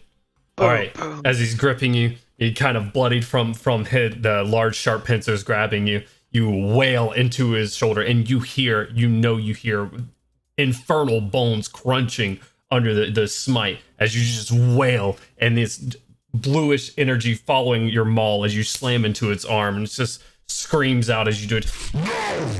And it's as it holds you up higher. Is that going to be it for your turn? Yeah, that's all I got. Okay. Almost like paladins are good at killing That's- evil creatures or something. That's all you got. Oh, just a cool, Yeah. well over Too 50. bad it's not a fiend or undead, or you get extra D8 or whatever your D Wait. smite damage is. Is he a fiend? He is a fiend. So extra Oh, D8 shit. for both of those, right? See, Go ahead. Only on the smites, I think. Yes, sir. With the certain level of smite, you get the damage increases by 1d8 if the target is undead or a fiend. Hell yeah. So roll 2d8 for me. Well, the other one crit, so wouldn't it be 3d8? Yeah. We're rolling hella die. Crowley's the eye in the sky, man. He's like, no. So 11 extra damage. Okay. That's a lot of radiant damage. Yeah. You cracked the shit out of it. That's gonna bring us up to Crowley's turn. Smell like bitch in here. So, who's are Milo and Gorham still? They are still grappled by him currently. I'm in the crab battle right now, man. Gorham still has his inspiration. Yeah, Pretty sure. And so Crowley's going to like raise his hands up as another spirit. He's like, there are a lot of dead spirits following you. This will be the end. And he's going to send inspiration over to Gandalin. Okay. Sweet. And once again, end his turn. All right. Artium, as your senses come back to after shaking this stun off of you, it is within melee distance for you, still in your form. All right. I will, I'll try to leap up there and give him a good old grabbing, Okay. if that's Yeah, you can try. all right. You can try. 17 hit. 17 just hits. All right. So how does that work for just grab him by the legs, I guess, and try to pull him back down? Okay. All right, you're gonna try to pull him closer to the ground. Okay. And go ahead and roll damage. Oh, that's another 8. Oh my god, same thing as last time. 19 damage. So just 6, 5. Okay. All right, you kind of reach him up and you gotta drag him back down to the ground. He's just 15 feet down. Okay. Hell yeah. You bring him 15 feet. How high up was he? He was 15 feet in the air. Oh, okay. So he's like back down the ground then. Yeah. He's pretty much on the ground now. All right. Okay. Well, can he still grapple people if he's restrained? I don't know how that works. I mean, he hasn't let go of them, and they haven't tried to free themselves. So He has a lot of arms. yeah, you're currently kind of holding him from waist down as he's holding these two above his head. Yeah, I've never had like grapples like what you're doing here before, so I don't even know myself. Yeah. I mean, like, I'm here my for it. character was trying to be point blank anyway, so it's like, okay. Right. Shakes Iron Man toy. If I can get a telepathic message, I will reply with the same thing that he told Gorham. No. Let's not run away. All right. And that's my Another one of you to kill. He says, as it is now his turn. And I need to look up their strange condition real quick.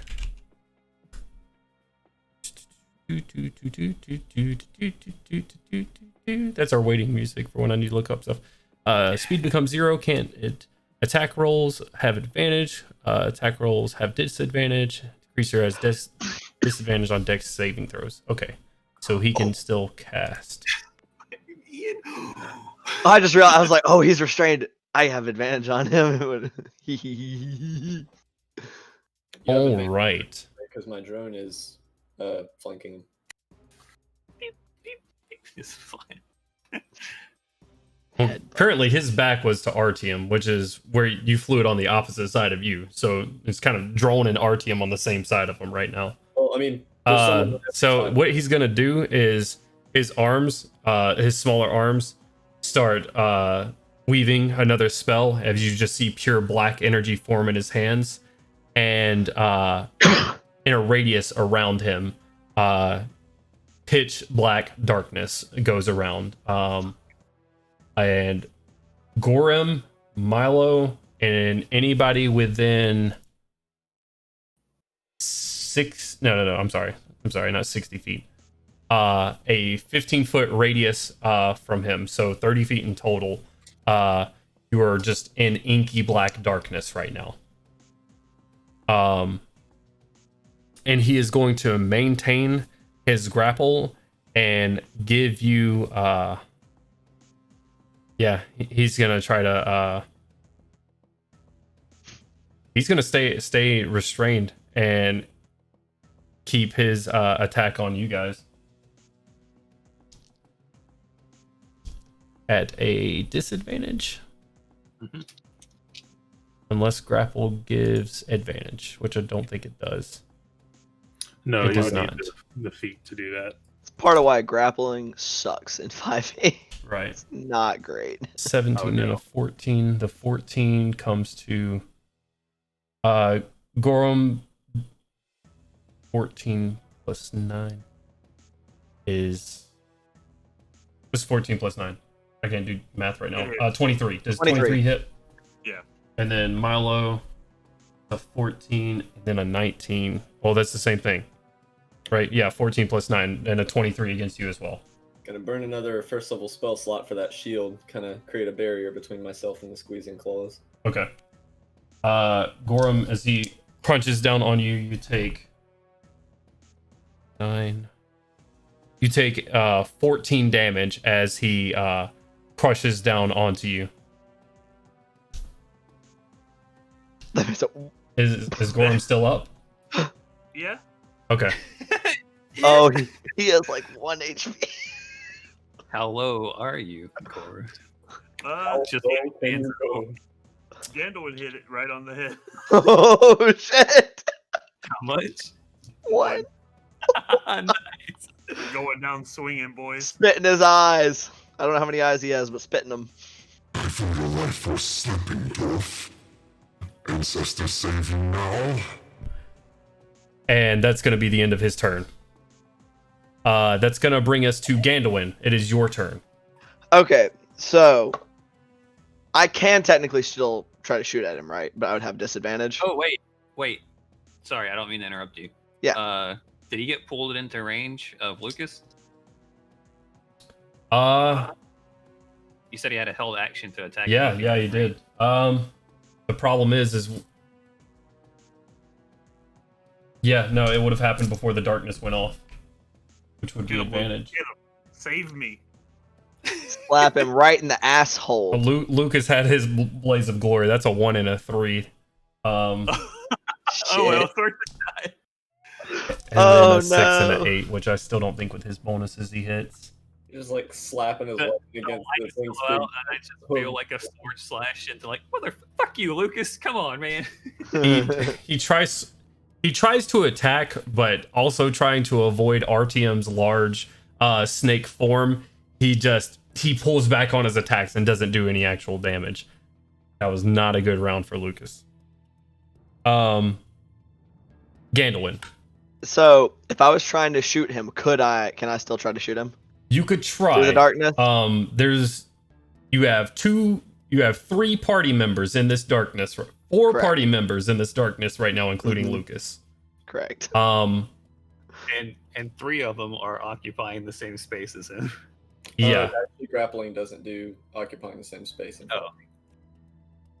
One of them is. You have a very large snake body across the body of the fiend. I'm not which particularly you saw before concerned. he cast darkness. Yeah, I'm not particularly concerned. If I hit him, he'll be fine. Okay. But so it would be a roll at disadvantage, right? Correct. But he's incapacitated, which grants advantage. So would it just even out to Yeah, a flat roll? Yeah, but there's still going to be some penalties for your huge snake buddy restraining him. But go ahead and roll just a straight roll. Fuck it. All right. And this first roll is would be a 21. Okay. And I do still have an inspiration die, so I can roll that at any point. So I believe. Well, your arrow disappears into darkness. Okay. Roll damage for me. Shit. Okay. I'm not gonna. No, I'm not gonna try to retroactive something. I'll do that for my second attack. That is 9 piercing damage from the longbow. That is also magical for the purposes of overcoming DR. Okay. And because I am a dumbass and forgot to do it previously, I'm gonna burn my bonus action to kind of take a deep breath, as I am gonna add a D4 onto my other attack if it hits. Okay. Oops. Go ahead and roll an attack for me. Just a straight roll. Yep. And that one is a 23. That one does hit. Roll damage for me. Oh, hell yes. 14 piercing damage. Okay. You hear from the darkness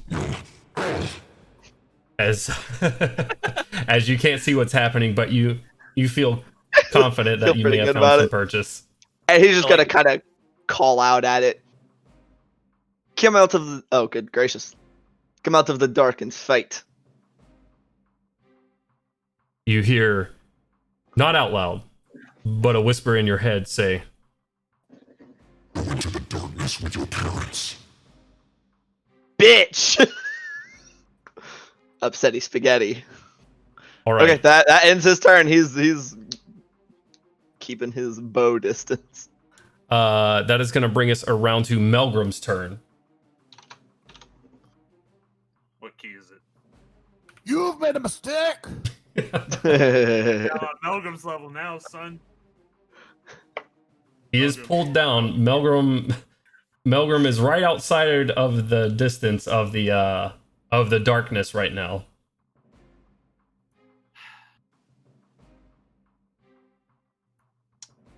You still technically have reckless wings to roll straight attacks, right? I mean, Do I? He can reckless attack. He can choose a reckless attack every turn.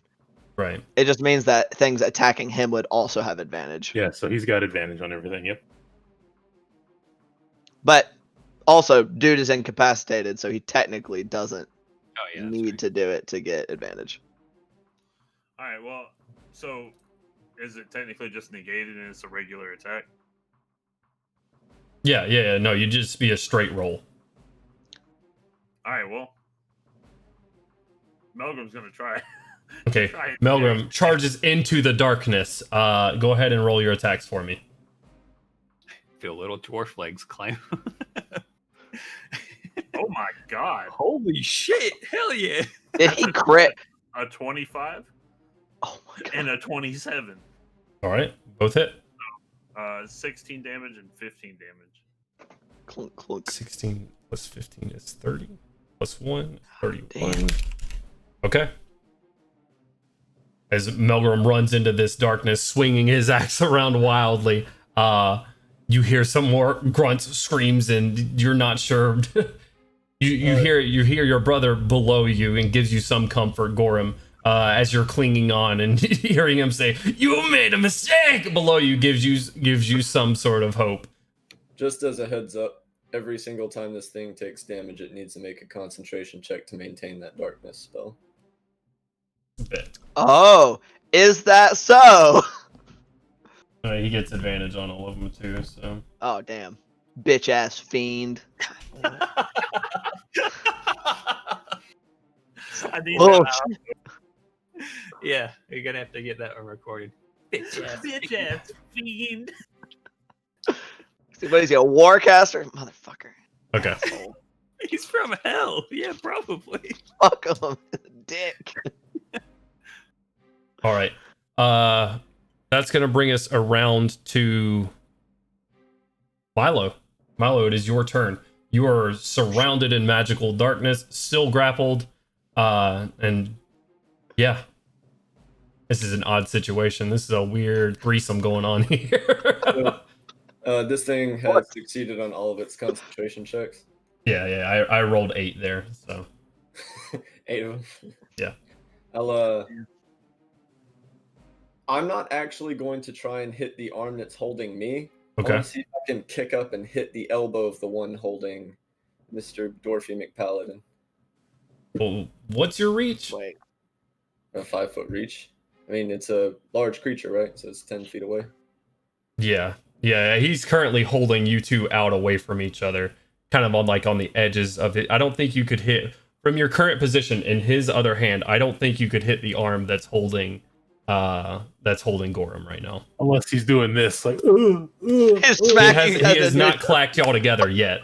Oh, I was kind of imagining he was holding us both out in front of him. But no, he's not doing this. He's kind of holding this and casting spells with his middle arm. Gotcha. All right. Well, in that case, gonna do the same thing I did last time. 2 rapid elbows behind me. Okay. 19. 19 hits. And these are just straight rolls? No advantage? Yeah, that was just the plain roll right Okay. there. So that's 9 damage. Okay. Or thunder damage, whatever. All right. Does the darkness hold? Yes. Yes, it does. 19 again. Okay. Go ahead and roll Or- damage. 7 thunder damage. Okay. Does the darkness The hold? darkness maintains. All right, and then instead of elbowing him a 3rd time with my bonus action, I'm gonna have my little dude zap him. Okay. And that's not gonna hit, I don't think. 16. Does not hit. Yeah. Okay. Yeah, you find Purchase a couple of times, and you see, well, you don't see anything actually, as you see, as you tell your homunculus to fire a bolt, and you hear the sound, but you don't see it.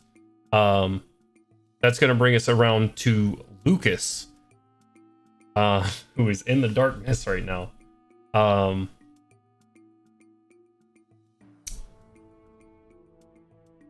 He's gonna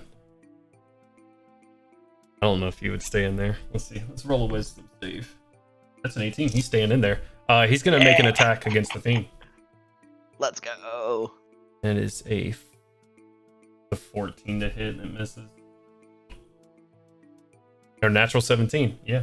Let's go. Yeah, get his ass.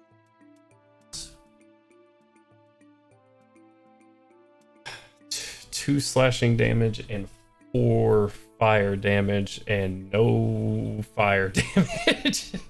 So he does 2 damage.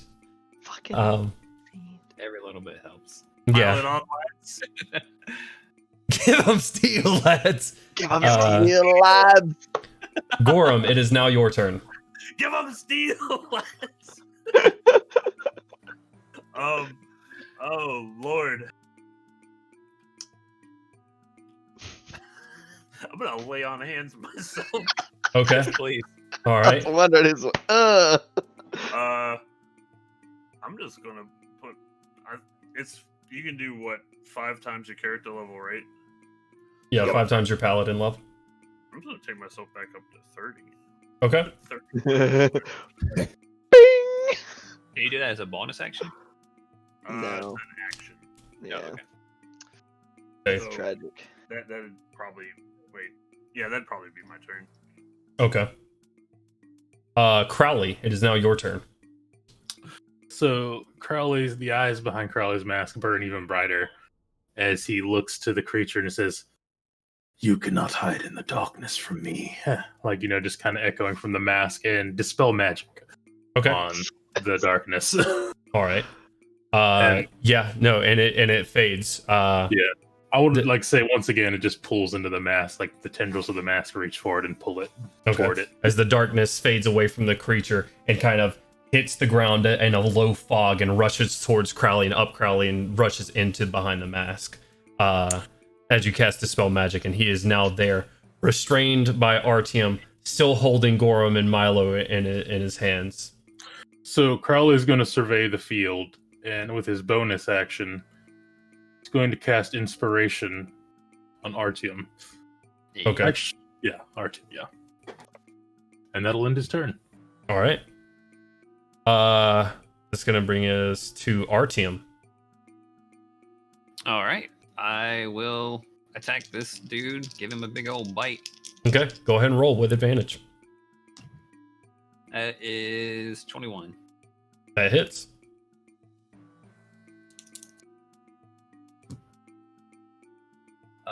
It's only 12. Okay. All right. What else would you like to do? And then I would like to slither him 15 feet towards more of whatever the centralmost area of the room is to give it the most possible distance if it managed to break free and was going to try and head for an exit. So moving away from the closest exit 15 feet. Okay, you just move further into the room with him. Into the middle of the room. Yeah. Easily done. You're probably direct center now with that movement. And if I can do anything in his head with a bonus action, I'll just be laughing with a Russian or a Slavic accent hysterically. Okay.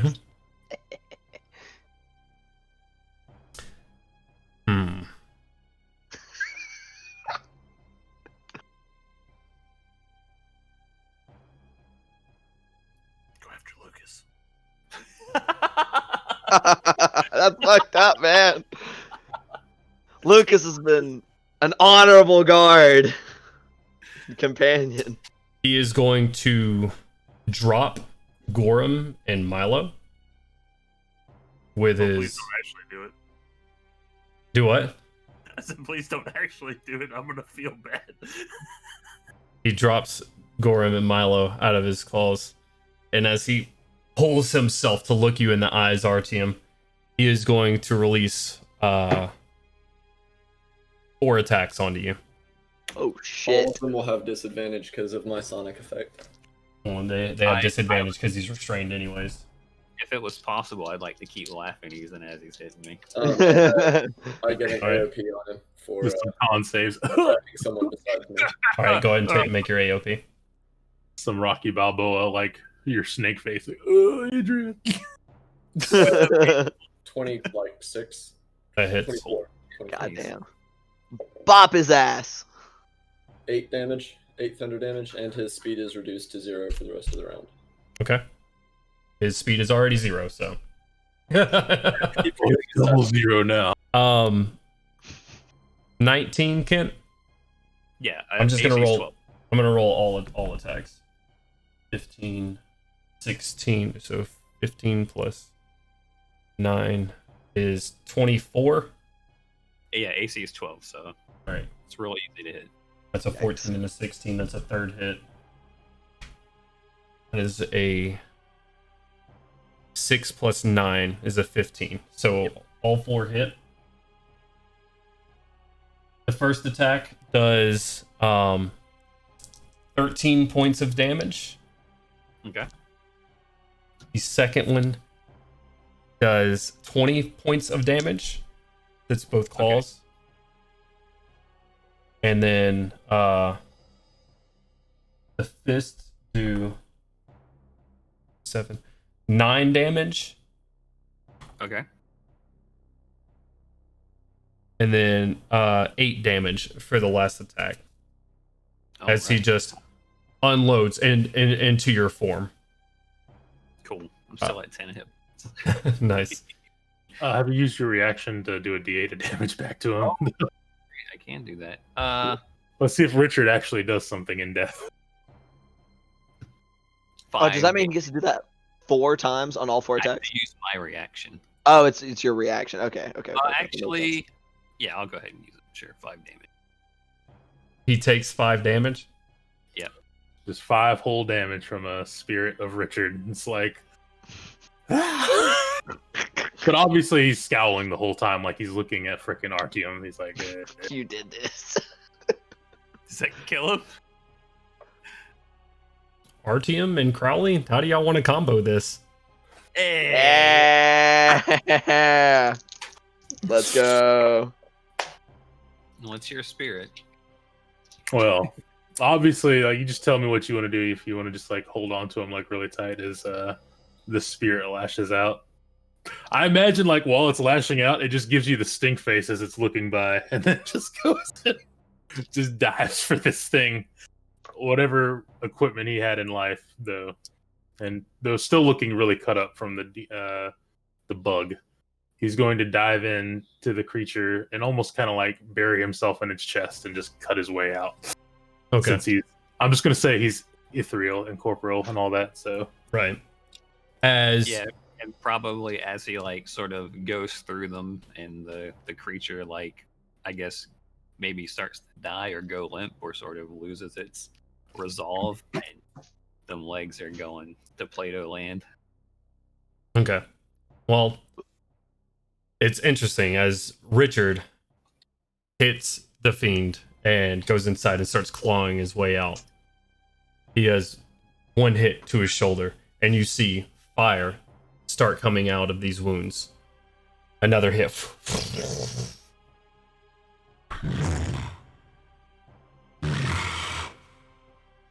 Another one bursting from his chest as these spectral hands are coming out, and you see fire bursting from each wound. And the fiend just looking down at his chest and looks you in the eye, Artyom, and says, I'll be back here. I will be back. There is no running.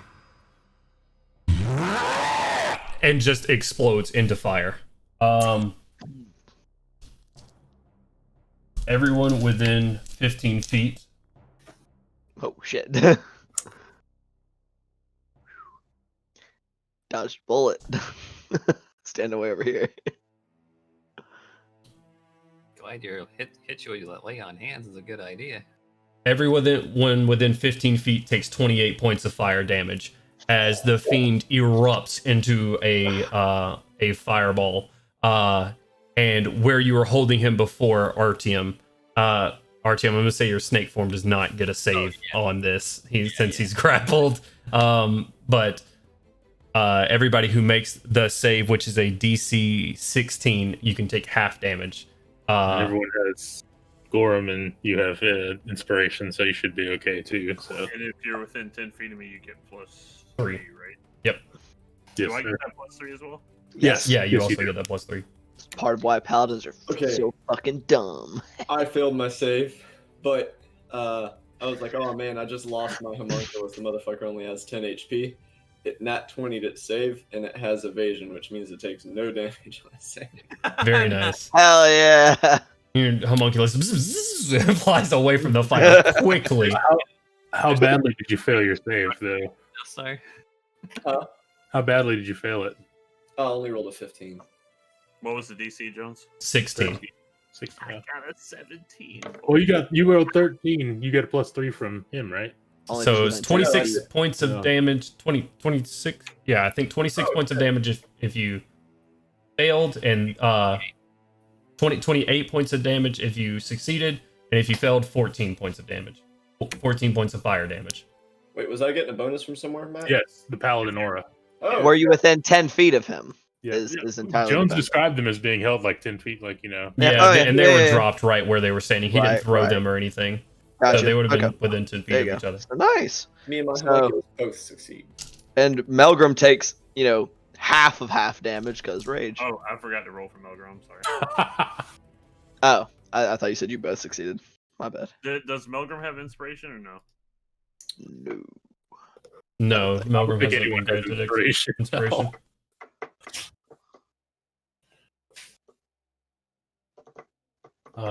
Thank you, level 6, for Dispel Magic. Thank God Okay. for spell magic. As you guys sit here, after this bright fireball, and wipe yourselves off, and kind of looking around at everything. I need to roll for Lucas, actually. And that's what I was about to say. Is Lucas okay? Is he all Lucas right? is not okay. Lucas Oh, is no! not okay. Wait, did Lucas move because I drug him 15 feet away? Right, and it's a 15 feet radius. He was standing right under him. Oh, So he's right on the edge of the radius. Yeah. Oh, okay. Lucas is going to take 26 points of fire damage and get set on his ass. Lucas blasts against the rock when this happens and is not unconscious, but he is not feeling good right now. Oh shit.